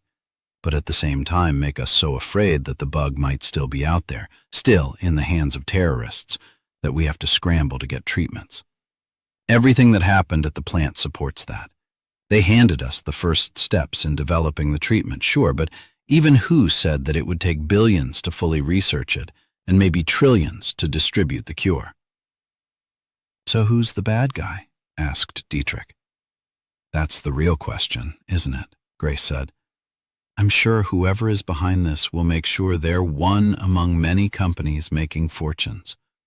They won't be so rash as to stand out or try to come to market with the only treatment. Absolutely, I agreed. Church pursed his lips and we waited. Finally, he nodded. I think you've hit it, Captain. Excellent work. Do I get a cookie? And you are still a world-class smartass. I bowed in acknowledgement. So where does that leave us? Rudy asked. Do you know how many pharmaceutical companies are out there? Too many, Church said, but not all of them could have funded something like this. We need to find one company with pockets deep enough to hide the kind of expenditure required for the research and development of this kind of disease. Or diseases, I corrected. Or a group of them who have pooled their resources. Surely there must be some way to narrow that list even further, Rudy argued. Not all pharmaceutical companies deal with disease pathogens. Not all of them deal with preventive medicine. Will that matter? Dietrich asked. Sure, Rudy replied. If they aren't prepared to do the research or mass-produce the treatments, then they wouldn't be in on the first wave of cash, the big money wave. Their factories wouldn't be configured for it. But even discounting those, we're still looking at a lot of companies. It's likely to be a great deal more complicated than that, Grace said, because a lot of the big companies are multinational, with divisions peppered liberally all around the world. I doubt any of them would be so daft as to orchestrate this inside the borders of any of the superpowers. The governmental regulations on materials and money would be too risky. I'll bet these bloody bastards have an R&D facility in some third-world country. How would we know where to start looking? Mind reader, said Church. Though we're going to have to make a lot of guesses as to what the search arguments are going to be, and this whole thing is still speculation, so we are likely to trip over some of our own assumptions. This presents its own complication, however. No matter who we ultimately discover as the culprit behind this, we still have to bring this to the president and then ask for help from the pharmaceutical companies to prepare in case the disease is ever released, whether that happens deliberately or, more likely, by accident. Oh man, Dietrich said. That means that we're probably going to be making our bad guy pretty damned rich. Right up to the moment we put a bullet in his brain, Grace said. She wasn't joking, and no one took it as such. In the meantime, I said, we still have to bear in mind the possibility that actual terrorists are involved in this. My guess is that our phantom pharmaceutical company has been funding terrorists to encourage their cooperation. It makes sense, Church said.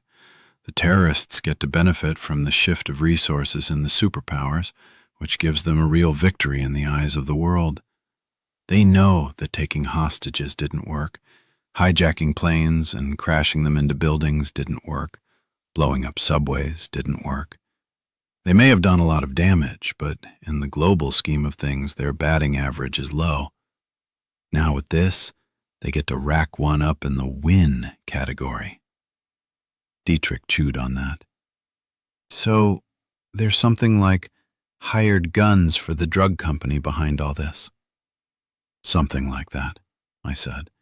But one thing we know about terrorists is that they don't give up easily, and they are seldom satisfied with a subtle victory. They're not great team players. They resent being someone else's flunkies, and they suck at sticking to the rules. Meaning? Rudy asked. Meaning, I said, that just because our bad guy has paid them to arrange some demonstrations of this disease, it doesn't mean that they're going to pack up shop and go home now that the scheme worked. A lot of their people have been killed in the process.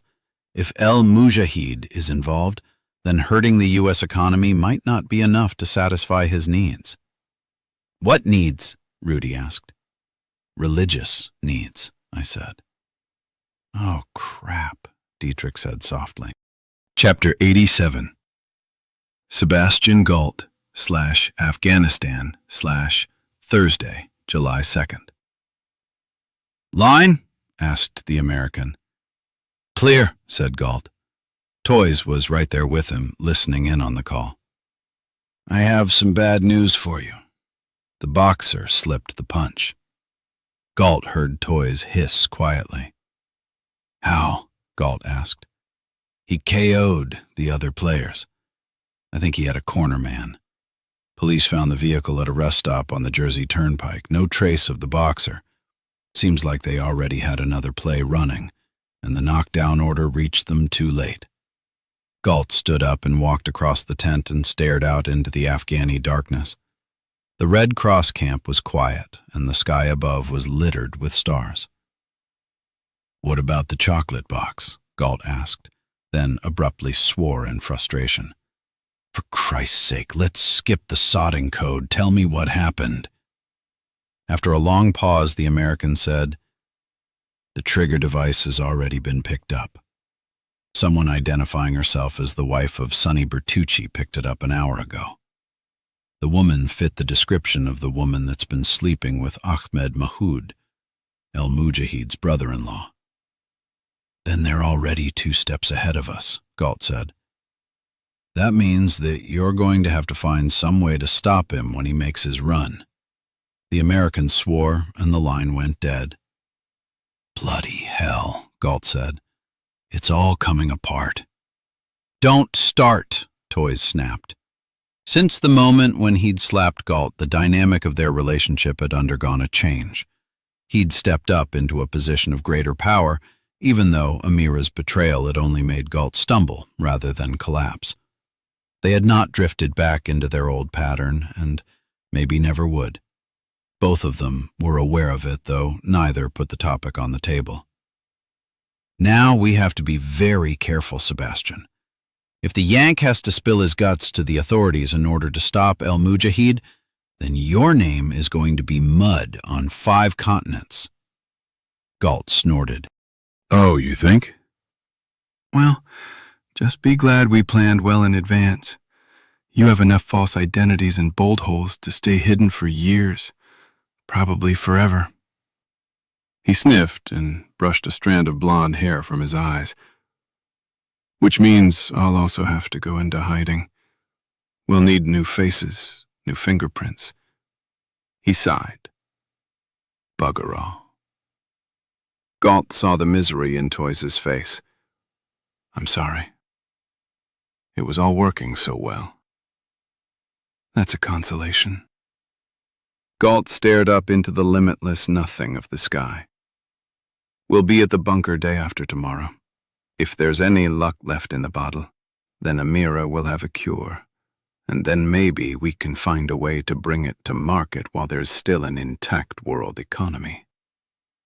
Or an intact world, Galt thought. But he didn't say. Chapter 88. Crisfield, Maryland, /Friday, July 3rd, 10:01 a.m. I stayed at the plant again that night, and spent Friday alternately working with Jerry and working with Church to concoct a news story that would calm the public. The news story, which was released to the press via the Maryland governor's office, said that a major meth lab had been raided by a task force under the direction of the ATF, but during the raid, part of the lab blew up. Church's computer techs cobbled together bits of video footage of other raids, enhanced with some nifty computer graphics, that showed tactical teams raiding the plant. It was pretty convincing, and it did what we wanted it to do. It knocked the phrase terrorist attack right off the headlines and out of the CNN news crawls. By late Friday night, I was totally fried. So was everyone else, so we bagged it and decided to head back to the warehouse. In DMS parlance, the temporary headquarters on the Baltimore docks was now being called the warehouse, capital W, just as the Brooklyn facility at Floyd Bennett Field was called the hangar. Grace said that the warehouse would probably become one of the organization's permanent sites, it being conveniently close to D.C. Church wasn't going with us. He said that he needed to brief the president personally, and he took a Bell Jet Ranger to Washington. Who went with him, but before they boarded, I took Church aside. Every time I close my eyes, I see the face of that lab tech with the detonator, saying that it's all too late. It's nagging at me. You're not alone in that, he admitted. Do you have a suggestion? I do. You already said that if this thing was launched on some big event that it would get out of control. Tomorrow's the 4th of July, and there's no bigger event that I know of than the rededication of the Liberty Bell. He nodded. I've already alerted their security teams to be on ultra-high alert. I was supposed to be on that detail, I said, and I think I want to follow through on that. But I want to make it a field trip. I want to take Echo Team to Philly and let them put their eyes to work. Give them some field work that doesn't involve zombies, maybe take Grace and Gus, too. When I said Grace's name, there was the faintest flicker of amusement in his face, but it was gone in an instant. Maybe I imagined it. Is this a hunch? He asked. Not really. Maybe half a hunch. It's just that if I were going to launch this thing, that's where I'd do it. Church leaned a shoulder against the chopper and considered the point. The First Lady will be there. Perhaps I should request that she be removed from the event? That's your call. I could be wrong about this. There are a lot of big celebrations tomorrow all over the country, and maybe these guys are too smart to pick the one where about every third person in the crowd is carrying a federal badge. No, I can't see disrupting the event on a half a hunch, but I think you should reinforce your warning to all commands to stay extra frosty. He nodded. I'll do that. And I'll be with the president in a couple of hours and he can punctuate the request. But I'll have some National Guard units on standby just in case. Fair enough. We shook hands and he climbed into the chopper. The rest of us climbed into the Seahawks and we rose into the night sky, flying across Maryland with 2 Apaches giving close air support. For some strange reason, going back to the warehouse felt like going home. Chapter 89. Baltimore, Maryland /Saturday, July 4th, 1:12 a.m. Back at the warehouse, we each went our separate ways. Echo Team was already sacked out for the night, but Top had left me reams of notes on the new recruits. I put that aside for later and headed off to get clean. In the shower, I let the hot water blast me for a long time. I do some of my best thinking in the shower, and as I washed, rinsed, and repeated, I wondered about who Lester Bellmaker might be, and despite furious lathering, I came up with nothing. It was already into the early hours of July 4th. I figured we'd head out early and get to Philadelphia in time to add a little security muscle to the event. And if nothing happened, at least they have great hot dogs, soft pretzels, and beer in that town. Back in my room, I was bemused to notice that Cobbler had been fed, and even his cat litter changed. When I climbed between the sheets, Cobbler crouched at the foot of the bed and stared at me like I was a stranger. I told myself that he was only spooked by having been handled by someone he didn't know, but I knew that wasn't really it. It was me. Rudy was right. I'd been changed, too. Cobbler could see it in my eyes, and he kept his distance. After 5 minutes of trying to coax him nearer, I gave up and turned out the light. I could feel him watching me with his wise cat eyes. I finally fell asleep around 1 or so, but within minutes a tap at the door woke me. It was tentative. I lay in the dark and listened, uncertain whether it was real or part of some complicated dream. Then it came again. Firmer this time.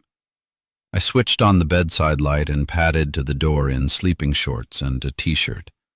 There was no peephole or intercom, so I unlatched it and peered cautiously through the crack.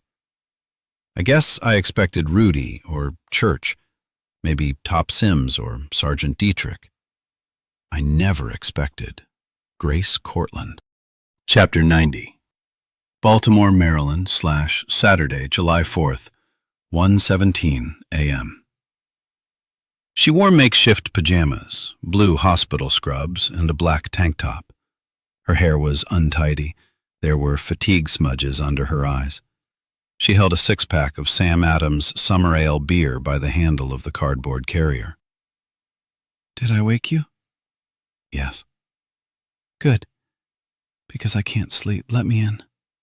She let the 6er of beer swing from her finger. "Okay," I said, and stepped back to pull the door open. Grace nodded and walked past me into the room. She gave it a quick, flat, appraising look and grunted. "They brought a lot of your things." "They brought my cat," I said as I closed the door. Cobbler jumped off the bed and came over to her, sniffing tentatively. "Cobbler, be nice to the Major." Cobbler still looked cautious, but when Grace squatted down to pet him, he allowed it. Her fingers flexed luxuriantly in his fur. "Have a seat," I said, indicating the recliner. I got the bottle opener that was attached to my keychain, opened 2 bottles, and handed her one. I took mine and sat on the edge of the bed.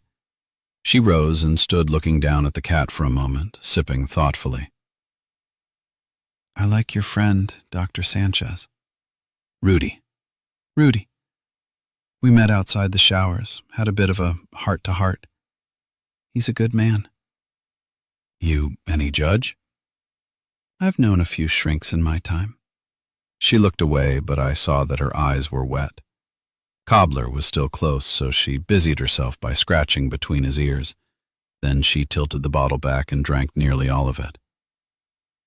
"These last few days have been unreal," she said softly. "Ungodly." She shook her head, sniffing back tears. She finished her beer, got another. I handed her the opener, and as she took it, her fingers brushed mine. She wanted it to look casual, but she wasn't that good an actress. My skin was hot where she'd touched me. "It must have been pretty bad at the hospital," I said. "I still haven't seen the tapes, but Rudy told me." "Worse even than the crab plant, from what he said." Back in her chair, she looked at the beer bottle as if interested in something on the label. When she spoke, her voice was almost a whisper. "When we realized something about what was going on, When we saw that we were losing control of the situation at St. Michael's, She stopped, shook her head, tried again. When we realized what we had to do, it was the worst thing in my life. It was worse than... A tear gathered in the corner of her eye. Have some beer, I suggested softly. She drank and then raised her head and looked at me with her red-rimmed eyes. Joe, when I was 18, I got pregnant by a boy during my first year at university. We were just kids, you know? He freaked and buggered off, but then he came back when I was in my 3rd trimester. We got married, a civil ceremony. We weren't ever really in love, but he stayed with me until the baby was born. Brian Michael. But he was born with a hole in his heart. The room was utterly silent. They tried everything. They did 4 surgeries, but the heart hadn't formed correctly. Brian lived for 3 months. There was never really a chance he'd make it, they told me. After the last surgery, I sat with my baby day and night. I lost so much weight I was like a ghost, 87 pounds. They wanted to admit me. I started to say something, but she shook me off. Then, one afternoon, the doctor told me that there was no brain activity, that for all intents and purposes, my baby was dead. They wanted me to. They asked me if I would consent to having the respirator disconnected. What could I say? I screamed, I yelled at them, I argued with them, I prayed for days. The tears broke and cut silvery lines down her face. They looked like scars. When I finally agreed, it was so horrible. I kissed my baby and held his little hand while they stopped the machines. I put my face down to listen to his heartbeat, hoping that it would go on beating. But all I heard was one heartbeat. Just one. He died that quickly. One beat, and then a dreadful silence.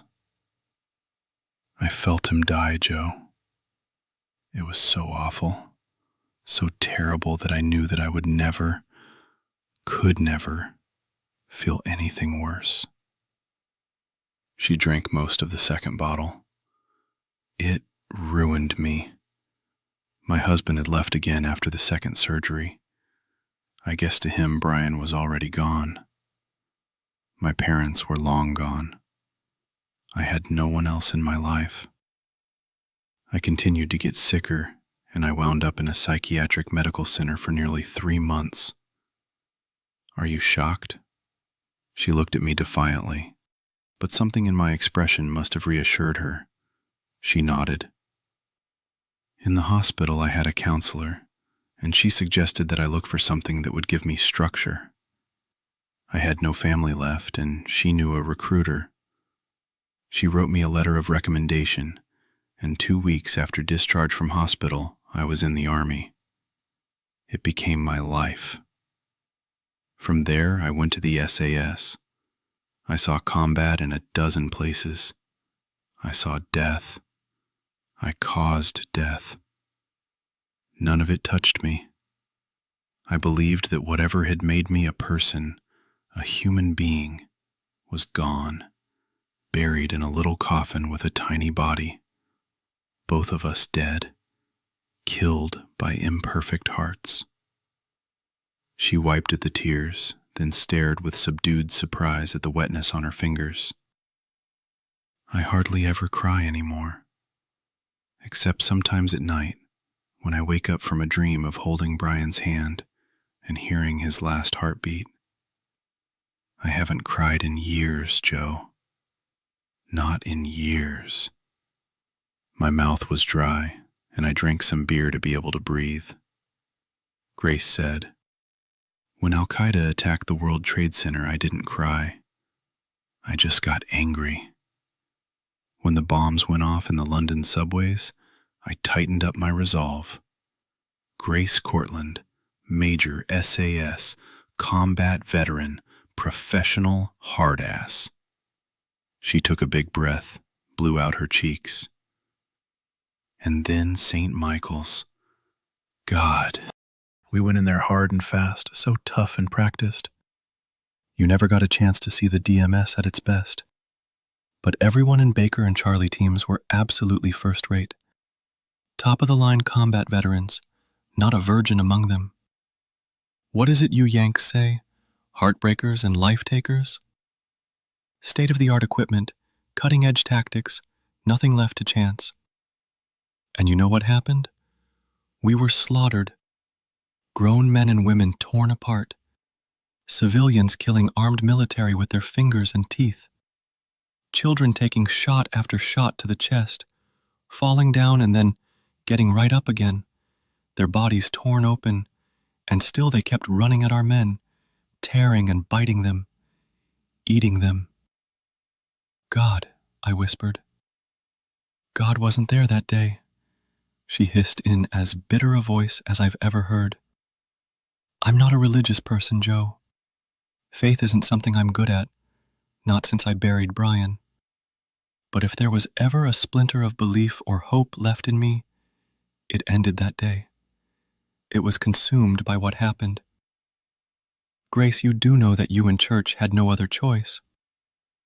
Is that supposed to make me feel better? Do you really think that makes any difference to me? I know we didn't have another choice. That's why we made the choice we did. We were losing, Joe. Losing. Suddenly, all the training, all the power that we thought we had was gone. It failed us. Just as medicine and prayer failed Brian. All we could do was disconnect another switch, turn off more lives because there was nothing else left for us. Tears fell steadily, but she didn't bother to wipe them away. She gave me a twisted smile. The thing is, that was even worse than turning off my baby's life support. Worse, do you understand? And afterward, do you know what I felt the most? Guilt. Not for having to kill all of those people. No, I feel guilty because that was the worst moment of my life. It probably always will be. So I feel like I've somehow betrayed or maybe abandoned my baby, because now this event is bigger and worse even than that. I feel like I've lost Brian again. Forever this time. It hurts so damn. Her voice suddenly disintegrated into terrible sobs, and she dropped the bottle and covered her face with both hands. I was up and across the room before her bottle rolled to a stop. I took her by the arms and gathered her to me, pulling her off the chair, wrapping her up against my chest. The sound of her sobs cut through my flesh and into my heart. I held her close, this angry woman, this bitter soldier, and I kissed her hair and held her as close and as tight and as safe as I could. She wept for a long time. I walked her to the bed and we lay down together, her face buried against me, her tears soaking through my t-shirt, her body fever hot. Maybe I said something, some nonsense words, but I don't remember. Her body bucked and spasmed with the tears until slowly, the immediacy of the storm began to pass. Her arms were wrapped around me, her fingers knotted in my shirt. The knots of tension eased by very slow degrees. We lay like that for a long time, and then I could feel the change in her as her tension changed from the totality of grief to the awkwardness of awareness. We were as physically close as lovers, but there had been nothing even remotely sexual about her tears or my holding her, not even in our lying down together, not at first. But now there was a new tension as we both became enormously aware of all the points of contact, of thighs intertwined, of groins pushed forward, of her breasts against my chest, of hot exhalations and of animal heat and natural musk. There was a moment when we should have rolled apart, made a few awkward jokes and retreated to separate corners of the universe. But that moment passed. After a minute or two, she said very softly, "I didn't come here for this." "I know." There was no one else. I can't talk to Mr. Church. Not about this. Not like this. "No." And I don't know Dr. Sanchez yet. Not well enough. "You don't know me either." Yes, she said quietly, her forehead tucked under my chin. I do. I know about Helen. I know about your mom. You've lost so much. As much as I have. I nodded. She could feel it. "Will you make love to me?" she asked.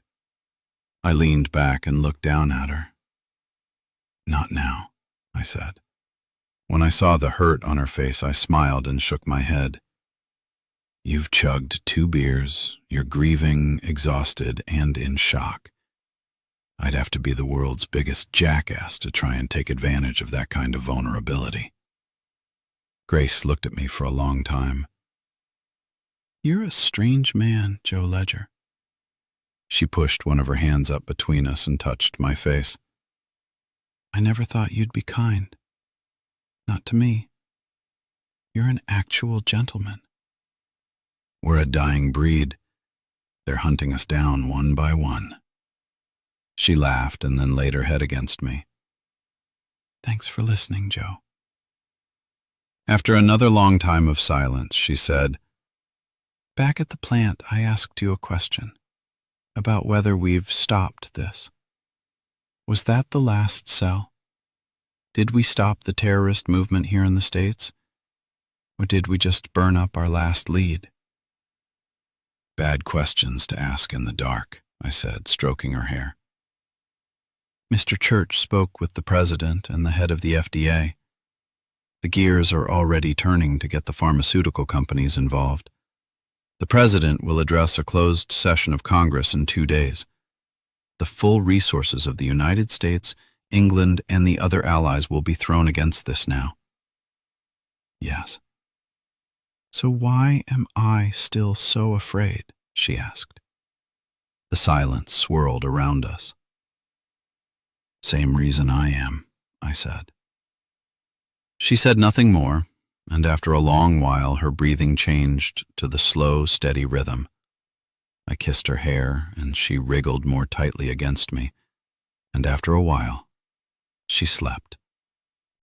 After a much longer time, I too drifted off. Chapter 91. The DMS Warehouse, Baltimore, /Saturday, July 4th, 6:01 a.m. Grace and I had a quiet breakfast in the mess hall before first light. Then she headed off to muster her team while I made a call. I was hoping I'd wake Church up and get to hear him when he was off balance, but he answered on the first ring. Frickin' robot. Instead of, "Hello?" he asked, "Is there a problem?" "No, I wanted to touch base about the Liberty Bell thing. You still cool with me taking Echo Team to Philly?" "Of course," he said, and it implied that I'd have heard different if he'd changed his mind. The communication flow with him was going to take some getting used to. I'm used to a lot more bureaucracy. I advised the president of our concerns with safety during the holiday, and he approved all of my recommendations. The gears are already turning to get the pharmaceutical companies involved. The president will address a closed emergency session of Congress tomorrow. The full resources of the United States, England, and the other allies will be thrown against this now. Church briefly outlined the steps he was taking to bulk up security at the top 24th of July events scheduled across the country. It meant mobilizing tens of thousands of additional police and military, and though that had to be a red tape nightmare, Church seemed confident that it would all be handled. I guess having a rubber stamp from the commander-in-chief lit a lot of fires under the right asses. Points for Church. "My question," I said when he'd finished, "is what our actual status is going to be down there in Philly. I mean, we can't exactly flash DMS badges, can we?" "We don't have badges," he said. I also discussed this with the president and obtained authorization for Echo Team to roll as a special detachment of the Secret Service. How familiar are you with their protocols? I can fake it. Last night I called a friend in the garment industry, and appropriate clothes should be arriving by 6:30. IDs were already sent by courier, and Sergeant Dietrich has them. You don't like wasting time, do you? No, he said, and hung up. I smiled and shook my head. So this is what it felt like to be in the Major League. I found Dietrich and got the material Church had sent. IDs for everyone, plus a detailed set of notes from Church that included the names and numbers of the people we planned to interview. I found Grace in the computer trailer. I told her about my call to Church. How is it that he has this much power over the president? I mean, who is Church? Grace shook her head. I've heard some bits and pieces of things over the last couple of years that add up to his having the goods on a lot of people in Washington. The goods? As in blackmail? I think he quite literally knows where all of the bodies are buried, as the saying goes. He has leverage on a lot of power players, and he uses it to get what he wants. Good thing he's on our side. I paused. He is on our side, isn't he? God, I hope so. How'd he get all this dirt? I can make a guess, she said, arching an eyebrow, and then she tilted her head in the direction of the complex array of computer terminals that filled the room. Mind reader? She shrugged. It makes sense. It's brilliant at digging into everyone else's business without leaving a trace that it was there. That's one of its unique and most dangerous features. With Mind Reader, he can sneak into the Pentagon, read whatever files he wants, and then exit without leaving the usual signature. I've seen him do it. Holy smoke.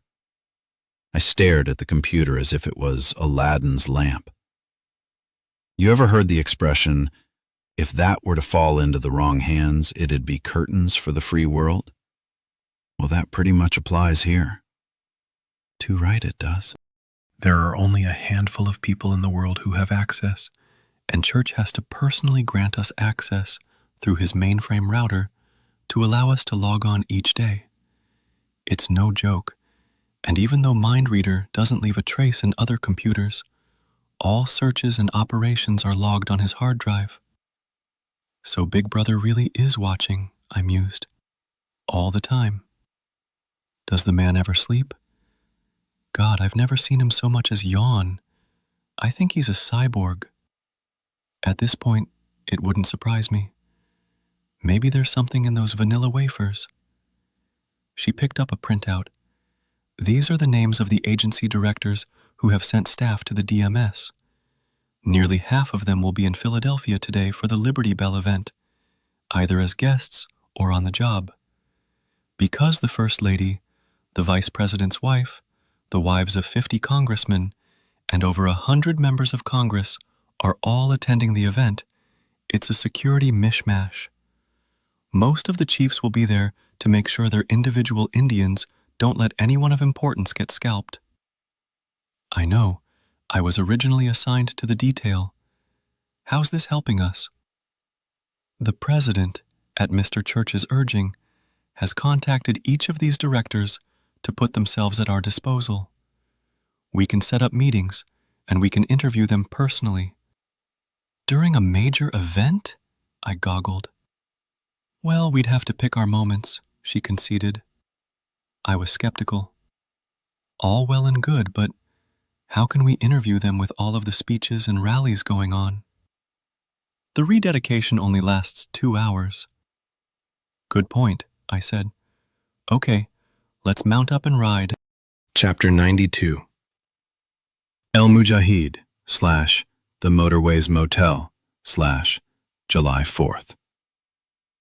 The fighter sat on the edge of the motel bed in cotton trousers and a tank top that showed off his huge shoulders, bull neck, and the corded muscles of his arms. He had removed his bandage to let his guests inspect his face, and the slash mark was a livid red line surrounded by green and purple bruises. The two men seated on the couch stared at him. Ahmed, Amira's brother, was on the left, his face showing concern for his brother-in-law. Next to him was a young black man with wire-framed glasses and a knit kufi on his close-cropped hair. His name was Salim Muhammad, but was born as John Norman 26 years ago in West Philadelphia. He was a graduate of Temple University's MFA theater program, where he specialized in stage makeup and costume design. For 2 years after graduation, he worked on and off Broadway, but 18 months ago he met an African-American mullah who introduced him first to the teachings of Muhammad and later to the more radical teachings of El Mujahid. Salim had been totally captivated and over the months moved smoothly from the study of the Quran to a more specialized study of fundamentalist politics. Years of repressed anger bubbled up and came to a boil when he saw the tapes of El Mujahid's diatribes on Western interference in Middle East culture and religion. Unlike many of his fellow converts to the faith, Salim was thoroughly primed to accept the belief that extreme measures were sometimes necessary in order to protect the followers of the one true God. Salim looked like an artist, which he certainly was, but in his chest beat the heart of a soldier of the faith. Sitting there on the couch, he looked very young to El Mujahid, but the fighter could see familiar fires burning in Salim's eyes. It pleased him. The fighter was amused by the young man, but he also felt proud of him, of his depth of conviction. For nearly an hour they had discussed scriptures and had all prayed together. Now, their prayer mats rolled up, they sat and talked. El Mujahid had taken off his shirt and bandages to let Salim take a close look. "Can you do it?" the fighter asked. "Yes. What you want is easy. I mean, there's nothing to it." Salim looked at Ahmed. "I thought you said you wanted me to do something difficult." Ahmed shook his head. "I said I wanted you to do something important." "It needs to hide everything," said El Mujahid. "The cut, the bruising." Salim smiled earnestly. "Give me an hour, and I can guarantee you that no one will recognize you or see that injury. I have everything I need at my apartment." "That's excellent." They agreed on a time for Salim to return, and the young man left, looking a little starstruck at having been in the presence of El Mujahid. One of Ahmed's agents tailed him surreptitiously, though both he and El Mujahid were convinced of Salim's dedication to the cause. When he was gone, the fighter pulled on a shirt and buttoned it up.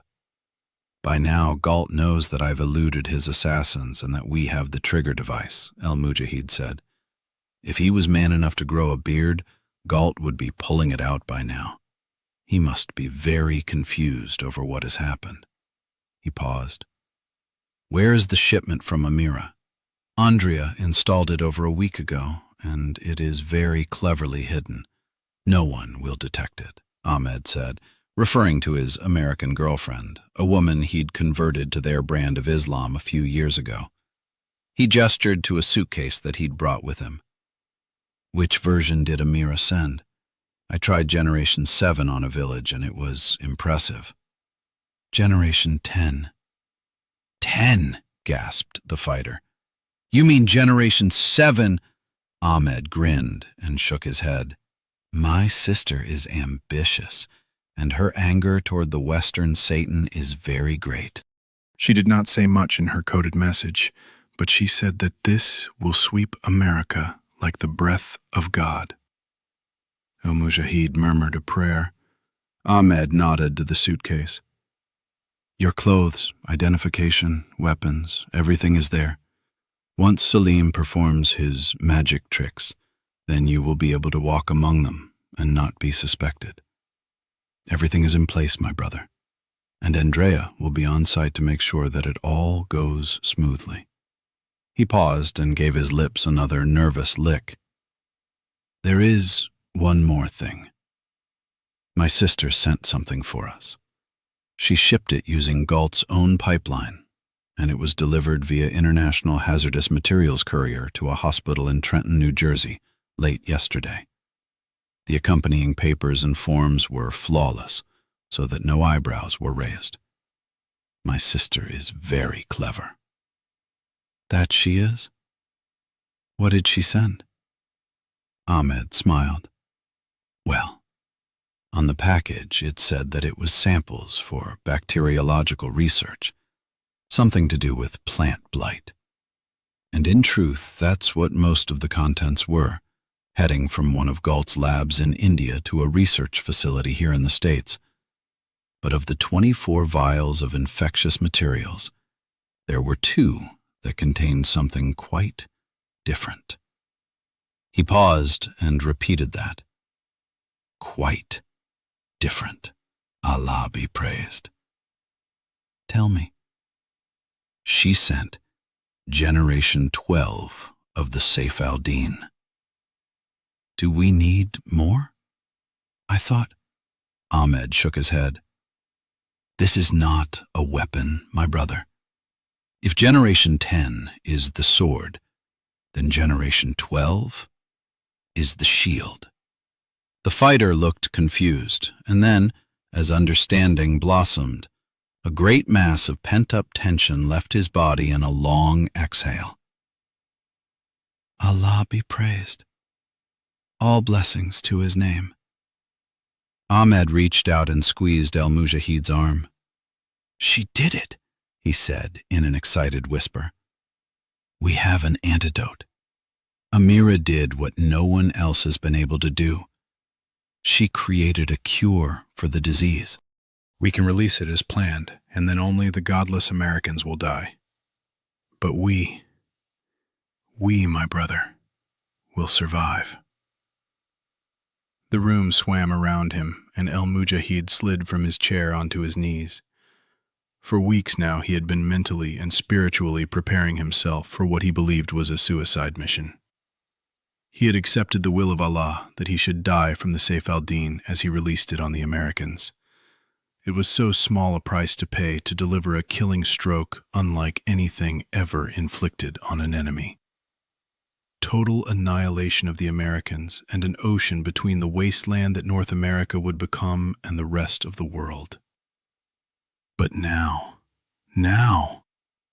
he lowered his reeling head to the floor and gave praise to Allah, weeping with joy, weeping with the knowledge that the one true God had chosen to spare him and to let him continue to fight for his truth here on earth. Paradise was a wonderful promise, but El-Mujahid was a fighter and had regretted leaving the battle with so much to be done. Tears sprang into Ahmed's eyes as well, and he knelt down next to his brother-in-law, his friend, and together they prayed, both of them knowing that it would all work now, that nothing could stop the Saif al-Din. Nothing. Chapter 93. The DMS Warehouse, Baltimore, Saturday, July 4th, 6:44 a.m. We took 2 cars, a pair of brand-new DMS SUVS BMW X6s that were equipped like James Bond cars with hidden compartments, armor plating, front and rear video, spy satellite downlinks, and even fore and aft machine guns hidden behind faux fog lamps.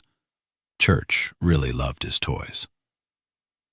No ejector seats? I asked Grace as we climbed into the lead vehicle. You joke, but we have a Porsche Cayenne with an ejector option for driver or passenger. Really? I grinned and switched to my best Sean Connery. My name is Ledger. Joe Ledger. She gave me an icy stare. So help me God, if you call me Pussy Galore or Holly Goodhead, I'll shoot you and leave you by the side of the road. Wouldn't dream of it, I said, and then under my breath added, Miss Moneypenny. I'm serious. Dead in a ditch.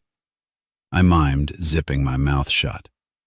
We were all dressed in dark suits, red ties, and white shirts with little American flags on our lapels and wires behind our ears. Pretty damn impressive for 12 hours work. I mean, I can wear off the rack, but Bunny is a moose. I marveled at Church's network of contacts. It must be nice to have so many friends in so many industries. One of these days I was going to have to find out who the hell Church was. For hardware, I had my old familiar .45 with me, snugged against my ribs, with 2 extra magazines clipped to my belt. Around my right ankle was a sweet little Smith Wesson Model 642 Airweight Centennial, a hammerless .38 revolver that is one of the most practical backup guns around. I also had a rapid response folder, a tactical knife that could sit in a pocket clip and, with a snap of the wrist, would produce a 3.375-inch blade that, although short, was more than enough in the hands of a good knife fighter. I'm a very good knife fighter, and I prefer speed over blade length any time.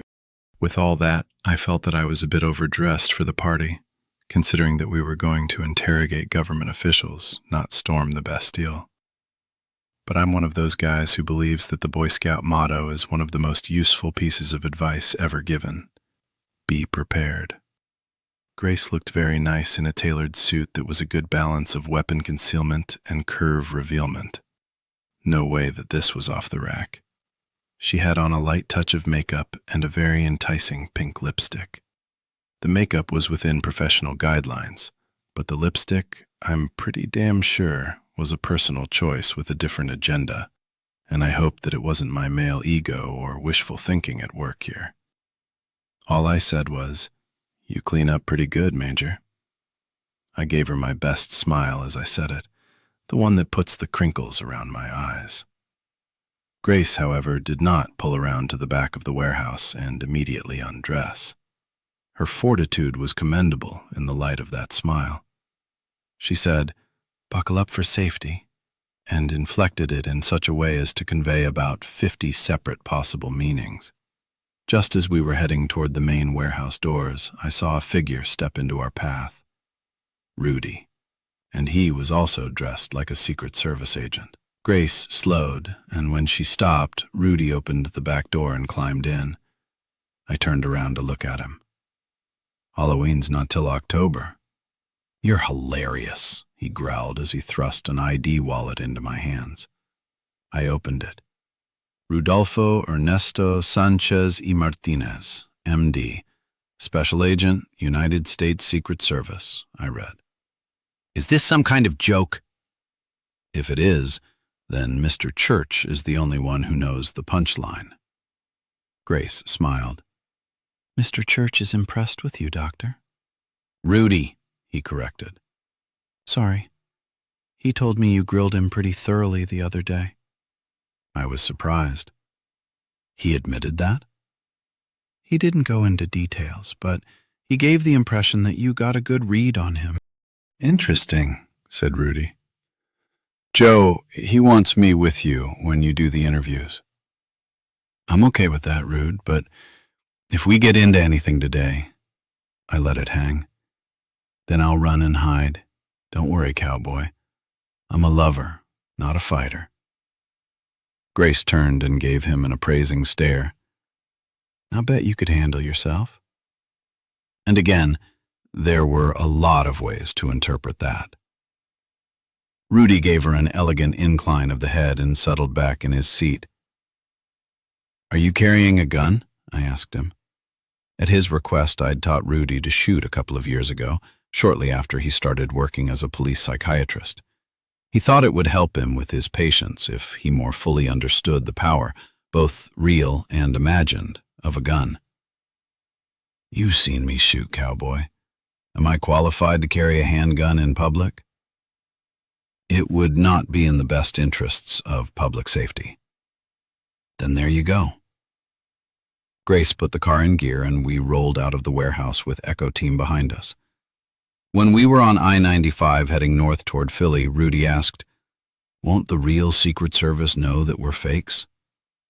Grace shrugged. "Only if we tell them, and it will be need to know.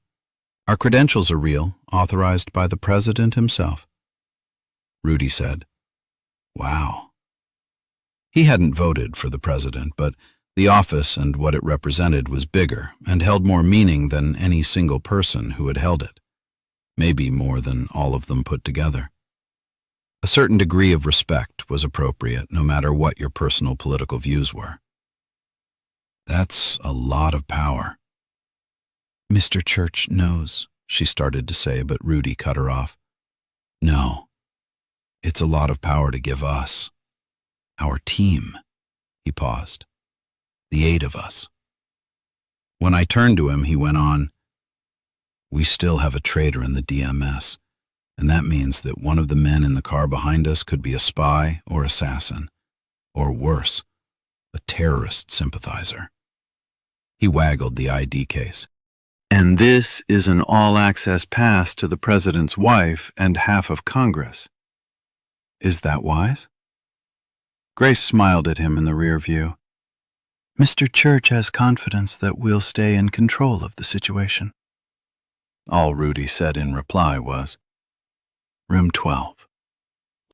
Chapter 94. Sebastian Galt / Helmand Province, Afghanistan / July 4th. Galt's helicopter touched down 200 kilometers from the bunker, landing near a WHO outpost. The outpost supervisor, a wizened old epidemiologist named Nashif, was willing to lend Galt a car, but cautioned him about the dangers of traveling in the Afghani desert without military escort. We'll be fine, Galt assured him. We have our Red Cross and WHO credentials. Even out here, that often gives us safe passage. But Nashif insisted on providing a driver, his burly nephew who had fought guerrilla actions against the Soviets. No amount of argument would dissuade Nashif, and to make too strong a protest would raise suspicions, so they reluctantly agreed. An hour later, they were rolling out of the camp and heading west. Galt had reclaimed his position as the de facto alpha dog in his relationship with toys, though every now and then he could feel the ghost of a memory of the slap toys had given him back in Baghdad. Go with God, Nashif called after them. It made both of them smile for all the wrong reasons. Chapter 95. Philadelphia, Pennsylvania / July 4th, 9:39 a.m. Traffic was heavy as we approached Philly. The Phillies were playing a doubleheader, and a bunch of rock stars had put together a Freedom Rocks concert at the Wachovia Center down near the airport. Plus, an estimated 500,000 people were descending on Center City and the Liberty Center. Overall, it was supposed to be the biggest, loudest, busiest day in Philadelphia history. Great day for travel, Rudy grumped from the back seat. Almost there, Grace said as she turned off I-95 near Penn's Landing. I'd called ahead and arranged for a pair of motorcycle cops to meet us and help us through the traffic snarls. Grace filled us in on the people we would try and interview. There were 6 agencies involved in various aspects of security. The 2 who interested us most were Robert Howell Lee, the Director of Special Operations for an FBI/Homeland Joint Command, and Lyndon Brierly, who was the Regional Director of the Secret Service and the direct link between the Secret Service and its parent department of Homeland Security. More current and proposed DMS personnel had been recommended by them than all of the other agencies put together. Both of them had extensive military connections and had sent candidates from every branch of the service. It seemed to be the best use of time to start with them first. They were also the men most closely involved with security at the Liberty Center event. Robert Howell Lee and his FBI team were in charge of the facility's security and had oversight for all interjurisdictional arrangements between local, state, and federal law enforcement. He was an indirect descendant of Richard Henry Lee, the man who had ridden from Virginia to the First Continental Congress with the resolution to declare independence from England. He was an ambitious man of 50 who was almost certainly going to be the next director of the Bureau, or maybe ever the top dog in Homeland. The other man, Lyndon Brierly, was an equally career-centric man who had been involved in some key phases of the service's transition to Homeland after 9/11. It was Brierly who would be overseeing the personal safety of the First Lady and her party. They were both powerful men, patriots as well as seasoned field agents and politicians. Move the wrong way with them, and we'd not only upset the security apple cart, but we'd bring down so much heat that maybe even Church's clout would not save the DMS. This was dicey for a couple of big reasons. the careers of everyone involved with the DMS, and the belief, which I now shared, that no other organization within the United States government was as equipped as the DMS to counter threats like the one we'd been facing during the last few days. The wrong word to either of these guys could spin everything out of control. But no pressure, right? "We're here," Grace said. Chapter 96. Amira/The Bunker, Afghanistan. "He's coming!" Amira turned away from the big glass cage in the central lab as Abdul hurried into the room. Her only reply to his outburst was a slow smile. "Did you hear me?" he demanded. He had a Kalashnikov hanging by a strap from his right shoulder, and his face was dark with anger. "I heard you, Abdul," she said, her voice soft and dreamy. "Well, what are your orders? Should I have him killed?" Amira blinked very slowly. Once. Twice. "Kill Sebastian." She abruptly laughed, as if it were all a wonderfully funny joke. She covered her laughing mouth like a teenage girl. "Is he alone?" "He has his assistant with him, and a driver." "Good. Let them come." "Come? Come here?" he echoed, incredulous. "Amira, he has to be aware of what we're doing. He's coming to shut us down." "Shut us down?" She laughed again. Abdul stared at her. Amira's eyes were almost glassy. She looked drugged. Or worse, drunk.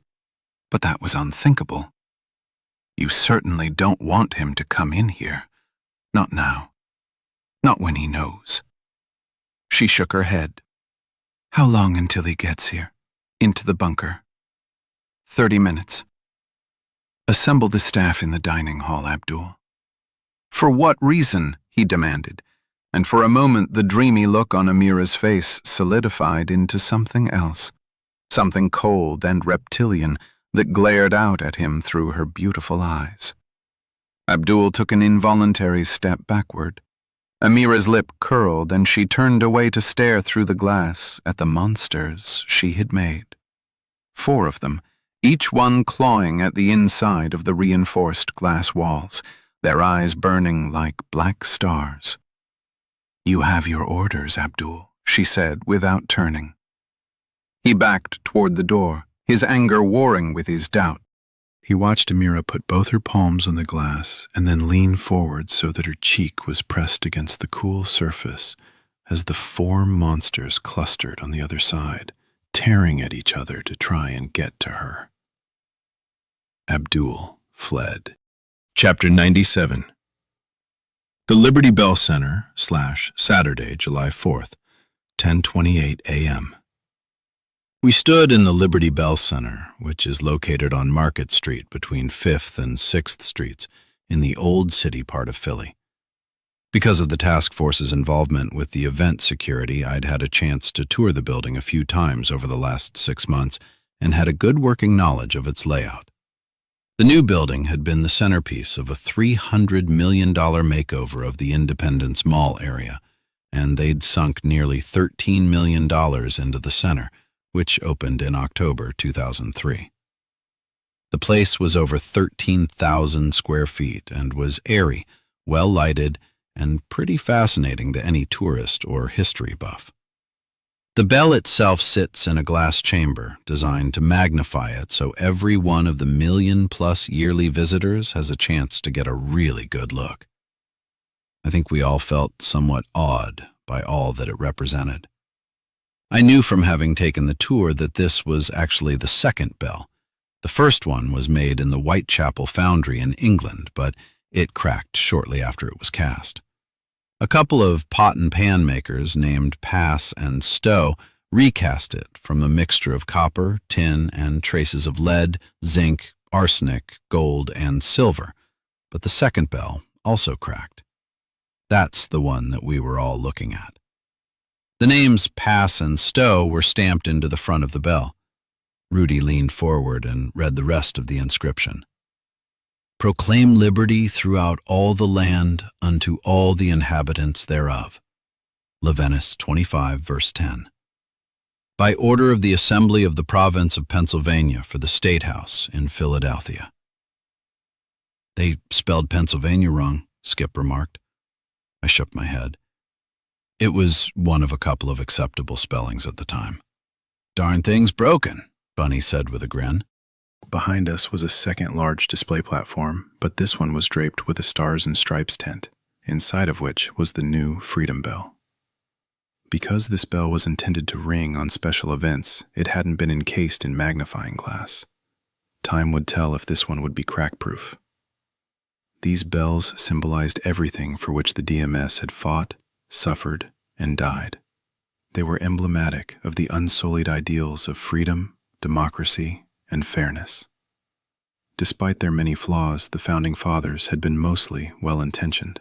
Freedom of speech, freedom of religion, the right to live. Even though those same founders had been unable to unite to abolish slavery and extend equal rights to all people of both sexes, they had at least started the ball rolling. Freedom had rung out across the land and across the oceans until its promise, at least, was heard in every country around the world. Without that bravery and optimism, we wouldn't be standing together here. Men and women, black and white, foreign and homegrown, united in a single cause, to take a stand against hate and destruction. Despite my years of practiced cynicism, I felt a real stirring of good old red, white, and blue patriotism. From beside me, Rudy said, "It's a genuine perspective check, isn't it?"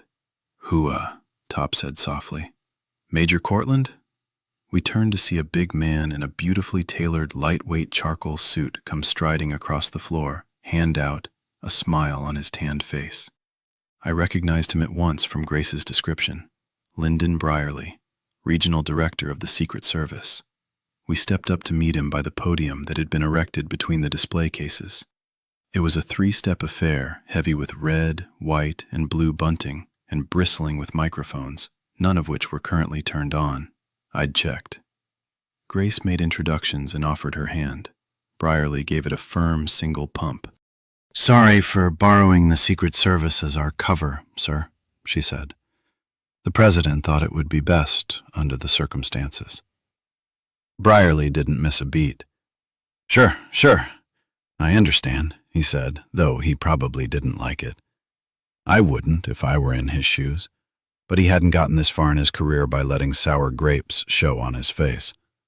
He looked around to confirm that there was no one else in the room except Brierly and Echo Team. "I've met your boss, Mr. Deacon." He paused, and his smile became a bit rueful. "Or is it Church? There seems to be some disagreement about that." "He prefers to be called Mr. Church." "Interesting man," Brierly said. "I tried to run a background check on him and pretty much had my knuckles beaten with a ruler by the commander-in-chief." Grace returned his smile but said nothing, nor did Rudy. I practiced looking like a cigar store Indian. Brierly waited a second, then shrugged. "Okay, I get it. No problem, Major. So tell me what I can do for you." Grace and I had agreed that she'd handle Brierly and I'd take Lee, so she dug right in. "Sir," she said, "we'd like to discuss the candidates you suggested for transfer to the DMS." That dialed down the wattage of Brierly's smile. "Why is that, Major?" Instead of answering, she asked, "What can you tell me about the men you chose to recommend?" She recited 11 names, including Sergeant Michael Sanderson, who was one of Dietrich's security men, and Second Lieutenant Oliver Brown. The others I hadn't yet met. I saw Brierly flick a glance across the room at Ollie and then return his gaze to Grace. "Can you be a bit more specific?" "Just dotting the I's and crossing the T's," she said with a smile. "Uh-huh," he said. "And for that you flash a presidential order?" Grace said nothing. Brierly sucked his teeth. "Okay," he said. "You caught me. I stiffened, but then he upped the wattage on his smile. A couple of my recommendations were entirely self-serving, I'll admit it. Mike Sanderson is the son of an old friend of mine. Mike's career seemed to stall in place after he left the Army and joined the service. We all thought he'd rise like a meteor, but he didn't make the cut to the presidential detail, and when you miss that step, you tend to tread water. I promised his dad I'd look out for him, and the DMS seemed like a chance for a fresh start. "And Lieutenant Brown?" Grace asked. Brierly colored. Well, that's a little more awkward, and I'm not sure if it's something we should even be talking about. "Sir, we're here on the orders of the President himself." Brierly sighed and stared at the empty air between Grace and me for a few seconds, the muscles in the sides of his jaw flexing as he thought it through. We let him. Finally, he said, "Okay, but it's on your head if this information gets out, because I'll damn sure know that it didn't come from me, except right here and right now." He nodded to himself, the decision made. Homeland and the service have done a number of ultra top secret operations since 9/11. Off the books stuff, if you follow me. "Of course, sir," Grace said. I nodded. A lot of black ops stuff never makes it onto paper. Plausible deniability is easier without a paper trail. Ollie was never in Iraq. That, was a cover story. He's been Delta Force for 4 years and has been used in over 20 operations. Extreme stuff. Missions that involved military intelligence, the service, Homeland, and the CIA. But more recently, until he was transferred to the DMS, Lieutenant Brown has officially been a Secret Service agent, but one that we've had out on loan to the company. "We know he's with the CIA," I said. "Are you saying he's more than just another one of their spooks?" He grunted. "Captain, until I transferred him, he was one of this government's very best operators. Covert ops, infiltration, and special skills. He has the full package." Brierly looked past me to where the young man was standing 4 square, staring hard in our direction. "And on top of all that, he's the best assassin I've ever seen." Chapter 98, El Mujahid. "How do I look?" the fighter asked. Ahmed turned in his seat and smiled broadly. "Perfect. Amira herself would not recognize you." El Mujahid leaned over and looked at himself one last time in the Explorer's rearview mirror. With blue contact lenses, an expert hair dye that gave him wavy red hair, skillfully crafted latex appliances, and makeup that gave him pale skin and a scattering of freckles, the fighter looked like a raw-boned young Irishman. Salim had even used special tape to change the shape and angle of El Mujahid's nose, giving it a snubbed and up-tilted look. Padding in his gums gave him more prominent cheekbones. Even he could not see the man he was beneath the makeup. "The boy is a wizard," the fighter agreed. "Now there's one last thing to do before we go," said Ahmed as he took a small case from the glove compartment, unzipped it, and removed a pre-filled syringe. The liquid was a luminous green gold that sparkled in the sunlight. "Roll up your sleeve." El Mujahid did so and held out his arm. He didn't even wince when Ahmed plunged the needle into his flesh and injected the entire contents into him. "Amira said that the antidote will be at its strongest in 40 minutes, Ahmed said, "and advises that you release the plague at that point. She said that you should be completely protected, but also said that once you activate the device, you should get away as quickly as possible." He drew a breath. "Besides, things will be getting very violent very quickly." El Mujahid looked at his wristwatch. "Then we had better move." Ahmed nodded and removed a second syringe from the case and injected himself. He was wearing a Hawaiian shirt with toucans on it and gave himself the shot high on his shoulder where it wouldn't be seen. He put the syringe case back in the glove compartment. He hung a lanyard around his neck to which was clipped a plastic ID holder. It read, "Press." You have only 2 doses? The fighter asked. What about your woman, Andrea? She's a woman. Ahmed spread his hands in a man-of-the-world gesture. We all make sacrifices. Al-Mujahid nodded. He had made his own sacrifices to the cause where women were concerned. There is no God but Allah, Ahmed whispered. And Muhammad is his prophet, agreed Al-Mujahid. Ahmed put the car in gear and drove off. Chapter 99. The Liberty Bell Center / Saturday, July 4th, 11:26 a.m. Brierly told us that he stood behind his decision to send Ollie to us, and that he'd stake his reputation on the fact that Ollie was every inch a true American, a phrase he used 3 times. Look, I have an event to run. The First Lady will be here in a couple of minutes. Mind if we loiter about, sir? Asked Grace. He frowned at her. Am I going to have some trouble here today? I cut in on that. Wouldn't you agree that since 9/11 there's been a potential for threat at every major national holiday and political event? Brierly studied me for a 3 count, and then his voice dropped to a less friendly whisper. Don't fuck with me, Captain.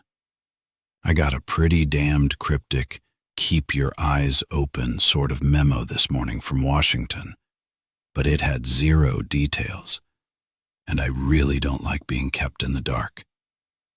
If your team is here because of a specific threat, then I need to know about it, and right goddamn now.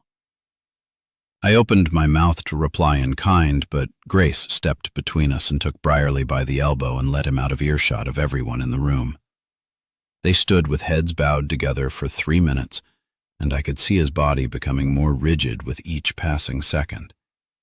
Then he gave a nod and moved toward the door, walking as if his boxers were filled with jagged glass. What did you tell him? I asked when she rejoined me. The truth, she said. Or at least as much of it as he needs to know.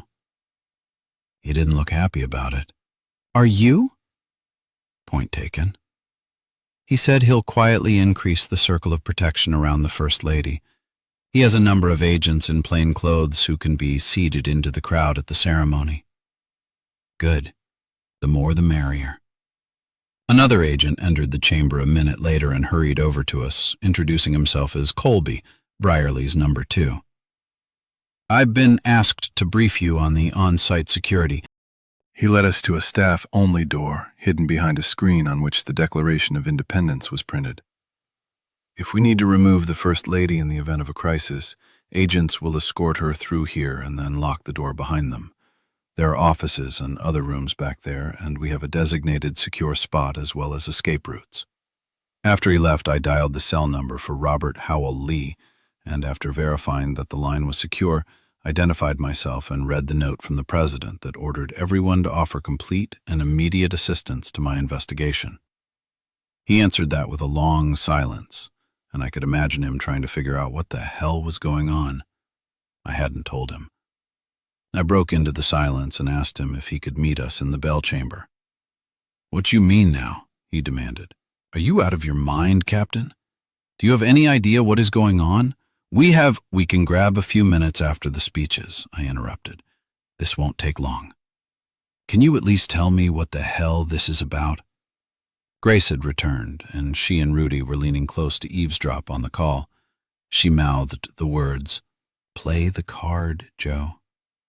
So I did. Yes, sir. We are here representing the Department of Military Sciences. I let him digest that. Whether he was guilty or innocent, it was a hell of a bomb to drop, and he had to react. Jesus Christ, he said. There was another pause. All right. Give me a few minutes. I'm on the other side of Independence Mall in the communications center, and I have to get someone to cover for me. He disconnected. I turned to Rudy. Well, did he sound spooked to you? He shrugged. He sounded harried. Grace nodded. Let's face it, we picked a bloody stupid time to come up here. Can't catch someone off guard if they have time to prepare, Rudy said. She shrugged, and I looked over at my team. Ollie's face was pure hostility, and had been ever since he saw that we were there to interview the man who had sent him to the DMS. He eyed me with that cold shooter's squint, and I gave it right back to him. Skip saw the look passing between us and frowned, and he took a half-step back from Ollie as if afraid to get in the way of something. I noticed that Top, Bunny, and Gus were casually looking from them to me, but nobody said anything. The door behind us opened, and a big man entered. He was dressed in the standard navy blue and red tie of the service. He was every bit as big as Bunny, with thick shoulders, flaming red hair, and an Irish snub nose. "Who are you?" Dietrich asked sharply, moving to intercept him.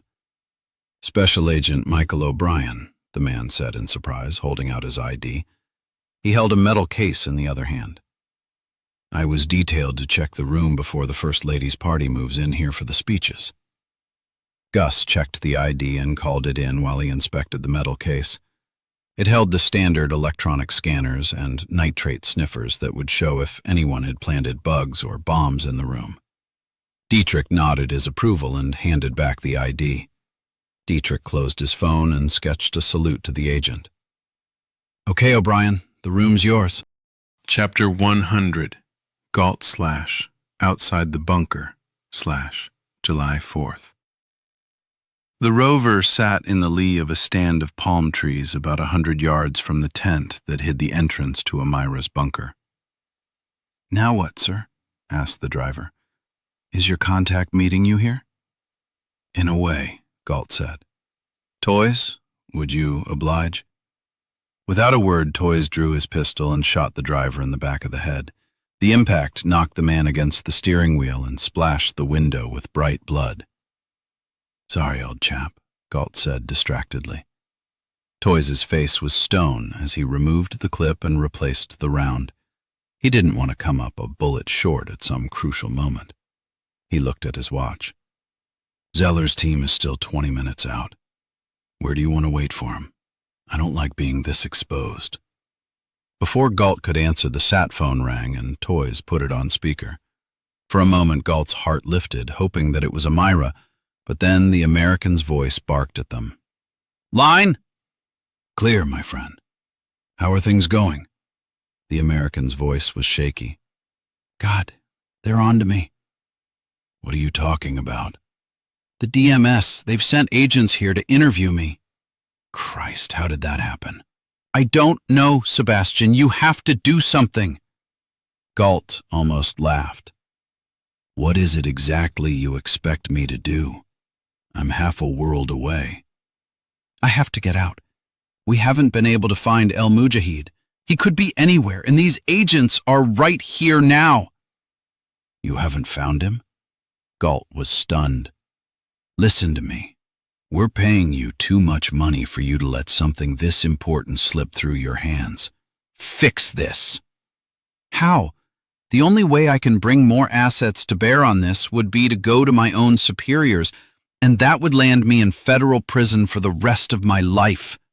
"Well, I dare say that getting arrested is going to be the least of your problems. Wouldn't you think?" Galt's voice was cold. "What should I do?" "Make whatever calls you have to make to let the proper authorities know about the threat. Call the DMS. Tell them that you received an anonymous tip, something like that. Tell them that there is a biological threat. Just for God's sake, don't mention me, and try not to implicate yourself. Maybe they can stop the fighter before he can open the bloody gates of hell. Then get as far away as you can. An island somewhere. If this thing is released, then an island is the only chance you'll have." God. I'm about to clear up my end of things. I suggest you do the same. Be a hero.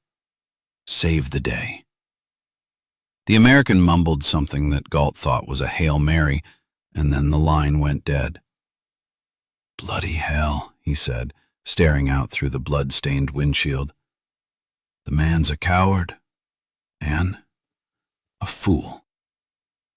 "You get what you pay for," Toys said with an irritated sigh. He looked at his watch. There's still 16 minutes before Zeller's team reaches the bunker. We can't just sit here. No, agreed Galt. They got out of the vehicle and drew their pistols. Nothing moved, so they moved quickly and quietly toward the line of tents by the mountain wall. The camp appeared to be deserted, but as they darted from the shelter of one tent to another, they found 4 corpses lying in a row, their hands and ankles bound, their throats cut. Their blood had soaked into the desert sand and flies buzzed around them. They were all men on Galt's payroll. Toys snorted. So much for the element of surprise. Chapter 101. The Liberty Bell Center / Saturday, July 4th, 11:47 a.m. Special Agent O'Brien completed his sweep of the center, packed his gear back into the metal case, and stowed it under the podium. Lyndon Brierly entered from another door, and with him was a contingent of grim-faced Secret Service agents and at least 4 members of my old task force.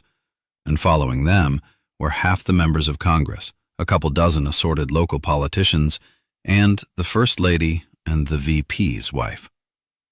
We faded back against the wall and tried to blend into the woodwork the way the Secret Service are supposed to do. I got some strange looks from my former task force teammates, but no one broke protocol to catch up on old times.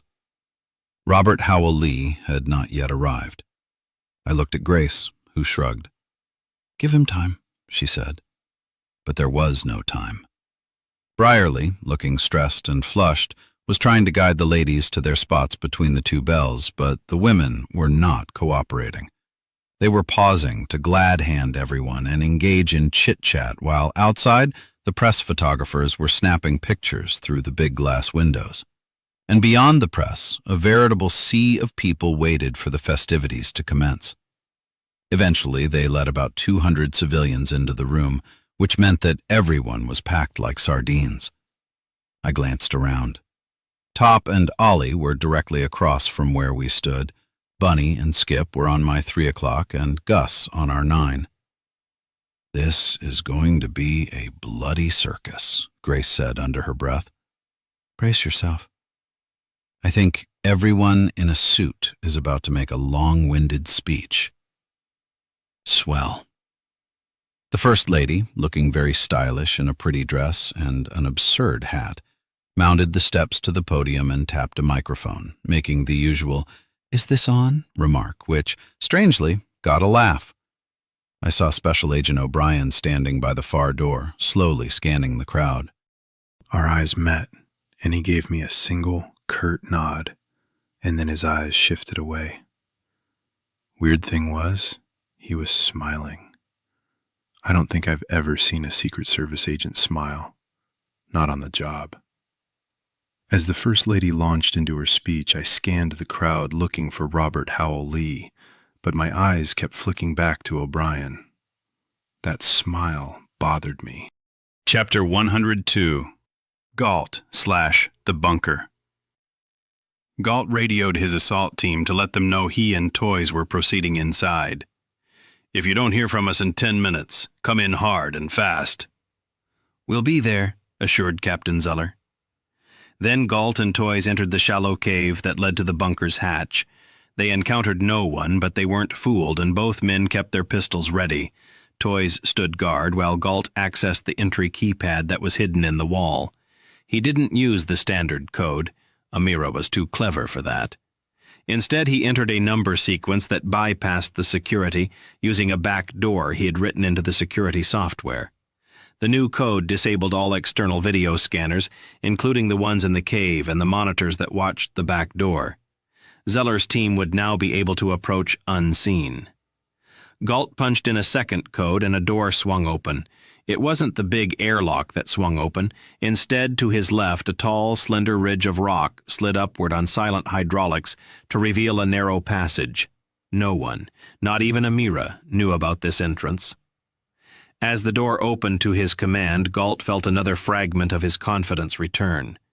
There were a number of things Amira didn't know about the bunker. After all, it wasn't really her facility. It belonged to Galt. Chapter 103. The Liberty Bell Center / Saturday, July 4th, 11:59 a.m. I leaned close to Grace. Call me paranoid, but I'm getting a weird vibe from that agent over there. I told her where to look, and she glanced surreptitiously at O'Brien and then flipped open her phone to call in a request for a physical description of Special Agent Michael O'Brien. Description matches, she said, but from the expression on her face, she clearly was getting the same bad feeling. Into the phone, she said, "Transfer me to Director Brierly's secure channel." Across the room, I saw Brierly's head swivel around to find us. "Sir," said Grace, "this may be nothing, but Captain Ledger has some concerns about one of the attending agents. O'Brien, big red-haired bloke by the press entrance." We watched Brierly turn. "Michael O'Brien? He's part of the team sent from D.C. Do you want him removed?" "If you can do it quietly," she said, and I winced. The Secret Service could do just about anything quietly. The word secret wasn't there for show, but I understood what Grace was doing. She was putting the onus on Brierly to handle something correctly, and we could learn a lot from the way he played it. "Stand by," he said, and switched channels. Almost immediately, two of his agents began making their way around the perimeter of the room toward O'Brien. My spider sense was going haywire now. I told Grace to get Brierly back on the line. On the podium, the First Lady launched into a crushingly dull speech that was apparently going to chronicle the history of the Liberty Bell from the moment someone cooked up the idea, minute by minute, to today. "In 1752, she intoned, the Pennsylvania Assembly ordered a 2,000-pound bell to place in the steeple of the new State House, what we now call Independence Hall." One of the approaching agents reached O'Brien and bent to whisper in the man's ear. It must have been couched as a repositioning order, because O'Brien merely nodded and began moving toward the exit, which was directly behind him. The ranks of reporters made it necessary for him to thread his way through, and the two other agents followed. "He's not bolting," Grace said. "Maybe you're wrong." "If I am, I'll apologize." But I was still watching O'Brien. "The order for the bell was sent to the Whitechapel Foundry in England," continued the First Lady, "and noted metalsmith Thomas Lester was contracted to cast the first Liberty Bell and to inscribe it with these historic words: 'Proclaim liberty throughout all the land, unto all the inhabitants thereof.' Sadly, that first bell cracked shortly after it was mounted, and a replacement bell was—" The First Lady kept speaking, but something she had said jolted me as my brain replayed those words. "Noted metalsmith Thomas Lester was contracted to cast the first Liberty Bell. And today we will be unveiling a new bell designed and cast by Andrea Lester, who is with us today." She indicated a small, unsmiling woman in a yellow pantsuit. "Ms. Lester is the last descendant of the original bellmaker and is a resident of North Carolina. She is here with us today to help dedicate this new—" My mind was reeling. Rudy must have caught it too. He turned and was staring wide-eyed at me. He mouthed the word, "Bellmaker." Thomas Lester, the metalsmith who made the original Liberty Bell. His descendant, Andrea Lester, maker of the new bell. Lester the Bellmaker. Holy Christ. Alden had told us, but he hadn't told us enough. I saw Andrea Lester glance very quickly from the First Lady to the doorway where Agent O'Brien had paused, his hand on the glass door. He turned and looked back into the room, straight at Andrea Lester. The agents with him put their hands on his upper arms to try to move him along quietly, not wasting to make a scene. I grabbed Grace's arm so hard she flinched in pain and nearly dropped her phone. "Grace, oh my God, it isn't Lester Bellmaker. It's Andrea Lester, the Bellmaker. She made the Freedom Bell." Just as I started moving, the First Lady's aides pulled the cords that released the drapes over the Freedom Bell. The red, white, and blue fluttered to the floor. In my mind, the falling colors became a horrible promise of disaster. On the other side of the room, I saw Special Agent Michael O'Brien shrug off the two agents and, his smile broader than ever, pull a small device out of his pocket. It was a detonator. Chapter 104. Amira/The Bunker. She stood on a metal walkway that circled 20 feet above the main laboratory, watching as her entire staff stood in patient lines, their sleeves rolled up as nurses moved among them to administer injections. Everyone looked so proud. They knew that they were part of something vastly important, that they had contributed something so crucial to the war against the infidel. Amira smiled down at them. One of the nurses flicked a glance up at Amira, and they shared the briefest of smiles. No one noticed that the liquid in the bottle from which she had filled her needles had been the slightest bit different in color. A touch of green, where the others tended more to amber. But the nurse used a nearly opaque white syringe, and she moved very quickly, filling her syringe, injecting, wiping the needle point with alcohol-soaked cotton, drawing more, moving on down the line. Amira glanced down at her own forearm and absently rubbed the injection spot. Black lines had begun radiating out from the needle mark. She was perspiring heavily now, her robes far too hot. Sweat ran down her back and pooled at her waist. She gripped the metal rail to steady herself as the whole room took a sickening sideways lurch. "Where are you, Sebastian?" she whispered. On the wall, the clock ticked away the seconds. Chapter 105. The Liberty Bell Center / Saturday, July 4th, noon. Everything froze down to a single white-hot fragment of a second that moved in bizarrely slow motion.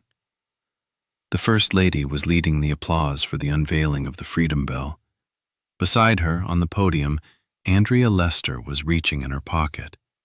Grace's phone was falling from her hand as she pulled back the flap of her coat to reach for her gun. Agent O'Brien was starting to raise the detonator. My gun was in my hand. I could hear myself screaming, but I had no idea what I was saying. Every eye in the room was turning toward me. Agents were clawing at their guns. I had no shot at O'Brien. The First Lady was between me and him. On the podium, Andrea Lester was reaching for the president's wife. Something flashed in her hand, and I realized that she had a blade. Not steel, the Secret Service would have caught that, but probably one of the many polymer knives that were nearly as hard as steel and would never trip a metal detector. With a scream of "Allah Akbar!" she lunged at the First Lady. I shot Andrea Lester twice in the chest. The bullets spun her away from her intended victim, but the polymer knife tore a long gash in the First Lady's sleeve. Everyone started screaming. Panic was immediate and total. I ran forward, grabbing people and hurling them out of my way as I fought to get to the podium where I could get a shot at O'Brien, who had bolted for the podium. The two agents flanking him were already moving. One of them tried to tackle him while the other stepped back and drew his sidearm. Then the crowd surged between us, and I lost sight of them. A shattering volley of gunfire erupted from the far side of the podium, and as I pushed Rudy and the Secretary of the Interior out of my way, I saw that the agent who had drawn his weapon on O'Brien was falling backward, a bullet hole in his temple. The shot hadn't come from O'Brien. It had come to my left. I turned and saw a gun in Ollie Brown's hands, and as I watched, he swung a pistol around and fired 2 shots, and then the throng hid him from view. Had he shot the agent? It seemed like everyone in the room had a gun, and bullets burned past me. There was too much commotion to tell who was who, and I didn't know how many people in this crowd were Brierly's agents or members of some terrorist hit cell. It was total chaos. I pivoted and started toward O'Brien, but as I located him in the screaming crowd, I saw the second agent go down, blood jutting from a slashed throat. O'Brien moved back toward the podium, the detonator still clutched in his big hand. And suddenly I understood. It was the bell. "Seal the room!" I bellowed, as I raised my gun once more. Then I saw out of the corner of my eye that the First Lady was still on the podium. Andrea Lester was down, and one of the First Lady's bodyguards was down. Other agents were rushing the podium, guns drawn, racing to protect the president's wife. Gunfire was coming from every point in the room, and I saw agents in blue blazers shooting at civilians. I saw a man dressed in carnival-patterned shorts standing guard over a pair of congressmen, while nearby a Secret Service agent was trying to wrestle a plastic handgun from the hand of what looked like a news reporter.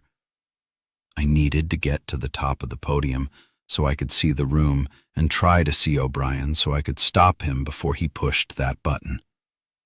Grace split off to my left and vanished into the press. I saw a swarm of agents pull the First Lady down and hustle her toward the staff-only door. But in the confusion, the wife of the vice president was still there, nearly lost in the press of congressmen fighting to get away from the gunshots, her agents down and bleeding. Several people were firing now, and I couldn't tell if it was a pitched gun battle or panic shooting. Then I saw an agent mount the steps to protect the VP's wife, but a split second later he staggered and went down, his white shirt front blooming with red. A second agent leaped up, but he also took two in the chest and pirouetted into the crowd. I saw a hand holding a gun pulling back into the crowd. It was bare no coat sleeve, just a flash of a Hawaiian shirt. One of the tourists? A reporter? Shit, how many of these bastards were in the crowd? "Top!" I yelled when I saw him fight his way out of a knot of panicking people. "It's O'Brien!" He nodded and plunged into the crowd again, but there was so much resistance he made no headway. Some of the guests were trying to drop down to the floor to avoid the gunfire, but the storming crowds trampled them. I saw Rudy pushing a group of Girl Scouts into a corner to keep them from getting crushed by the rush of people. There were screams of pain interspersed with the din of the terrified crowd and the constant barrage of gunshots. I heard the distinctive commanding yells of Secret Service agents, but no one was heeding their orders to drop and remain down. I had no idea where Grace or the rest of Echo Team was, and I continued to fight my way toward the podium. The VP's wife was huddled down, arms wrapped around her head, flanked on both sides by dead agents. There were hundreds of people yelling and screaming and fighting to try and get out of the Liberty Bell Center. I caught another flash glimpse of O'Brien. He was still smiling as he raised his hand to bring the detonator up above the level of the crowd. I had no time to think. I launched myself into the air and my shoulder caught the vice president's wife in the side. I wrapped my arms around her and my momentum carried us off the podium just as Michael O'Brien depressed the button.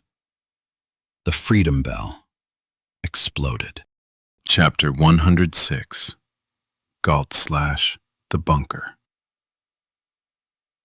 They crouched together in the gloom of a narrow corridor that ran inside the walls of the bunker. Lead set into the floor cast just enough light so they could pick their way through the darkness. "Let's split up," Galt suggested. "Go to the rear hatch and make sure Captain Zeller's team can get in. Kill anyone who gets in your way." "And what are you going to do?" "I'm going to the lab." "To do what?" Toys asked, his tone brimming with unspoken accusation. "Remember that we came here to kill her, not to snog and make up." Anger flared in Galt's chest. "Don't tell me my business," he snapped. "I'm tired of..." "Tired of what, Sebastian?" Toys cut him off. "Don't try to assert your authority over me at this late date. The time for that passed when you let your girlfriend develop a doomsday weapon." Galt's pistol was in his hand, the barrel almost, but not quite pointed in Toy's direction. His assistant looked down at it, then with a smile he reached down and pushed the barrel toward him so that it pointed right at Toy's heart. Toys leaned close, forcing contact with the gun. "Either kill her or kill me," Toys said calmly. They stared at each other over the gulf that was opening between them. "Toys," Toys pushed the gun aside. He bent forward quickly and kissed Galt on the cheek. I love you, Sebastian. You and I are family. Remember that. With that, he turned and vanished down the corridor, leaving Galt alone in the dark. Chapter 107. The Liberty Bell Center / Saturday, July 4th, 12:01 p.m. The outer covering of the Freedom Bell must have been a thin veneer of painted foil that covered hundreds of small ports. Deep inside the bell, in the actual metal of its body, the signal from the detonator ignited countless pockets of highly compressed gas. The whole surface of the bell disintegrated as thousands upon thousands of tiny glass darts were propelled outward with a whoosh of compressed air. No gunpowder, no nitrates. The bell itself was a giant air gun. Each dart was pointed at one end and had walls as thin as spun sugar. Half of them burst as they struck the foil layer on the outside of the bell, and they discharged their contents harmlessly into the air.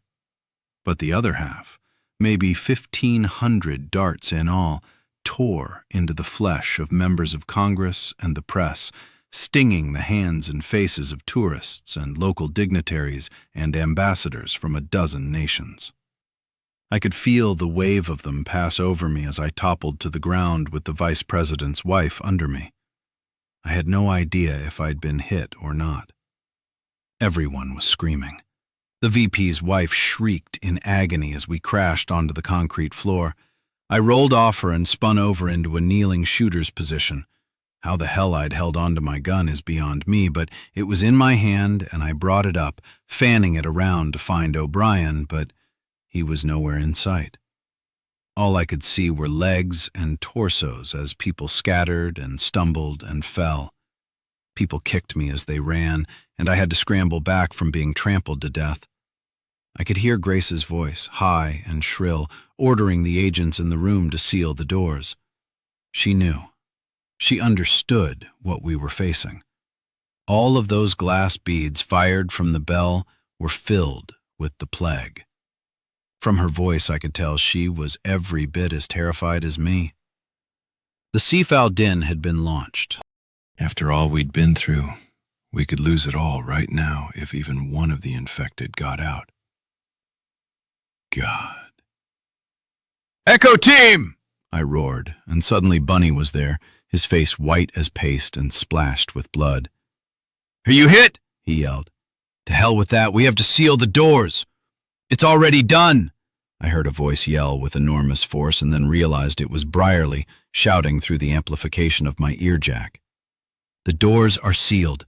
I have teams converging to reinforce us from outside. The crowd hit the glass walls like a wave, and some of the people closest to the doors had to be crushed by the sheer violent mass. There were screams of rage and terror and pain. I have the VP's wife, I said, but I can't see the First Lady, Brierly. Did she get out?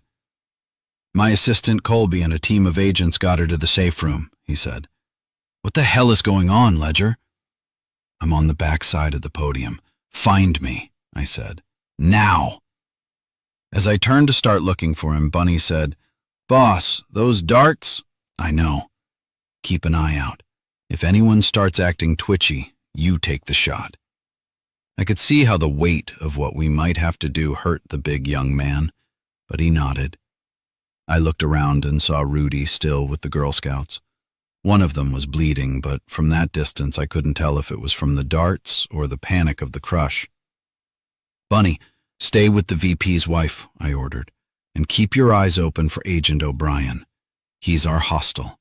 If you see him, kill him. I gripped his sleeve. Bunny, did you see who Ollie was shooting at? Negative. Everybody's shooting, he said, and as if to punctuate his comment, a couple of rounds whined over his head and he flinched. The wild gunfire erupted again, and the screams rose to a higher pitch. Just in case, don't stand in front of him if he has a gun. Bunny turned to me and his eyes searched my face. Copy that, boss. He dropped down into a crouch over the vice president's wife, who was curled into a fetal ball, her face knotted with pain. 3 Secret Service agents converged on him, and together they formed a protective ring. I got to my feet and saw Top and Ollie racing toward one of the doors. They were working together to prevent the crowds from getting out.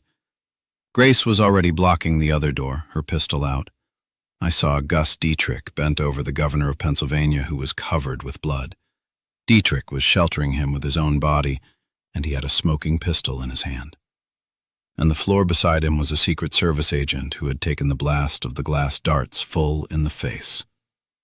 I met Dietrich's eyes for a second, and we exchanged the briefest of nods. I was conscious of the fact that several of the TV cameramen were still on their feet, their cameras mounted on their shoulders.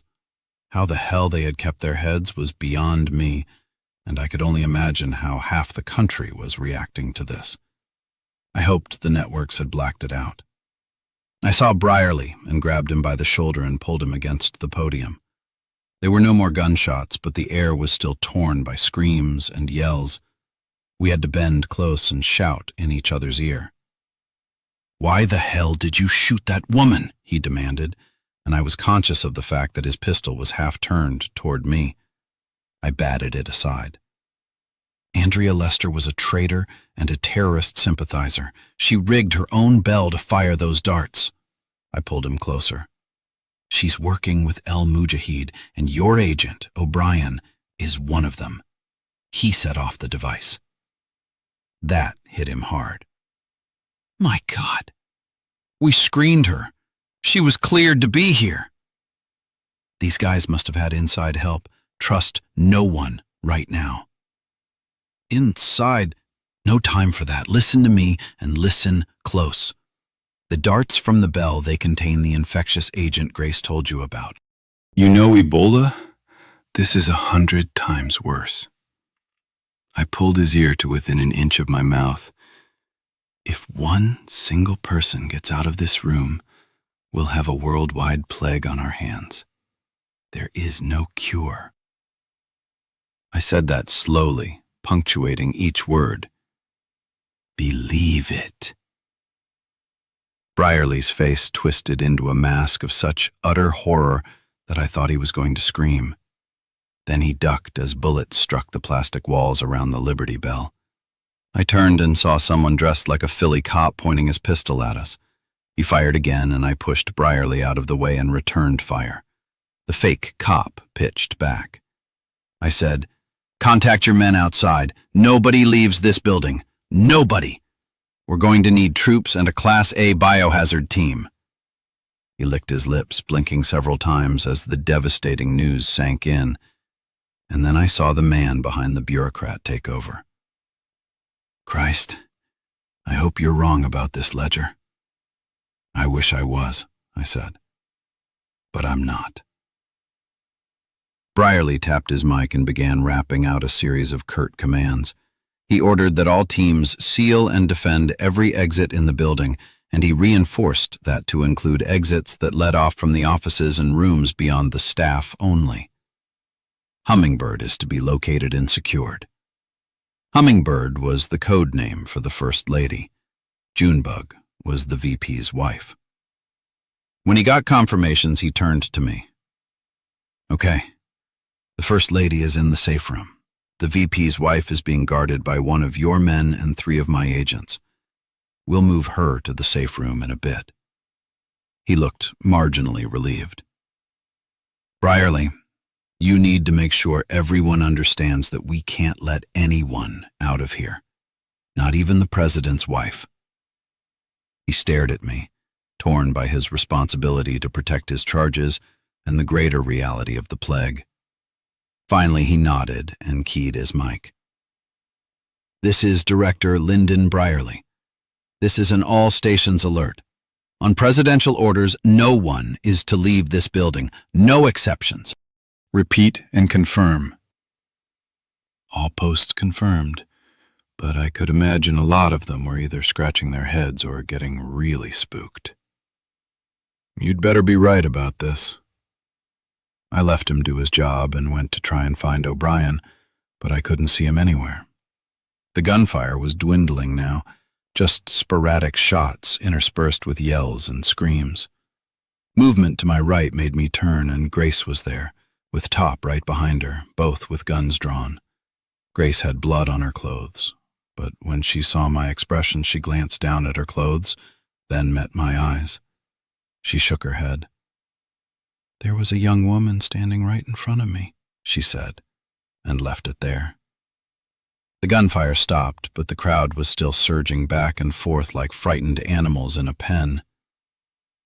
"Grace, we have to calm these people down." "I'm on it," she said, and spun off, calling to Top and Dietrich, and soon they were moving like bulls through the crowd, shoving people back, yelling orders to everyone, grabbing Secret Service agents and putting them to work. Skip Tyler was near the back wall, reloading his gun. "Skip," I said as I rushed over, "help me find O'Brien." "The red-haired guy? He went through there a second ago." He pointed to the staff-only door that was tucked into a corner. We raced over, but the door was locked from the other side. "You sure he went this way?" "Yeah, him and Ollie followed a whole bunch of Secret Service agents who were hustling the First Lady into the safe room." He looked confused. "That was the protocol, right?" "Son of a bitch," I snarled and kicked the door in. "Skip, guard this door. Get Grace or Top to give me some backup, but nobody else gets in. You hear me? Nobody. I'm counting on you to hold this line." The young sailor gave me a serious nod and took up a defensive stance. "You got it, Captain." I ran through the doorway. Chapter 108. Galt and Amira / the bunker. Galt opened a slit in a wall panel and peered through it and almost gasped. Amira was not 5 feet from him. Below her, the nurses had nearly completed the injections. He steeled himself and aimed his pistol through the gap and put the red dot of his laser, light as a whisper, on Amira's back, right between her shoulders. One shot from this distance would punch through her spine, tear through her heart, and burst from between her breasts to leave a gaping red hole the size of a golf ball. One flex of his finger, and the traitorous bitch would be dead. He could do it. He knew he could. "Damn you, Amira," he said, and without meaning to, he mentally added, "My love." Tears jeweled his vision, warping her with prismatic distortion. The barrel of the pistol wavered. His assault team would be entering the cave any moment, and Toys would lead them here. Galt shivered, partly at the thought of the firestorm Captain Zeller would be unleashing here in the bunker, and partly at the thought of Toys's transformation. Had his assistant actually changed that much, or had Galt been blind all these years to the scorpion he kept by his side? The seconds ticked away. Soon the whole bunker would be a hell of bullets and blood. Soon everyone would be dead. Amira, too, whether he killed her himself or not. His orders to Zeller had been specific. Kill everyone, no exceptions. Amira. God. Tears broke and rolled down his cheeks, and before he could stop it, a single, heartbroken sob escaped his throat. He saw Amira stiffen, but she did not turn, and Galt forced his hands to steady, to hold the red pinprick of the laser sight on her back. "Be a fucking man," he snarled inwardly. "Amira." And then she spoke. "Sebastian," she said. Amira turned without haste to face him. Her head was bowed, looking down to see the red laser dot on her chest, wavering right over her heart. She raised her head slowly. Galt felt a cold hand reach into his own chest and squeeze his heart to a tiny block of ice. Amira's eyes were wide and glassy, bright with fever. She reached a hand up to the front of her chadri, gathered the black cloth in her fingers, and slowly pulled the scarf down to reveal her smiling mouth. Her lovely olive skin had paled to a sickly sand color, almost gray, and her full lips were stained with fresh blood. "Sebastian," she said softly, as her lips peeled back from her teeth in a snarl of vicious animal hunger. My God. Galt recoiled in horror. What have you done? Amira advanced toward the wall, and even through the narrow opening of the observation slit, he could smell her. A fetid, rotting meat stink that rolled off her like the perfume of hell. Saif al-Din, she whispered, leaning to peer in through the slit. You're infected. His gun hand was shaking so bad that he almost dropped the weapon. Sweat burst from his pores, and his pulse snapped like firecrackers. What have you done? He asked again in a terrified whisper. She shook her head, still smiling. No, Sebastian, I'm not infected. I'm reborn. I'm more alive now than I ever imagined. This will kill you. She shook her head again.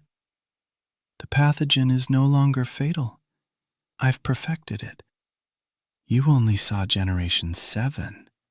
She giggled. That one scared you, Sebastian. You almost screamed like a woman. Amira wiped drool from her lips. By now, my lovely El Mujahid should have launched Generation 10 on the American people. They will be dying soon, Sebastian. All of them. Saif al-Din is so quick. She snapped her fingers in front of the slot, and Galt jumped. Generation 10? You're insane! I'm immortal, she countered. You see, we had a breakthrough, Sebastian. We've been working so hard for so long, and you thought we were plodding along with Generation 3. But oh, Generation 10 is immediate. The body reanimates immediately. No lag time, no time to quarantine the infected. Generation 10 is the perfect plague. Perfect? The word was like bile in his mouth. She ignored him, totally rapt by her discoveries.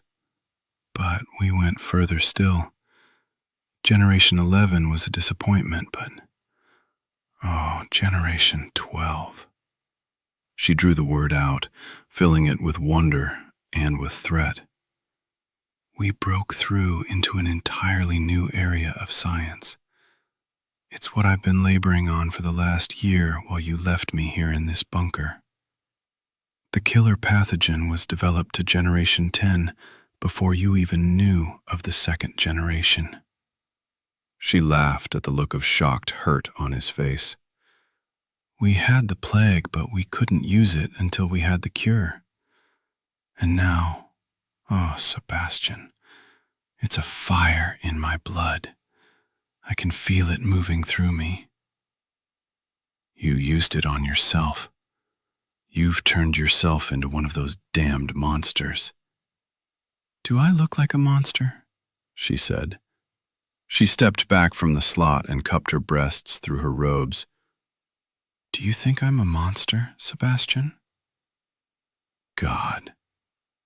Amira's face instantly changed, and she whipped her hands away from her breasts and slapped them against the wall on either side of the slot.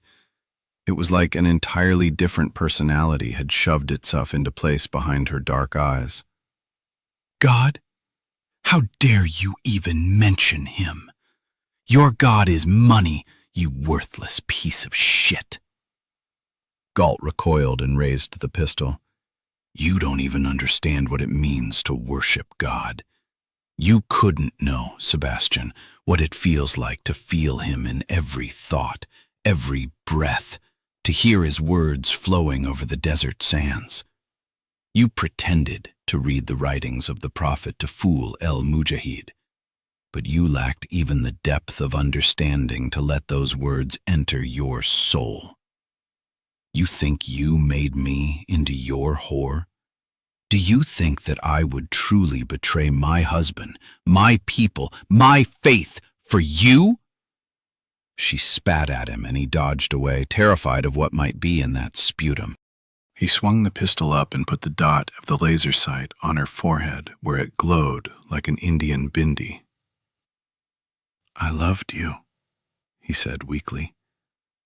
And then his mind replayed those words, and he realized that he had said loved, not love. It nearly broke him.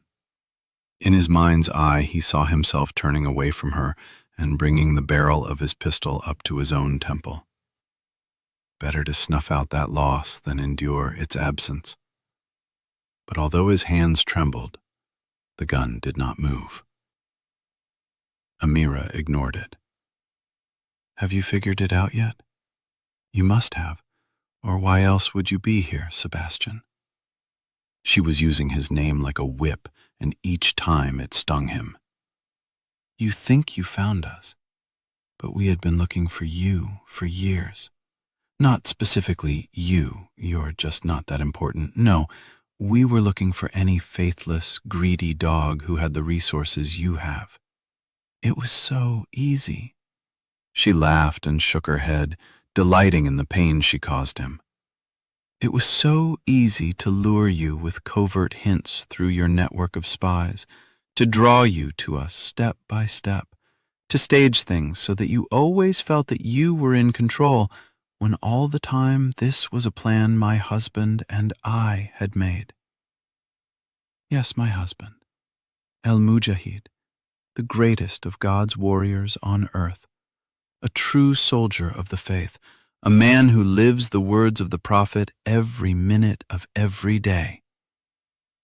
But we, she spat again, but this time on the floor.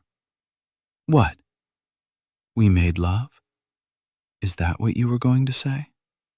Her voice made the words intensely ugly. I'm not a man, Sebastian. I can't go into battle with guns and knives like my husband and his soldiers. I'm a woman, and I am forced to use other weapons, no matter how utterly disgusting and humiliating it has been to open my body to you. No, Galt snapped back, anger flaring. I know you loved me. I know. He saw the mad look in her eyes flicker, and for a second that other personality, the dreamy one, seemed to drift back. And Galt knew for sure that he saw the fires of love still there. Or maybe it was only the embers, for in the next moment, the hard and murderous personality reemerged.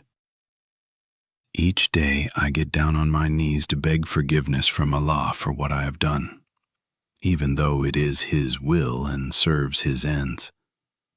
You made me a whore in the eyes of God, Sebastian. How many deaths does that earn you? Behind Amira there was a strange sound. The gathered scientists and technicians were all jabbering loudly, some in shocked protest, others in fury. Amira stepped back to allow Galt to see what was happening. They think we have an antidote, she said softly, as below more than 2/3 of the crowd were sinking down to their knees or collapsing onto tables. They think we are all safe from Saif al-Din. What have you done? She turned to him. I gave my best people, a few fighters, a few scientists, Generation 12, like me. She raised her arm and pulled back her sleeve to show the needle mark on her arm. From the dark pinprick black lines of infection radiated out like a dark spider web. You've killed your own people. Oh no, not all. The rest of them were given Generation 10, and soon I'll open the bunker doors and they'll spread out across Arabia like the plague they are. The great Satan does not have enough bullets to stop the waves of them that will come. You're insane. You've doomed us all. But Amira shook her head. No, Generation 12 is different. We don't die like they do. We ascend. I've already ascended. I died without dying, Sebastian, but I suffered no brain death, no loss of brain or motor function, no loss of intellect. I am me, Amira, scientist, wife of El Mujahid, loyal handmaiden to Allah, a servant of the word of the Prophet. but now I cannot ever die. I've been reborn, you see. Saif al-Din has cut through me like a purifying scythe. My sins, my earthly attachments have been carved away by the sword of the faithful. What remains is pure. What remains is the instrument of God on earth. Oh, Amira, my princess, Galt murmured, tears cascading down his cheeks. What have you done? What have you done? Beginning today, thousands of doses of Generation 12 will be sent from here to those fighters who have proven their faith. Once they have ascended, they will share the gift with their families and their most trusted friends. And then we will sit back and watch the rest of the godless world devour itself. I won't let you. Amira reached out to grasp the lip of the observation slit. She pulled herself close and whispered like a child conveying a great secret. I know everything about the bunker, Sebastian. Everything. I know all your secrets. Galt stared at her, puzzled, and then he heard the slow scuff of shambling feet in the darkness of the corridor behind him. Chapter 109. The Liberty Bell Center, / today, July 4th, 12:04 p.m.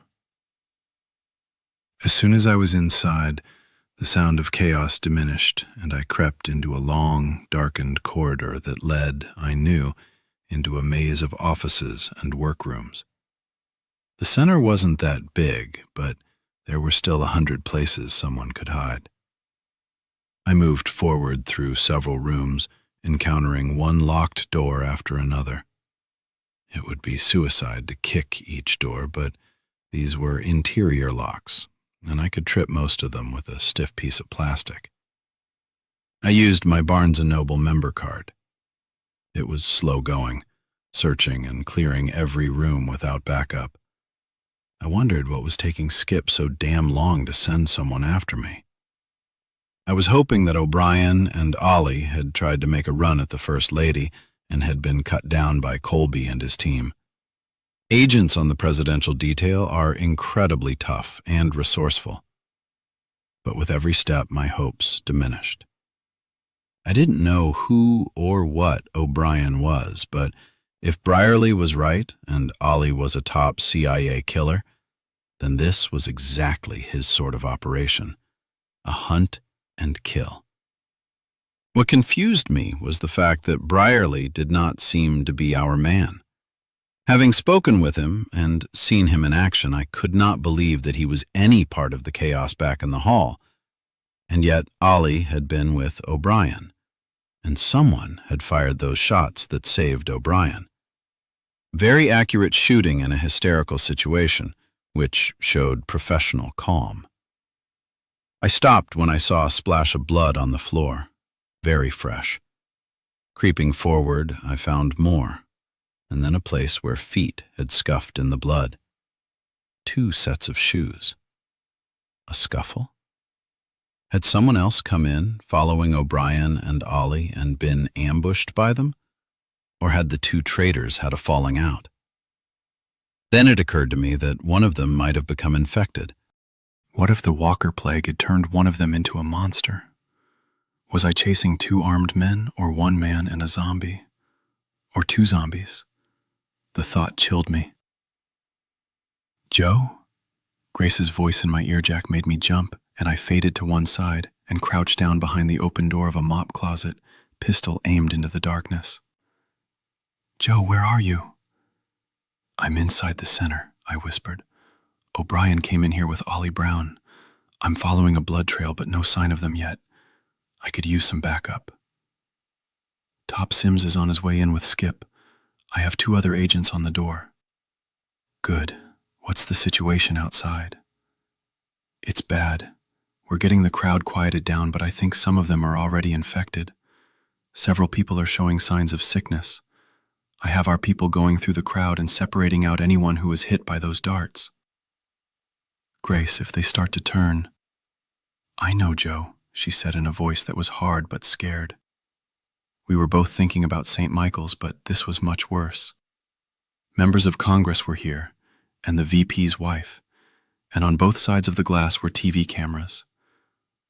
I called Church, and he had the president order an immediate media blackout. Church said that the president has declared a state of emergency for the Philadelphia metropolitan area. Oh, God. Through the mic, I could hear a fresh wave of screams, and then gunfire, then nothing as Grace's link went dead. Grace, I said into the silent link. I wanted to run back. I needed to go forward. I was totally torn. I heard a muffled sound behind me and whirled, but it was one of the Secret Service agents standing in the shadow of an open doorway. I recognized him. Agent Colby, Brierly's second in command. I could see a couple of other agents behind him. God, am I glad to see you. Is that the safe room? Is the First Lady okay? Colby took a step into the hallway and smiled, but it wasn't a smile. His lips peeled back from his teeth and bloody drool dripped from his mouth. With a feral growl like a hunting cat, Colby and the other agents rushed me. Chapter 110. The Bunker. Abdul stepped into the hall, his automatic rifle ready. He was happy to be away from the hall, where all sense and reason seemed to have fled. Though he understood the plan El-Mujahid and Amira had devised, he still thought it was insane. It did not fit with his understanding of the Quran, but there was nothing he could do about it. He knew enough about the Saif al-Din to realize that Amira was distributing two different versions of it, one to the general staff and another to the more valuable team members. Anna, Amira's assistant, had tried to give him a shot, but he'd fended her off, not wanting any part of this. He was almost happy when the alarms rang, warning of an intrusion at the rear hatch. The monitors were offline, but Abdul had a good idea what was happening. Galt was not fool enough to have come here alone, so Abdul sent a team of soldiers to the hatch to intercept whatever backup the infidel had brought with him. Now he was hurrying that way himself to take charge of the situation. He switched off the safety and took a more comfortable grip on his weapon as he stepped through a portal from the side corridor to the one that led to the hatch. Toys stepped out from behind a stack of crates and put the barrel of his pistol against the back of Abdul's head. "Shh," Toys said with a smile. Chapter 111. The Liberty Bell Center, Saturday, July 4th, 12:05 p.m. Colby came at me with incredible speed, reaching with hooked fingers, teeth snapping at me while he was still 2 yards away. Even with everything that had happened, everything that was still happening, it took me totally off guard. I brought my gun up, but not in time as he leaped in and drove me back against the wall. The other agents were 3 steps behind him. My back slammed into the wall, and for a fragment of a second the thought, "I'm dead," flashed through my mind. But even as I was thinking that, my body was moving. Years of conditioning make the limbs move at the reflexive level, and it was all of those years of drills, of repetitive movements, that saved me. But it was so close. As I hit the wall, my hips turned to the left, and I slammed the butt of my pistol into Colby's temple. It made his mass turn with mine, and we rolled down the wall together, turn after vertical turn, putting distance between us and the other walkers. When we hit the doorway, we jolted to a stop, and I rammed the barrel of the .45 into Colby's mouth, and even as he bit down on it, I pulled the trigger. The big hollow point blew out the back of his head and punched a hole the size of a nickel through the forehead of the agent right behind him. Both of them were instantly dead, but the sudden drop of Colby's body, coupled with the locked teeth around the pistol, jerked the weapon out of my hand. I pushed myself away and dodged instantly to my left as a third walker lunged over the corpses of his fellows, his arms closed around empty space. There were 3 more of them, 4 in all. The one who had jumped at me had fallen forward. He made a grab for my ankle, but I rushed forward to meet the attack of the next closest walker. Even as I closed the short 6-foot distance, I whipped the folding RRF knife from its pocket holster and, with a flick, snapped the blade into place. The motion took a fraction of a second, and as the lead walker hit me, I spun away like a ballet dancer, but at the end of the pirouette, I ducked low and slashed him across the back of the knee. The RRF was wickedly sharp, and the creature's tendons parted like old string. As he staggered and went down, I shoved him toward the second walker and lunged past their colliding bodies and slammed into the third, using a hard palm at the end of a stiffened arm to drive him back. Then I ducked under his outstretched arms, avoiding his snapping teeth, and came up behind him. I grabbed his hair with my left hand and slammed the point of the knife up into the sweet spot, the arched opening at the base of the skull.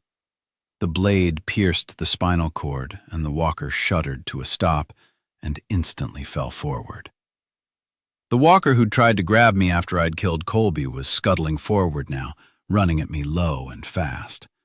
I used my knife arm to parry his reaching arms and sidestepped like a bullfighter, then brought the RRF up and over and down and buried the entire blade in the wind gate, the soft spot at the top of the skull. I gave the blade a brutal half-turn and yanked it up, sidestepping to avoid the arching spray of blood and brain tissue. That left two. The one I'd crippled was crawling along the floor toward me, but the other was up and running at me.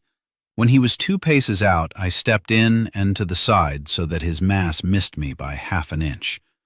Again, I changed my step into a pivot and came up behind him and tried for the sweet spot again, but the hair was greasy with gel, and he slipped away with my blade stuck into the solid bone of his skull. His twist wrenched the handle out of my hand, and it wasn't worth fighting for. So I let it go and wrapped my arm around his throat and gave him a reverse hip throw. When you're facing forward, it's a hard fall, but not fatal. When the thrower is back-to-back with the person he's trying to throw, then all of the hundreds of pounds of force are trapped in the weakest body point. His neck snapped like a bundle of wet sticks. The last walker was crawling forward, but I jumped over his arms and came down on the small of his back. The vertebrae cracked audibly. He flopped down, dead from the waist down. I couldn't leave him like that, so I recovered the RRF. This time there was no way for the walker to twist away as my blade found its target and shut him off. Chapter 112. Grace / The Bell Chamber / Saturday, July 4th, 12:05 p.m. One moment Grace was speaking to Joe via comlink, and then next the air around her was whining with bullets. A reporter was blasted backward as a bullet punched through his chest, and he knocked Grace back and down. As she fell, she saw 3 men separate themselves from the crowd. Each of them had guns, and she recognized the weapons as the high-density plastic handguns that terrorists used to sneak through airport metal detectors. Probably firing ceramic rounds. No metal at all, she thought, as she pushed the dead reporter off her and drew her weapon. The foremost of the 3 gunmen saw her and raised his weapon, but Grace gave him a double-tap chest and head and flung him back against the wall. She swung her gun to the second killer just as 2 figures came suddenly in from the killer's blind side. Gus Dietrich took the left-hand gunman out with 3 quick shots, 2 to the middle of his back and 1 to the back of his head. Next to him, Bunny appeared, no weapon in his hand, but he didn't need one for the other killer. He chopped down in the man's wrist with a balled fist, knocking the gun to the floor, then grabbed him by throat and crotch and slammed him into a corner of the Liberty Bell display case. He stepped back to let the broken body drop. Then a 4th man stepped out of the crowd of tourists and pointed a polymer pistol at the back of Bunny's head. Grace didn't bother to call a warning. She put 2 rounds in the man, and he spun away trailing blood. Bunny threw her a grim nod and scooped up the man's plastic pistol. Then the rest of the Secret Service agents were there. "There are still hostiles in the crowd," Grace yelled. "Search everyone!" The agents moved very fast, and they plowed into the crowd, gruffly shoving congressmen and tourists alike. They found one final hostile, a trembling young man dressed like a Japanese tourist. He managed to get his pistol into his mouth before the agents could tackle him. The blast took off the top of his head. Rudy pushed his way through the crowd toward Grace. "Are you all right?" she began, but he interrupted. "Grace, some of these people are getting sick. It's happening already, faster than before. We have to do something. We have to separate them before this becomes another St. Michael's."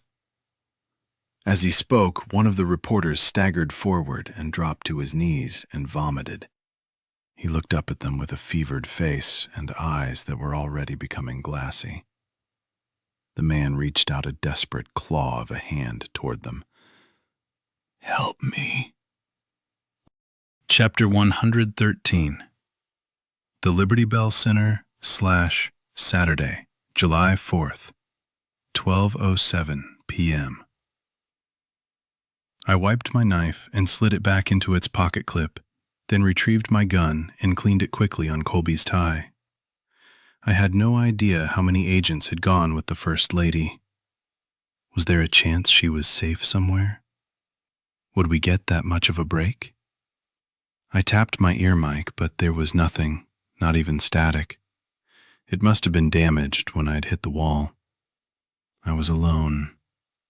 I was also furious with myself for not having brought a stronger force here to Philly, or maybe for not pressuring Church into canceling the event.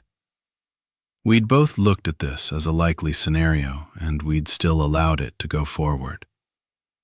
I realized, as I thought these things, that this was one of the aftershocks of 9/11. For a while after that, everything that could draw a crowd was canceled. But then our culture moved on, and there were no more attacks. We became complacent. Maybe we even thought that, against all evidence, we really had Al-Qaeda on the run, and that we'd taken the fight so effectively to them that we could settle back into normal life here in the States. Today we were paying the price for complacence. Did the blame belong to me? Church? Or was this a cultural failing? If I lived through the day, I'd have to take a closer look at those questions. But social philosophy doesn't help you in the heat of a firefight, so I pressed on. There was still no sign of backup coming for me, but I couldn't wait. I crept forward, going room by darkened room. I tried light switches in the hallway and in several rooms, but got nothing. Someone must have thrown the circuit breakers. The only light was the dim red glow of emergency lamps. I had to check every locked room, every closet to see if I could locate the First Lady or Agent O'Brien, and throughout I could feel a hot spot between my eyes, as if Ollie Brown was laying his laser sight on me and waiting for the right moment to punch my ticket. 5 rooms in, I heard wet sounds coming from the far side of a row of desks. I knew what those sounds would be, and I really didn't want to look. But I had no choice. Taking a fresh grip on my .45, I rounded the desks on the balls of my feet. There were 3 of them on their knees, heads bent forward like lions around a zebra carcass. Only the carcass was that of a Secret Service agent, and the lions were office workers. 2 women and a man wearing business casual and sporting Liberty Bell Center IDs around their necks. Their hands and mouths were black with blood. Bile rose in my throat and I gagged. Just a tiny sound, just enough so that their heads snapped up like the wary predators they were. The closest of them, a woman, hissed at me. I shot her in the head. The impact flung her back and she toppled over the dead agent in a perverse imitation of intimacy. The other 2 rose up and lunged, but I was ready. 2 shots, 2 kills. I stared at the bodies and then at the dead agent. His throat had been savaged. Would he reanimate, or was this beyond the pathogen's wound repair mechanism?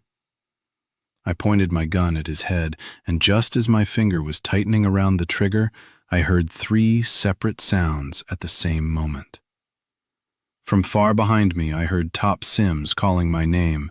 At my feet, I heard the first feeble twitch as some new and monstrous force fired the engines that would raise this fallen hero up as an undead killer.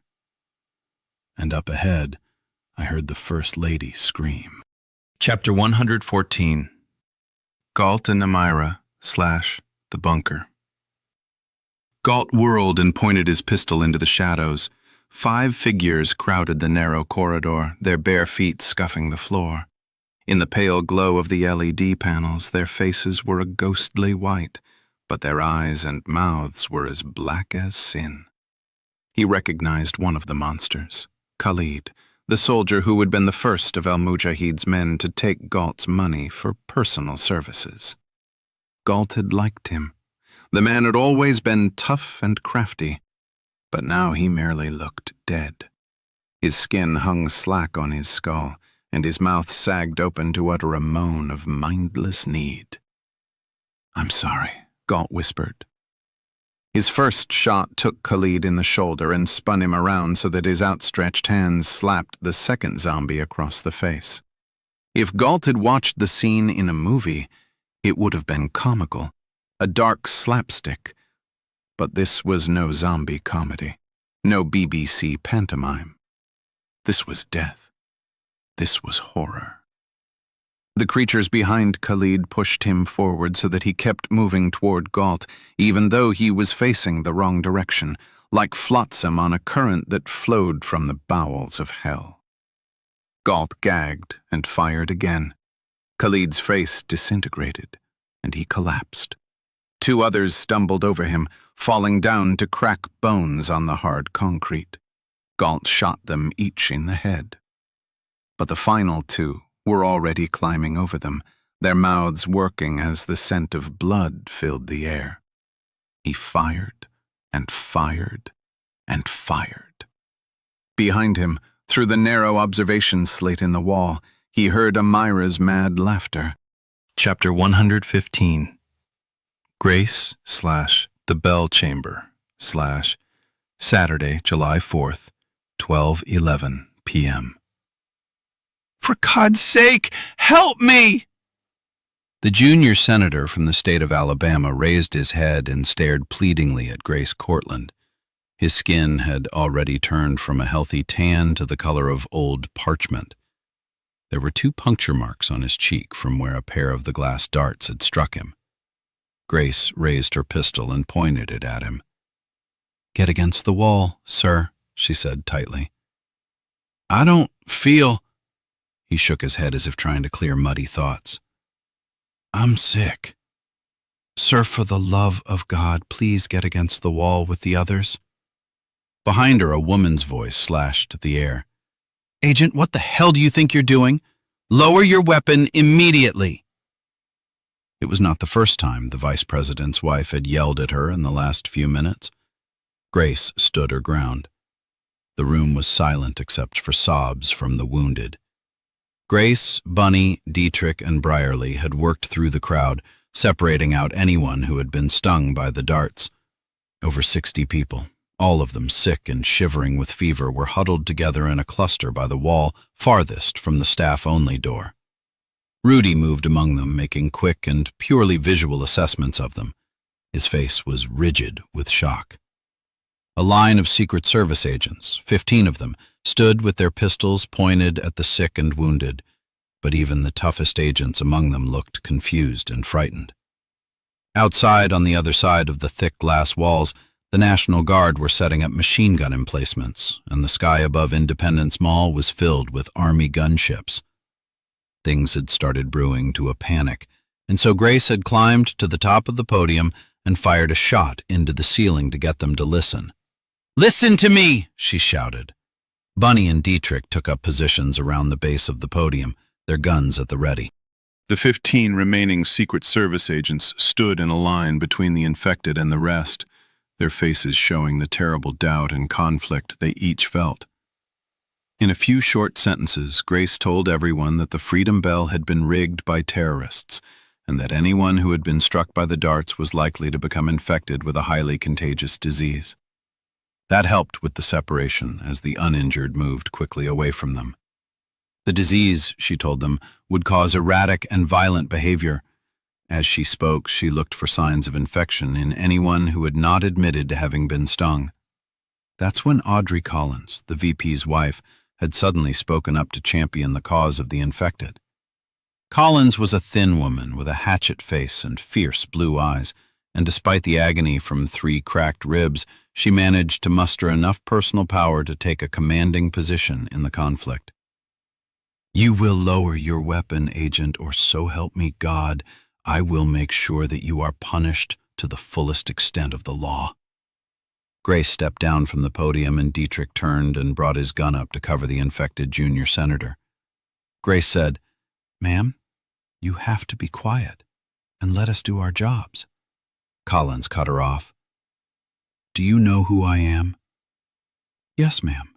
I know who you are, and I know full well that your husband can have me jailed, deported, and probably stood against a wall and shot. But right now, I am trying to save the lives of most of the people in this room and probably all of the people in this country. If you interfere with me or prevent me from doing what I have to do, I will knock you on your ass." "You wouldn't dare." Grace took a step closer, and the savage look in her eyes was so ferocious that the people who had gathered behind the VP's wife faded back, leaving the woman alone with Grace. "Ma'am, if you do anything to try and stop me, I'll put you against the wall with them." Believe me, you don't want me to do that. "Ma'am," said Rudy, stepping up beside Grace, "I implore you to listen." Slow down here, Major, Brierly said, coming up on Grace's other side. Everyone's scared here. The remaining presidential detail agents milled uncertainly near Mrs. Collins.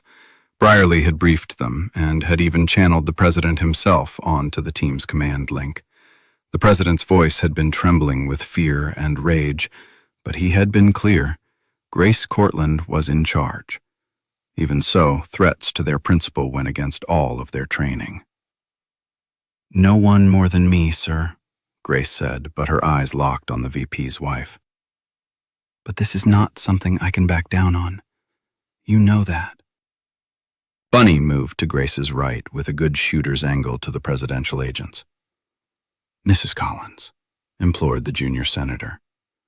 Audrey Collins, apart from being married to the vice president, was a career politician in her own right, and she was used to giving orders rather than taking them.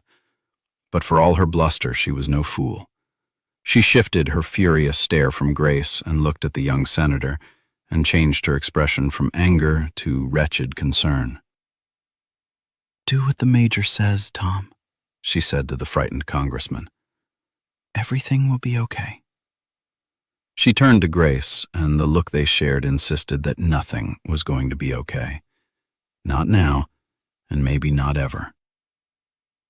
"If you're wrong about this," said Mrs. Collins, I'm not," Grace interrupted. Then she softened her own expression. "Thank you." "Fuck you," said the vice president's wife. Grace almost smiled, but then someone screamed. "My God, she's biting him!" Everyone turned toward the wall to where the anchorwoman for the local ABC affiliate was hunched over the unconscious body of a tourist in a Hawaiian shirt. The anchorwoman, a petite blonde with sculpted nails and Prada shoes, was chewing on the tourist's arm. "No," Bunny said. "Come on, no." "God help us all," Grace said and raised her gun.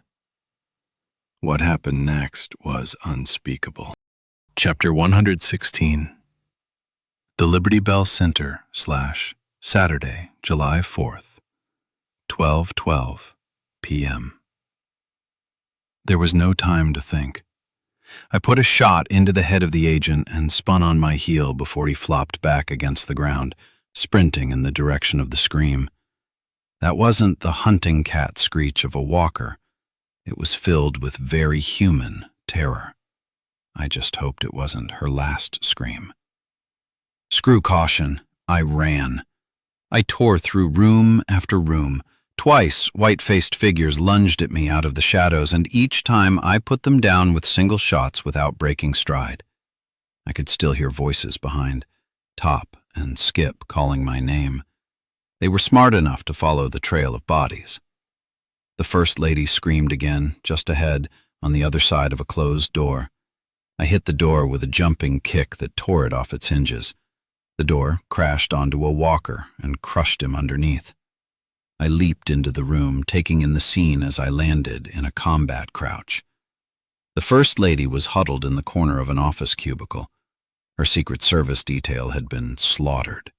Only one agent remained, and there was a crowd of 7 walkers trying to bring him down.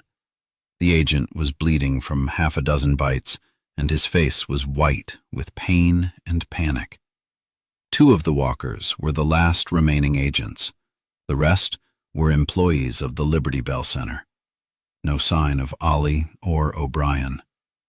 I opened fire and took one of the walkers in the back of the neck. He crashed forward and dragged down 2 others as he fell. "Help!" the First Lady screamed. "Oh God, please help us!" The nearest walkers had turned toward me at the sound of my shot, and they rushed me.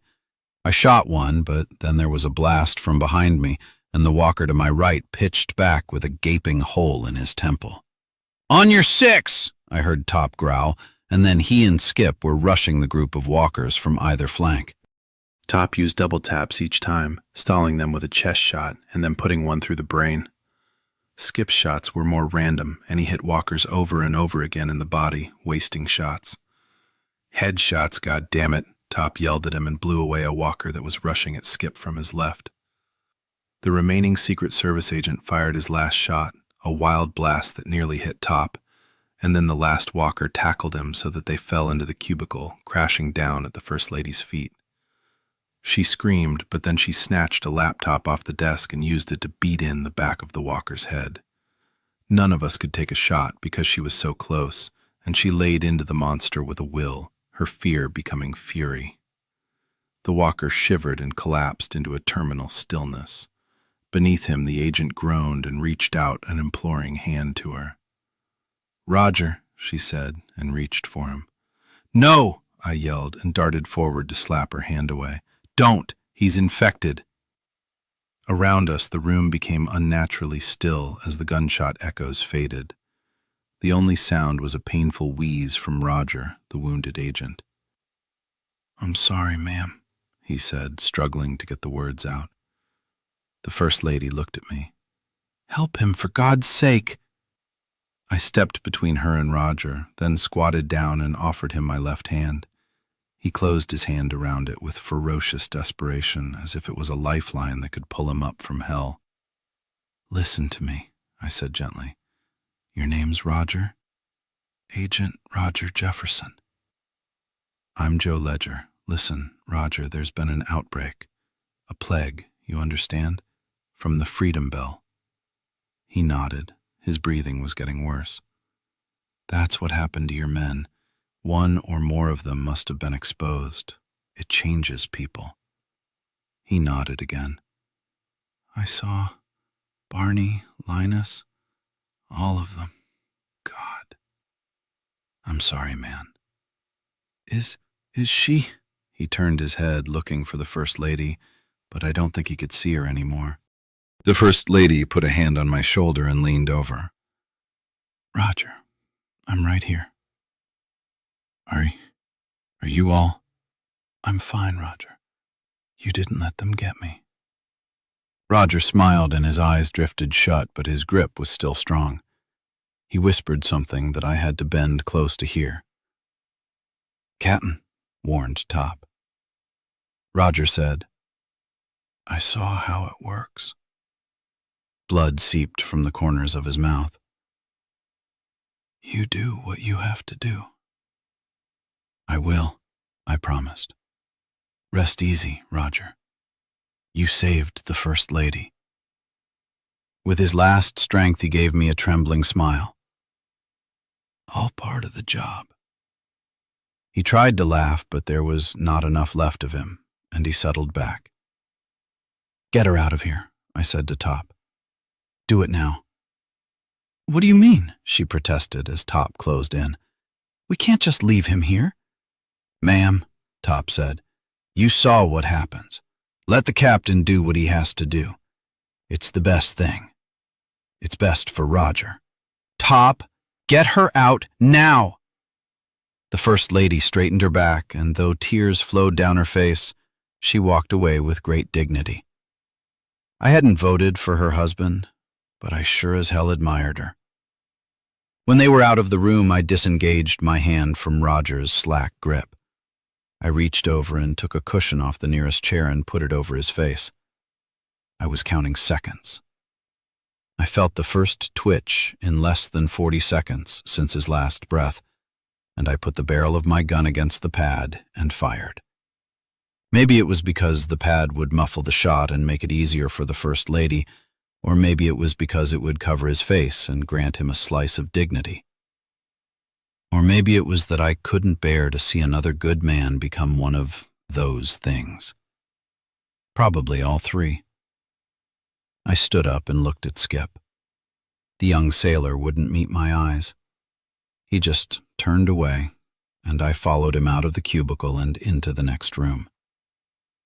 The First Lady was sitting on a leather office chair, and Top had brought her a cup of water from a nearby cooler. She sipped it, and when she saw me, she just stared at me, her expression unreadable. The office was big and looked to be the graphic arts department for the center, with work tables, advertising sketches pinned to the walls, and machines for printing posters. 2 offices led off from the main room, both with doors that stood ajar. I had just opened my mouth to order Skip to check them out when 2 figures stepped out of the shadows of the left-hand office. They came in quick, and they had guns in their hands. Ollie Brown and Special Agent Michael O'Brien. Chapter 117. Grace / The Bell Chamber / Saturday, July 4th, 12:13 p.m. "Major, watch!" Bunny yelled, and Grace whirled just as the anchorwoman for Channel 6 News leaped at her from the podium. The anchor's skin was wax white, and her eyes as round and empty as silver dollars, but she growled with hunger as she lunged for Grace's throat. "Bloody hell!" Grace shot the woman twice in the face. Blood splattered the faces of the 3 snarling figures that were mounting the steps behind her. "What the hell are you doing?" screamed Mrs. Collins, and she made a grab for Grace's gun arm and succeeded in pulling it down so that the next round chopped a divot out of the marble floor and ricocheted up to punch a red hole through the thigh of the Canadian ambassador. The ambassador dropped with a shriek of pain, and instantly 2 of the walkers leaped from the podium and pounced on him. Grace wrestled with the vice president's wife, who had a surprising amount of wiry strength, and in the end, she had to let go with her left hand and chop Mrs. Collins on the side of the neck. It dropped the woman to her knees, and Grace tore her gun arm free just as the 3rd walker dove at her. Grace put 2 rounds in him, and the corpse skidded to a stop inches from Mrs. Collins. It was complete pandemonium in the Bell Chamber as the infected who had lapsed into comas instantly snapped awake as walkers and attacked the crowd. Even with the warnings Grace, Brierly, and Rudy had given them about the nature of the infection, the 15 remaining Secret Service agents faltered, hesitating, unable to open fire on citizens, congressmen, and dignitaries. Bunny muscled one dazed agent out of the way, just as a journalist from the Daily News was about to grab him. The hulking sergeant snaked out a hand and caught the walker by the throat, buried his borrowed polymer pistol against the creature's head, and fired. He flung the corpse into the path of a second walker and killed that one, but then 6 of them came at him in a bunch, and he fell back, dragging the startled agent with him. "Fire, goddammit!" Bunny yelled, and the agent seemed to snap out of his stupor. They found a clear patch of floor, and the pair of them made their stand, opening up with both guns. Bunny had 4 shots left and used them all. The agent wasted an entire clip to bring down just 1 walker. That left 2 from the pack still on their feet. Bunny stepped in and kicked the lead one in the stomach, and when it doubled over, he arched up and then brought his balled fist down as hard as he could on the back of the exposed skull. The walker immediately went into a boneless sprawl, but his companion just kept coming. He was 3 steps out when a shot snapped his head back. Bunny turned to see the agent, reloaded now, holding his smoking pistol in a 2-hand grip. Behind them, Rudy, holding a flagpole, stood his ground between a huddled group of Girl Scouts and a walker in a Hawaiian shirt with toucans on it.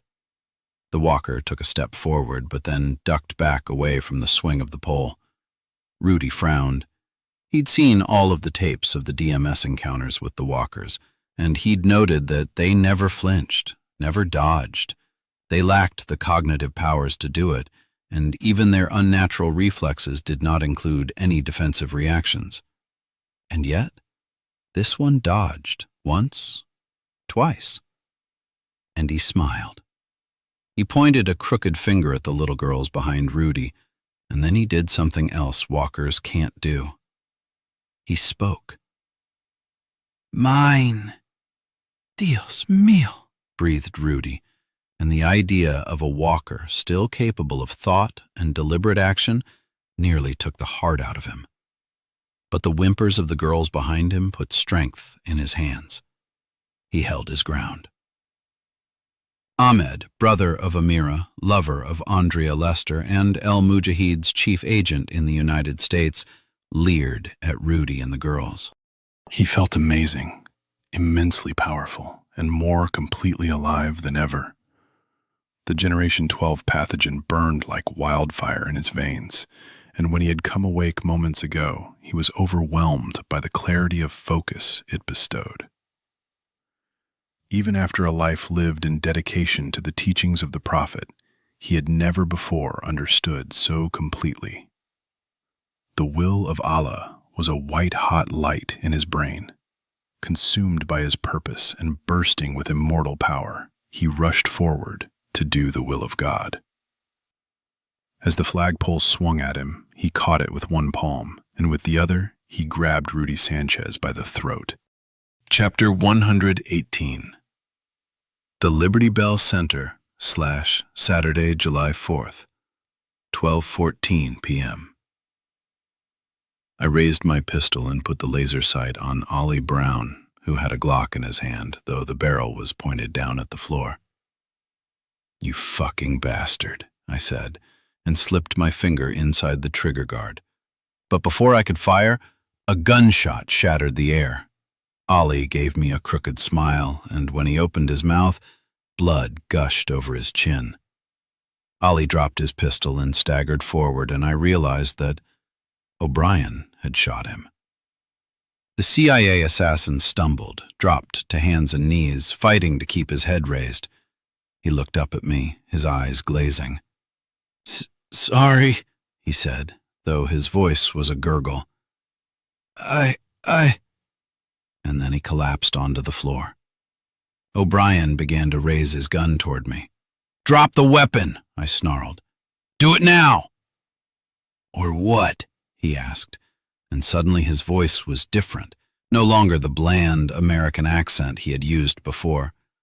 Now he sounded British. "What will you do? Shoot me?" He laughed. "What do I care?" "Say the word," Top murmured from behind me, "and we'll waste this shitbag." "Drop it," I warned. "Last chance." O'Brien closed his eyes for a moment. He was bathed in sweat, and his color was bad. He lowered his pistol and then took a sagging sideways step, but his hand snaked out fast as a cobra and caught the doorframe to keep him from falling. I took a cautious forward step, my pistol rock steady, the laser sight tattooed on the front of his muscular chest. The agent shook his head as if trying to clear his thoughts. The pistol hung from his hand, but he had not dropped it. On the floor, I could see Ollie's fingers open and close slowly. There was a bullet hole in the back of his sports coat from which blood still bubbled sluggishly. I couldn't have cared less, though.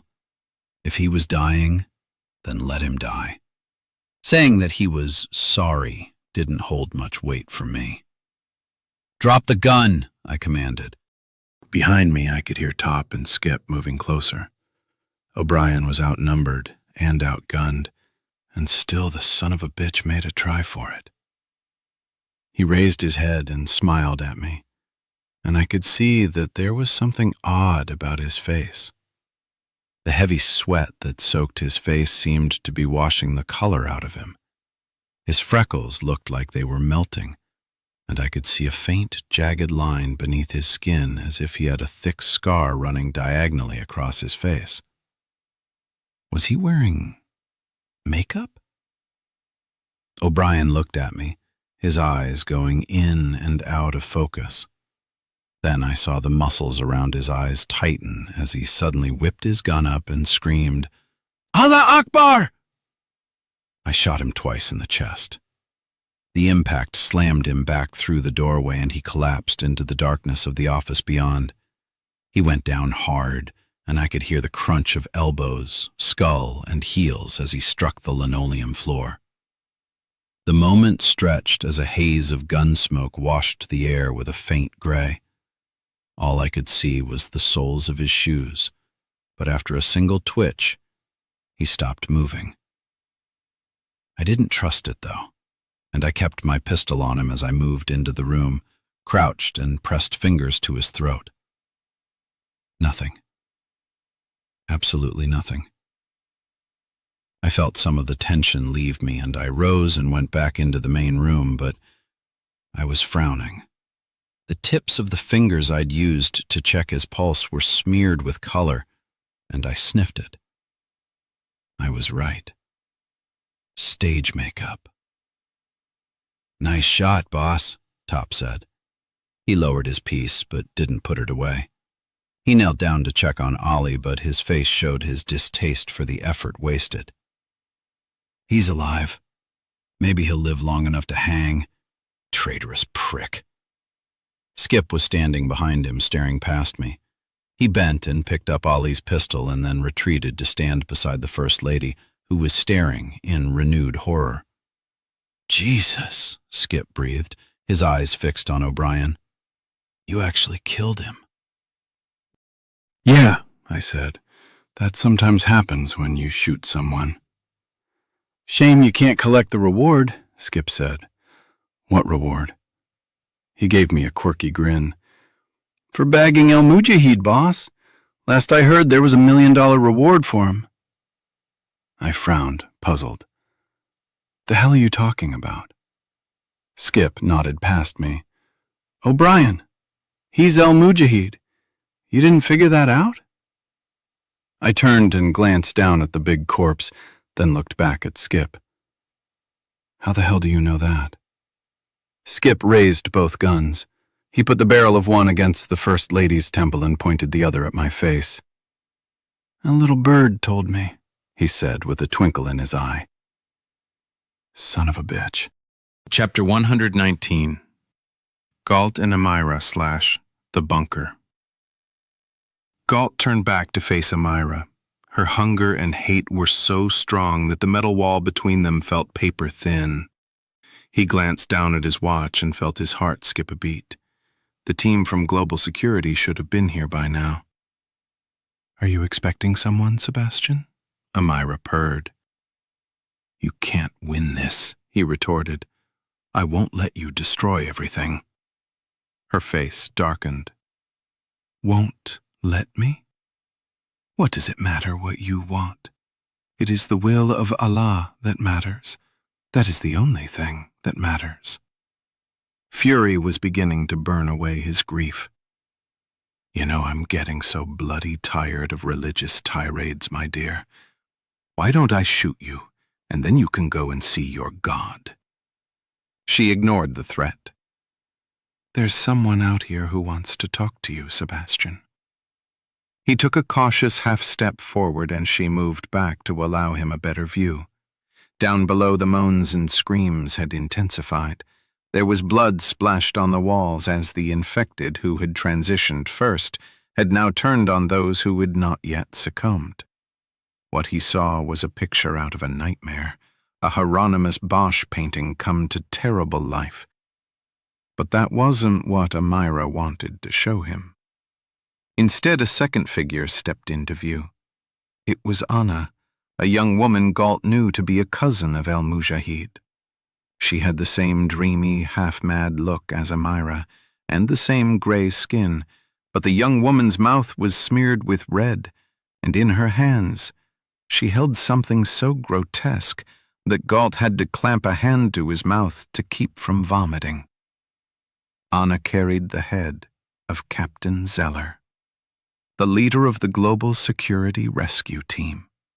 Gagging, Galt thrust the barrel of the pistol through the observation slot and fired shot after shot into Anna, punching holes through her chest and face, staggering her back to the metal rail, and then blasting her over.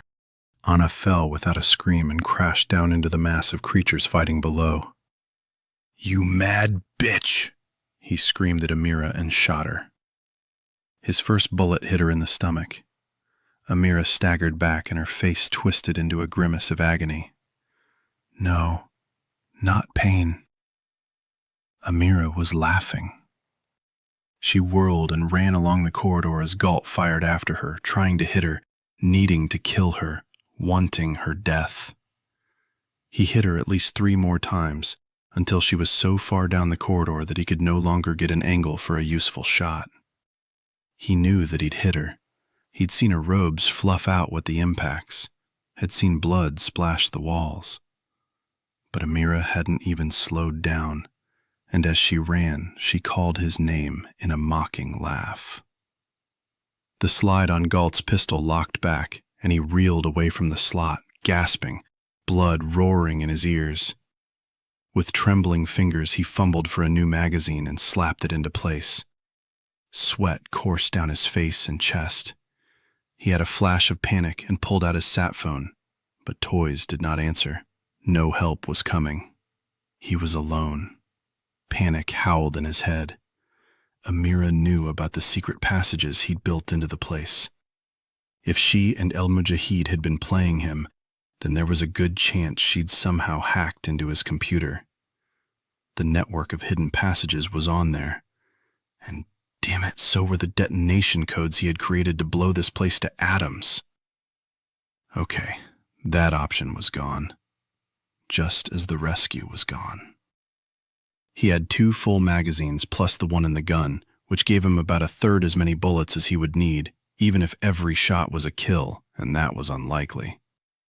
Headshots, you bloody fool. He cursed himself for wasting a chance to kill that witch. Witch. He'd called her that so many times that now it came back to haunt him. It was more accurate a label than he had ever known. What she had done was the blackest kind of sorcery. A true deal with the devil.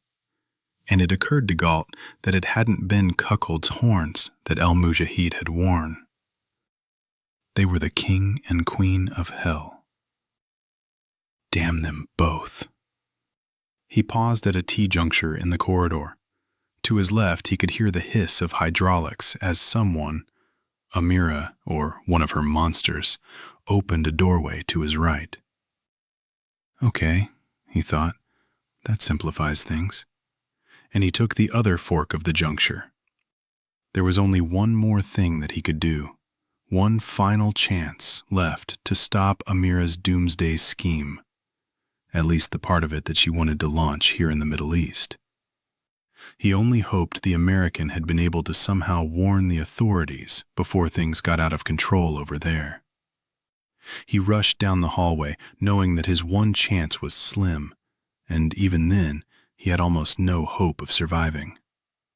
Somehow, it amused him to think that he might actually sacrifice himself to save the world. God, they really will think I'm a saint now, he mused. He almost laughed as he raced along through the shadows. Chapter 120. The Liberty Bell Center / Saturday, July 4th, 12:16 p.m. I stared at Skip. You? Yeah, he said. What, You thought it was Dudley Do-Right over there? He jerked his head at Ollie. You piece of shit, growled Top, but Skip jabbed the First Lady with the pistol. She sat rigid and terrified, her eyes locked on mine, pleading silently for me to do something. But Skip held all the best cards. Put your piece down, boss, Skip ordered. 2 fingers, nice and slow. Now kick it away. Good. The knife, too. You too, Top. You even think about doing anything funny and I pop the lady first. Why? I demanded. What's your stake in all this? Well, he said with a grin, if you're wondering if I've embraced the teachings of the Prophet Muhammad, then no. I've pretty much embraced $10 million in an offshore account. You're doing this for money? Of course I'm doing it for money. That doesn't make sense. You fought side by side with us against these things. Yeah, and it's the best cover story in the world. And that whole taser thing was a setup. Cute, huh? Once you and the others went to explore the crab plant, I slipped into the hidden passage. Oh, don't look surprised. They downloaded the whole floor plan to me before we ever set out. We planned the whole thing via text messages. It went off like clockwork. I told them to take out one of the other guys with a liquid taser, and then I faked my own abduction. I had to fake my own burn with a lighter, but we all make sacrifices. The rest was window dressing to confuse things. I popped caps in a bunch of walkers, rubbed dust in my eyes to get the tears flowing, and then wait to be rescued. I should get a frickin' Academy Award. That Cortland bitch bought it hook, line, and sinker. And if you're wondering about the fight in the laboratory, I'd have made it out of there too. There was an exit door behind the last meds chest, right near where I was standing. I'm sure Jerry Spencer will probably find it eventually, not that it'll matter now. If that asswipe Dietrich had been another 10 seconds slower, I'd have ducked out as soon as you guys started getting chomped.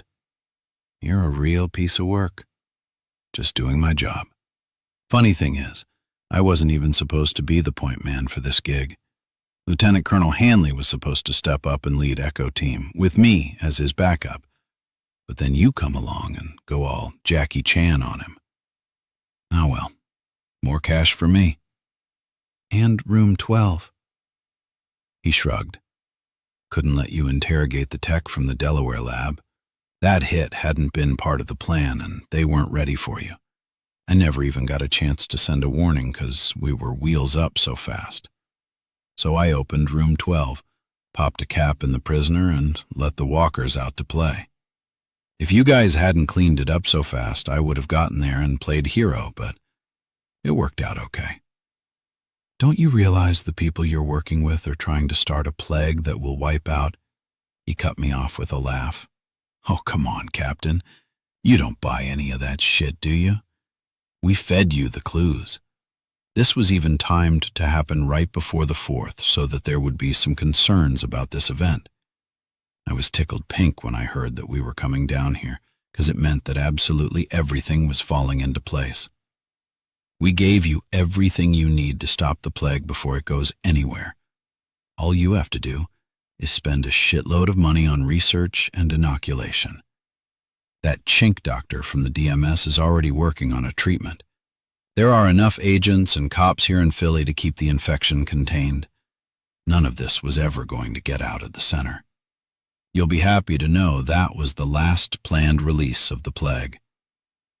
Now, this isn't about the end of the world. It's just about the moolah. Always has been, always will be. $10 million sounds like a cheap price tag for your soul, Skip. It'll do, especially where I'm going. I can live well and stay off the radar for the rest of my life. What about all the people who've died? All the DMS agents, the people they turned into walkers at the crab plant? I looked for a flicker of conscience in his eyes, but there was nothing. He was as dead inside as one of the walkers. The fuck do I care? I'm only a player. You want to lay a guilt trip on someone, boss? Blame the asshole you just shot. Yeah, that really is El Mujahid, made up to look like a Secret Service agent. I worked on getting his papers and ID ready before my boss transferred me to the DMS. Everything worked fine, too. Your boss? You mean Robert Howell Lee? Skip blinked but recovered quickly. Good call. Maybe you're better than I thought. Not that it matters. You can have Lee, I don't give a shit. He's a weasel. Me? I'm out of here. At least tell me something, Skip, I said. Who started all of this? I'm betting on some pharmaceutical company with the terrorists as hired help. He blinked again. Okay, points for that. Yeah, this is all big business shit. Care to share which companies? As if, he said, then half shrugged. He kept one gun on me but lowered the other and moved forward a couple of paces and put the barrel of his second piece against the back of Top's head. Actually, I don't know much more than you do. All I was told is that some big pharmacy company is footing the bill. Again, he nodded past me to where El Mujahid lay in a pool of blood. Somebody's going to make a lot of money. Maybe, but they won't be able to spend much of it. We'll catch them. He snorted. The DMS might, Captain, but you won't. And even if they do, what's it to me? I'm a contract player here. I got no personal stake in this no matter how it turns out, and when the shit really hits the fan, I'll be far, far away in happily ever after land. I'll bet it won't even make the papers where I'll be. I get out of this, kid, said Top softly. You'd better keep looking over your shoulder, 'cause one of these days, I'll be right there. Wow, I'm really scared. He jabbed Top again with the gun. You take a run at me, old man, and I'll cut off your balls and make you eat them. There was a renewed rattle of gunfire from down the hall, out in the bell chamber. Grace. Skip smiled. I'll bet we can all guess what's happening out there. Zombie madness. And on national TV. That's gonna be some real shit. But that's also my cue to get the hell out of Dodge. A little hysteria is very useful, don't you think, Captain? For someone who's supposed to be a cold-blooded killer, you're doing a lot of talking. What's the problem, Skip? You getting cold feet about capping your teammates? He laughed. Man, that's precious. You're right out of Psychology 101. Try to manipulate the emotions of the hostage taker by establishing a bond between him and his captives. Please. No, Captain, I wanted to make sure that I got the chance to get a little payback for you kicking my ass the other day. I'm not huge on the whole forgive and forget thing. You want to go another round? Sure. You want to do it hand-to-hand, or are you looking for a knife fight? According to your file, you're quite a hotshot with a blade. Get real. You think I'm an idiot? I know you can take me in a fair fight. Why do you think I'm not fighting fair, asshole? Okay. Then you have me confused here, kid. What do you have in mind? I want to see you get your ass kicked by someone you can't take. Oh? And who would that be? Me, hissed a guttural voice behind me. I whirled. El Mujahid stood hulking in the doorway, and yes, he was dead. Not that it much mattered at the moment. He smiled at me and bared his teeth. From behind me in a mocking voice, Skip said, Now ain't that a bitch? Chapter 121. Galt and Amira / the bunker. Galt had to crawl through 2 access tunnels and climb down 4 cold metal ladders to reach the very heart of the facility, far below the bunker. He was making for a set of controls that he'd had built into the bunker from the beginning, just in case all other options failed. He was careful not to make a sound in case Amira or some of her creatures, alive or dead, had followed him. It was nearly black down here, with security lights spaced out only every 100 feet, so he had to pick his way. It was also terribly hot down here. Below the bunker was a deep drill hole that had punched into a lava stream buried far beneath the desert.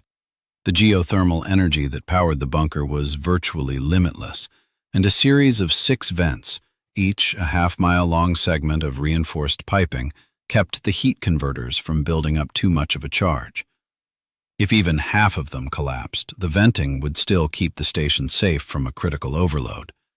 But there was a single point where they all joined, a huge vertical shaft that was bored straight down into the cathedral roof of the lava chamber. Superheated gases rose up into the shaft and then dispersed through the 6 upward slanting vents. Heat always rises, and that kept the engines turning and, at the same time, created a vulnerability, because heat could only vent if nothing prevented it.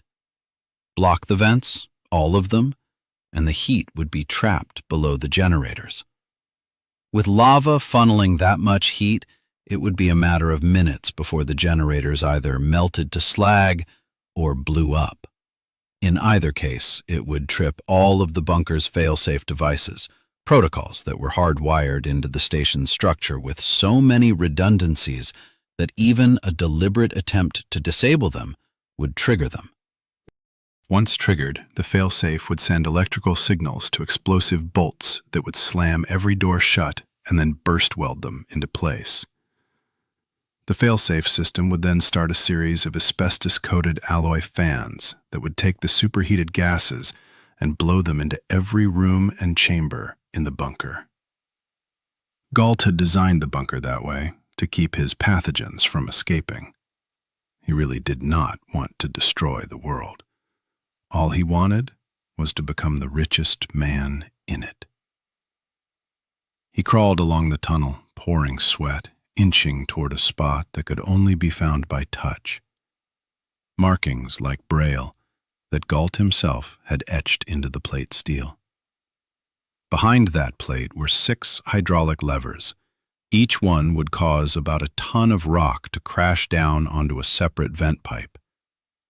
Easy as pie. 40 feet to go. 30. 20. Then he heard it, a voice whispering in the darkness somewhere behind him. "Sebastian," she called, low and sweet and dreadful. Chapter 122. The Liberty Bell Center, Saturday, July 4th, 12:19 p.m. I staggered back from El Mujahid as he lumbered forward out of the darkened office.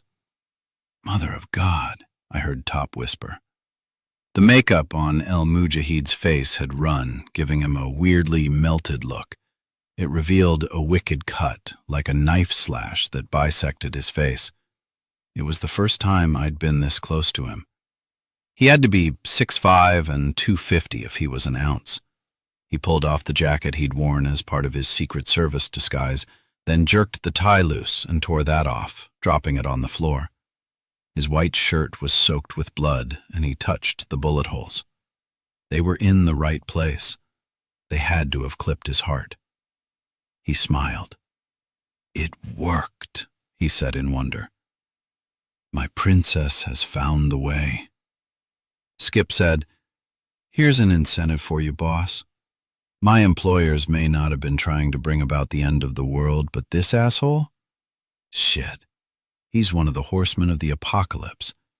He gets out of this place and it really will be game over." El Mujahid snarled at Skip, and out of the corner of my eye I could see Skip staring at the big terrorist with a mixture of admiration and disgust. Then I noticed that Top was looking straight at me, his dark eyes intense and unblinking.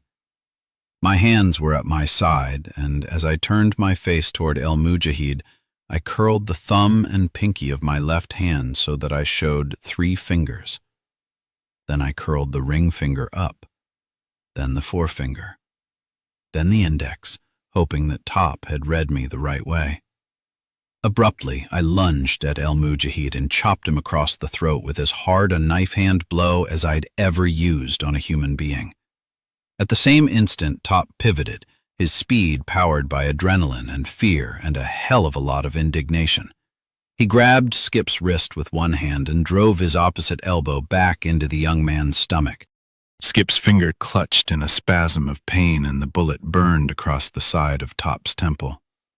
Top bellowed in pain, but he came up off the floor and tackled Skip, driving him halfway across the room so that they both crashed onto a desk.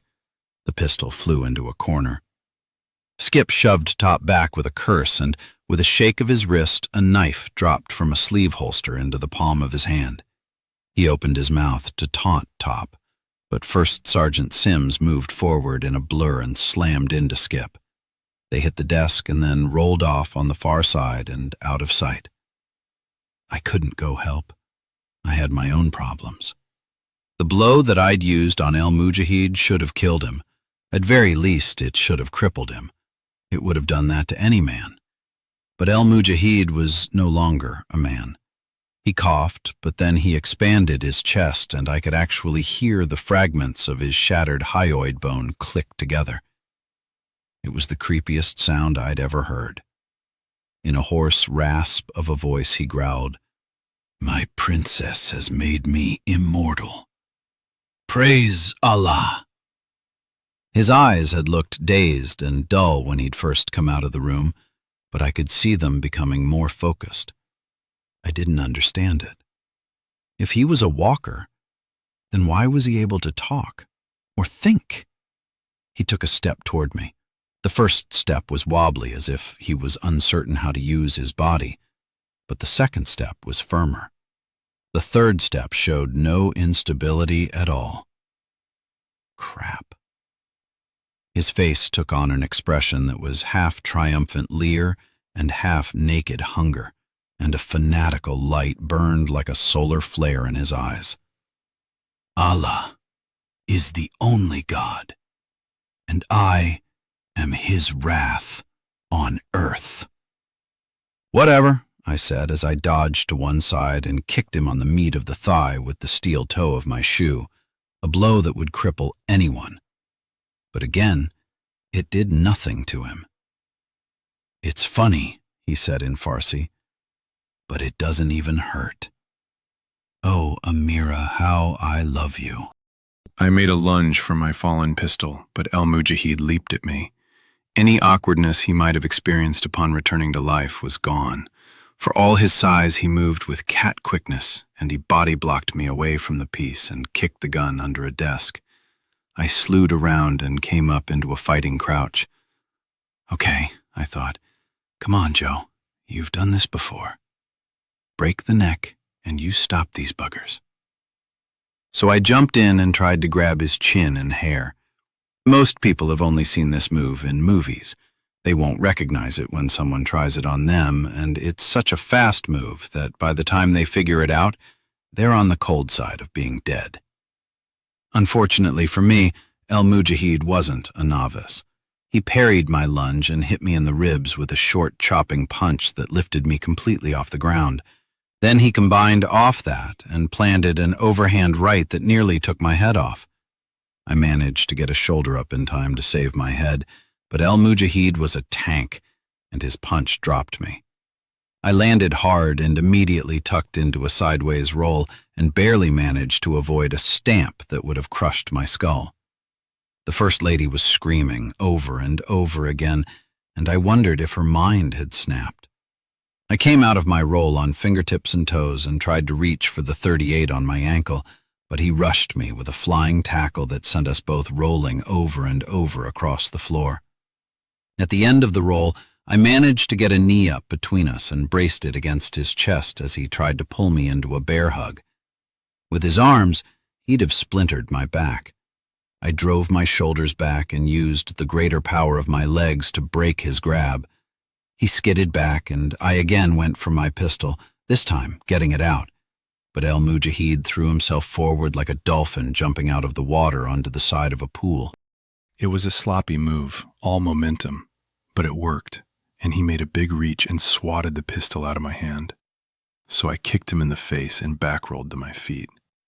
I had my back to the wall, and he was between me and any guns. He rose slowly, head down, shoulders hunched, hands forward and out. This was a son of a bitch who really knew how to fight. Without rules, just react and destroy. Like me. Past him, I could see parts of the tussle that was going on behind the desk, legs and arms, and a lot of cursing. I had no idea who was winning that fight. El Mujahid stalked me, cutting left and right to try and box me into the corner. Against most opponents, a corner is a pretty good place to make a stand. It allows for a lot of options when flight is no longer in the mix. But with a fighter like this bruiser, it would be a death trap. He leered at me and bit the air with a clack of teeth. "I think I'll take a bite out of you," he said, pitching it to sound like a joke. I wasn't laughing. I could still hear gunfire and screams coming from the bell chamber. It must be one hell of a battle in there. Would Grace survive it, or had she already fallen? Would she rise as one of the mindless walkers, or as a new and improved thinking monster like the one I faced? What would Church and the president do? Let everyone in the Liberty Bell Center kill each other and then torch the whole place? Could the president risk any other response, even with his wife here? Then I realized that the First Lady was no longer screaming.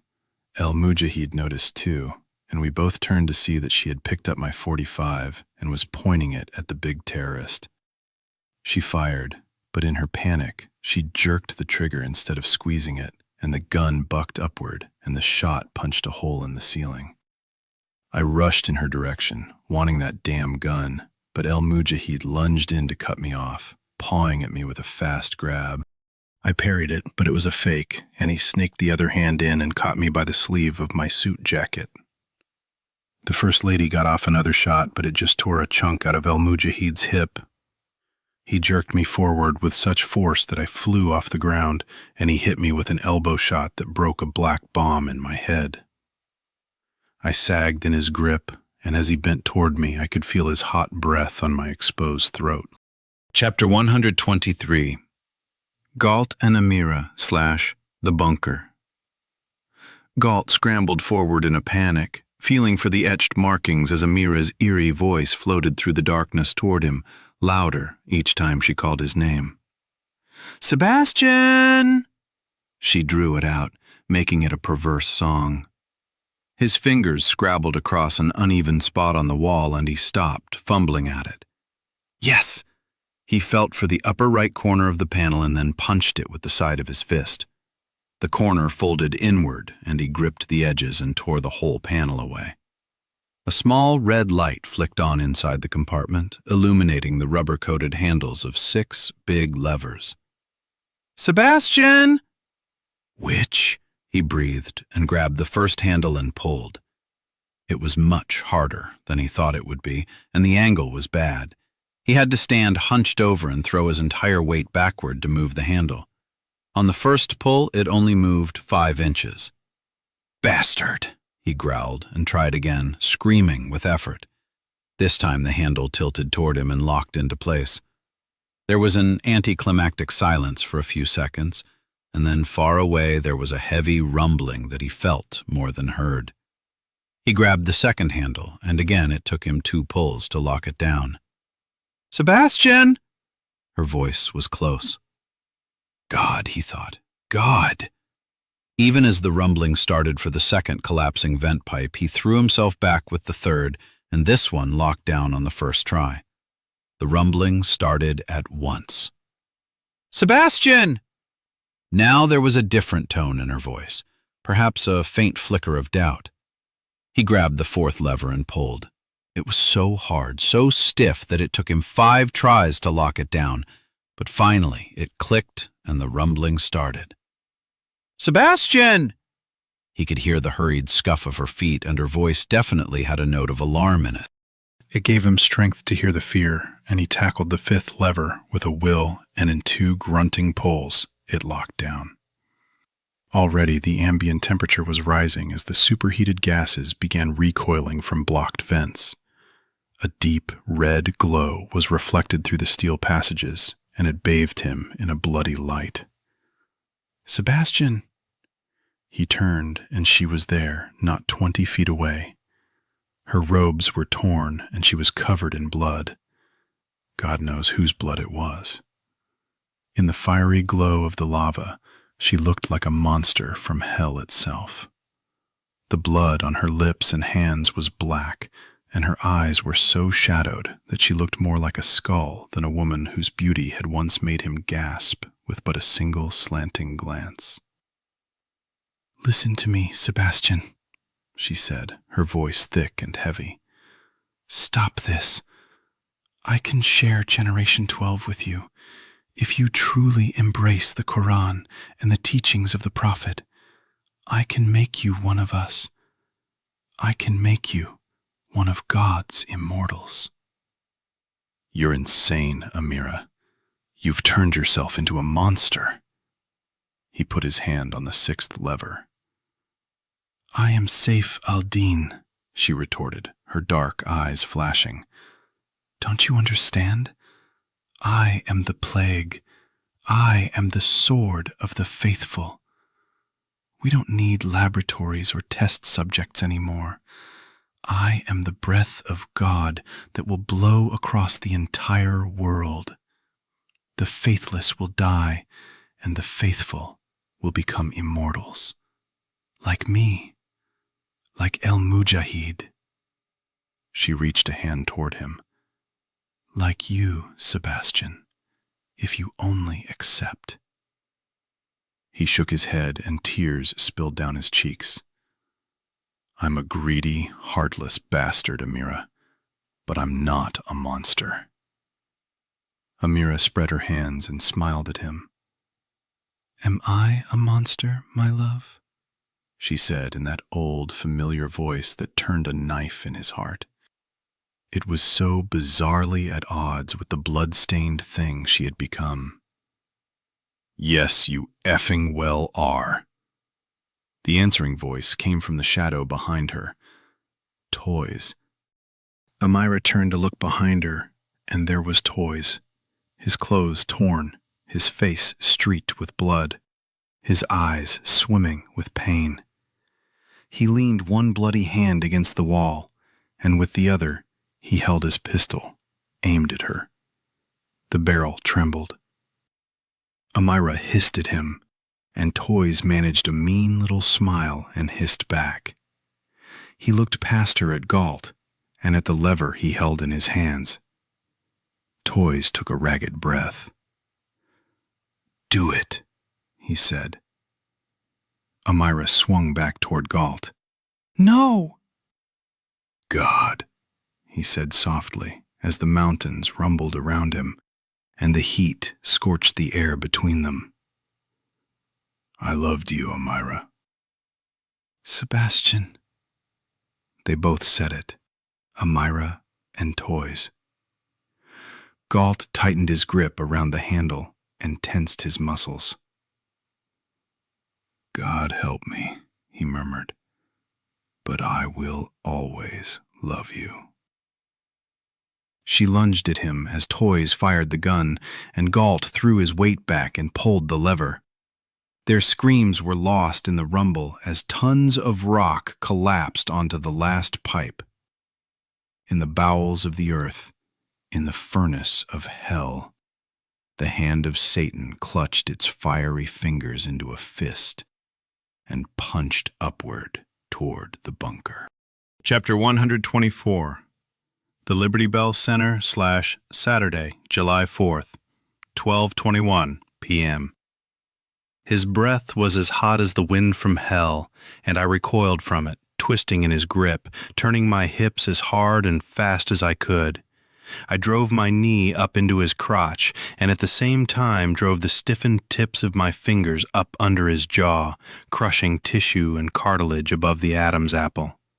Another killing blow that I knew couldn't kill him, but it jolted him so that his head jerked back just enough for me to hit him right over his left ear. Once, twice, 3 times, rocking his whole body with each shot. I could hear his neck bones grind with the 3rd shot, and then El Mujahid suddenly flung me away from him. Maybe when he felt his vertebrae start to shift, he realized his one vulnerability. I landed hard and tried a back roll, but I didn't have the room and crashed into a filing cabinet, so I ended up nearly standing on my head. My own neck sent a lance of pain through my shoulder and back, but I bit down on it, planted my palms on the floor, and hopped backward onto my feet. It wasn't gold medal gymnastics, but it got me right side up, and I pivoted fast as El Mujahid rushed at me again. The First Lady shot again and missed, and then the slide locked back on the gun. I knew I couldn't keep this up. I was getting tired and I was getting hurt, and this son of a bitch was immortal. He was a monster who couldn't feel pain. Sooner or later he was going to wear me down, and then he'd go to work on me with his teeth. Across the room I heard someone howl in pain and couldn't tell if it was Skip or Top, and I couldn't spare the second it would take to look. I crabbed sideways to circle him, but he lunged forward to cut the line. That was fine, because as he dodged in, I jumped sideways to pass him on his left. His sweeping grab clipped my ear, and though it rang my chimes, it didn't stop me. I used the impact to spin into a sloppy pirouette that sent me halfway across the office toward one of the artists' tables. At the far end of the table, I'd seen what I wanted, but El Mujahid was already coming at me, his face almost black with rage and his teeth snapping as he rushed forward. Rage in an opponent is a very useful thing. It makes smart people do stupid things. If you backpedal from the enraged attacker, you simply get smashed against a wall and then he proceeds to beat you to a pulp, or, in this case, tear you apart with his teeth. So I didn't backpedal. Instead, I went forward to meet him. Not chest to chest like a pair of bulls. I lunged in and down and tucked myself into a cannonball and rolled hard at his lower legs, hitting him full onto his left shin and clipping his right. With his greater upper body weight and my 200 pounds of rolling mass, he went flying forward and smashed face first into a row of metal cabinets. I came out of my roll, pivoted, and leaped back toward the artist's table, grabbing at the item I'd seen. A big paper cutter that was bolted to the metal tabletop. I yanked the cutter arm up, grabbed the handle with both hands, and surged my weight to my right. The bolt that hinged the big blade to the cutter board was not designed for sideways resistance, and the whole cutter arm tore off with a loud snap of broken fittings. I whirled, and El Mujahid was already in motion, coming hard and fast, deadly and fearless, completely unhurt by the collision with the cabinets. Again, I rushed to meet him in the middle of his lunge, but this time I swung the big cutter like a sword, the curved blade whistling through the air. I caught him square, right on the left side of his neck, and the edge of the blade bit deep. The impact jerked El Mujahid to an abrupt stop, and he goggled at me, his eyes and mouth gaping in shock. His fingers reached up to feel the heavy blade buried into muscle and tendon. It hadn't cut all the way through his neck, but the very edge of the blade must have buried itself in the big man's spinal cord. Half an inch was enough. His immense strength immediately began to melt away as his muscles lost all order and control. He dropped to his knees like a supplicant preparing to abase himself. Gasping for breath, I braced one foot against his body and then ripped the handle free in a spray of blood. "You can't stop the will of God," he said with a throat that was filled with blood.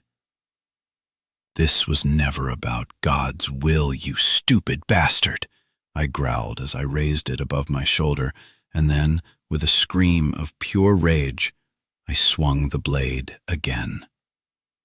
The blade sheared all the way through what was left of his neck, and the force of the swing tore the cutter from my hands.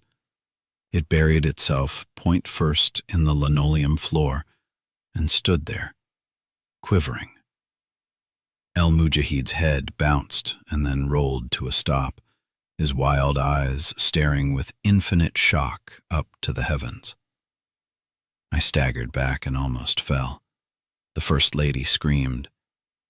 Then I heard another cry of pain and turned, my body tingling with nervous tension, my mind reeling from what I'd just done, and I saw Skip Tyler coming toward me, a bloody knife in one hand. He looked at me, and then down at the terrorist. He smiled with bloody teeth. "Well," he said hoarsely, "aren't you the goddamn hero?" And then his eyes rolled up in their sockets, and he fell flat on his face. There were half a dozen pencils jammed into a tight grouping in his back, buried deep into the right kidney. A bloody, trembling shape climbed up from behind the desk.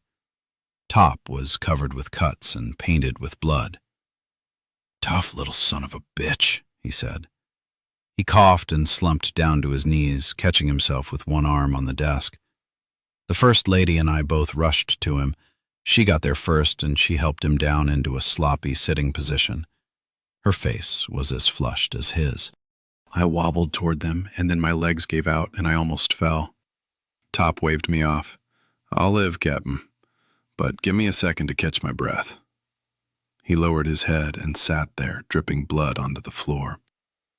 The First Lady stroked his hair and held on to him, both giving and taking comfort. "Did you get him?" a voice asked, and I turned to see Ollie Brown peering up at me with one half-opened eye. I tottered over and sank down beside him. He was in bad shape. I looked at Top and shook my head. Top winced and hung his head. "Hey, kid," I said, putting my hand on Ollie's shoulder. "You hold on now." "Bastard blindsided me. O'Brien, son of a bitch, was the—" he began, and then coughed bloody phlegm onto the floor. "I should have figured it out. Sorry for letting you down." His voice was almost gone. I took his hand and held it just as I'd held Roger Jefferson's, and like Jefferson, Ollie held on tightly, as if through it he could cling to life. "He fooled us all. It wasn't your fault. If anything, Ollie," I said, "it was mine." He shook his head. "Was it Skip? Was he the one?" "Yeah." "You get him too?" "Top did." "He had that baby face." He smiled weakly. Guess it was easier to think it was me." "I'm sorry I ever doubted you, Ollie." He coughed. "Shit happens, Cap." He tried to turn his head. "I can't hear gunshots. Is it over?"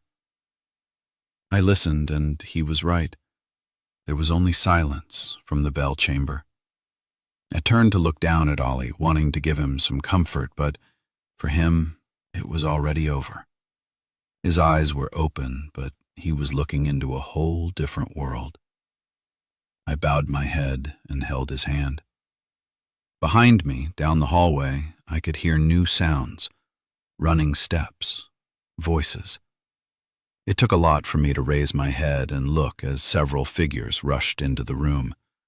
Bunny was first, his face streaked with blood and his pistol in a two-hand grip. Gus Dietrich was right behind him. And then she was there. Grace. Alive. All of them. Alive. "Joe!" she cried and rushed to me, and I pulled her to me, down on the floor. "We stopped it, boss," growled Bunny, who was bending over Top, his face lined with concern. Grace wrapped her arms around me, and I held Ollie's hand, a man I'd mistrusted and wronged, and I wept for all of us. Chapter 125. The Liberty Bell Center / Saturday, July 4th, 12:28 p.m. A fresh wave of Secret Service agents were the first to enter the Liberty Bell Center. Dressed in hazmat suits, They surged through the building until they found the First Lady. They whisked her away through a back door. Paramedics came to get us. Bunny lingered in the doorway to the office where Ollie and the others lay dead. EMTs worked on Top Sims, putting compresses on over a dozen slashes and stab wounds before loading him onto a gurney. Bunny hovered over them like a mother hen, giving them evil looks every time he thought they were a little too rough. He followed them out, offering a string of suggestions on how to do their jobs. They were probably happy their protective suits hid their faces. I later learned that Skip Tyler had 16 broken bones and a ruptured liver, apart from all the pencils Top had rammed through his kidney. Must have been one hell of a fight. But I was only marginally sorry I missed it. I'd had enough of violence. Maybe enough for the rest of my life. Even the warrior who lurked in the back of my soul was glutted for now. Ollie Brown and the fallen Secret Service agents were zippered into black rubber body bags. Skip and El Mujahid were left to lie where they were. Forensics teams would need to take pictures first. They could rot for all I cared. The EMTs all stopped and stared at the two pieces of El Mujahid. They gave me strange looks and didn't get too close. Grace sat beside me, her hand on my shoulder, as the EMTs plastered me with bandages and ice packs. When they were done, I said, "How bad was it?" She was a long time answering that. "Bad," was all she said. I took her hand and held it. Her fingers were cold as ice. "Rudy?" I asked, afraid of the answer. She nodded. "Safe." When I felt able to walk, she and I went back to the bell chamber. Brierly saw us and came over. "They tell me you and your man saved the First Lady." Men, I corrected. First Sergeant Bradley Sims and Lieutenant Oliver Brown. They both did their part, and Ollie died in action. I paused. "I wanted you to know that Ollie died serving his country." Brierly nodded. "Thanks, Captain. He was a good man." "Yes," I said. "He was." We shook hands and he took Grace aside for a conference call with Church. "I'll be back," she said. "I still owe you a drink." "Yes," she said, giving me a sad little smile. "You bloody well do." There were no more crowds. The victims lay in rows, and men in white plastic suits were draping sheets over them and searching for identification. Someone had rigged blue Tyvek tarps over all of the windows, but the crowds were gone. All of Independence Mall had been cleared, and the whole city was under martial law. The National Guard occupied Center City, and dozens of choppers packed with federal agents, scientists, medical personnel, and a lot of other folks were descending on the town. Rudy sat on the edge of the podium, jacket off, sleeves rolled up, the ends of his tie hanging limply from either side of his throat. He looked up at me and started to offer his hand, but both of our hands were stained with blood. He withdrew his hand and sighed. "Dios mío, cowboy." "Yeah." "Bunny told me that it was Skip, after all, not Ollie. We were wrong." Everyone was. Even Church thought that it might be Ollie. Ollie looked best for it. These bastards probably picked Skip as much for his innocent face as for his greedy black heart. They fooled us, and it almost cost everyone here their lives. I sat down next to him, and for a long time neither of us said a word. His gaze was fixed on a point across the room, and I followed his line of sight to where a man in a Hawaiian shirt lay sprawled. Someone had rammed the broken end of a wooden flagpole through his eye socket. "I didn't know it could be like this," Rudy said at length. "I mean, I've counseled hundreds of cops, but..." He shook his head. I understood, and I could hear the deep hurt in his voice. But what could I say? We'd all had to do our parts, and I knew there would be long summer nights to come where we'd sit out in his backyard and watch the stars wheel overhead and drink beer as we talked it through. But that time wasn't now, and we both knew it. Across the room, some of the Secret Service agents were standing like ghosts, their faces pale, their eyes haunted, as they tried not to look at the bodies lying under sheets. "It must have been terrible for them," Rudy said. "For you too, man." He shook his head. "I mostly watched. I'm not sure I could have done what they did. They had to shoot congressmen, civilians. You blame them for gunning down these people? God, no, they're heroes, every one of them." I nodded. "They don't think so?" "No," he agreed. "They're marked," I said. "This is what you were talking about. The look on their faces, in their eyes. It'll never go away. Violence always leaves a mark. You taught me that." He sighed. "We ask so much of the people who protect us. Firemen, cops, soldiers. They sign up to do some good, to make a difference. But we sometimes ask too much." "They're warriors," I said softly. "Some of them will be stronger because of today. For some people, battle is a clarifying experience. It forces all of the senses to come awake. It makes you become totally aware, totally alive. And some of them will be broken because of today," he said quietly. "Not everyone has a warrior soul. You taught me that, Joe. Some people have only so much courage, only so much tolerance for violence, even when it's for the right cause. For some of these people, this may be a breaking point.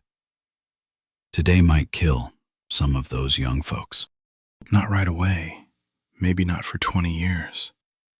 But a few of them may never shake the memory of what they had to do today, what they were forced to do. They'll know all the logic about how it had to happen, how they had no choice. And for a while that will keep them steady. But some of them will never survive this, not ultimately. I wanted to argue with him, but I knew that he was right. Being a hero doesn't mean that a person can become comfortable with being a killer, too. They're going to need you, Rudy. I can't help them all. They couldn't save all the people here, I said. Rudy closed his eyes for a moment. Then he stood up and looked down at me. "And what about you, cowboy? Have you reached your limit?" When I didn't answer, he sighed and nodded. He patted my shoulder, then turned and walked over to the group of agents. I watched him go, saw the process of change that happens when he goes from being my friend Rudy to Dr. Sanchez. He always seems bigger, taller, a rock for those who need something to cling to. But I knew the truth. He, too, was marked. And like the rest of us, he would carry this with him forever. So what about me? I wondered. I could already feel the shock ebbing within me. As the adrenaline washed its way out of my bloodstream, my deep grief and horror was dipping lower and lower. In the reeds there in the back of my mind, the warrior was already beginning to sharpen his knife again. I knew it. I could feel it. I looked at the agents, and all of them looked so young and so hurt. Only one looked back at me and held my gaze. He was in his late 20s, not all that much younger than me, but his eyes were older than his face. His expression reflected less shock than the others. He read my face, and I read his, and we exchanged a brief nod that none of the others saw. Or if they did, then they didn't understand it. They weren't of the same species as we were. The young agent turned back and listened to Rudy, but I was sure that he was already working through the experience in his own head, the way I was, the way warriors do. He and I did not need to be marked by our experiences. We were born with that mark.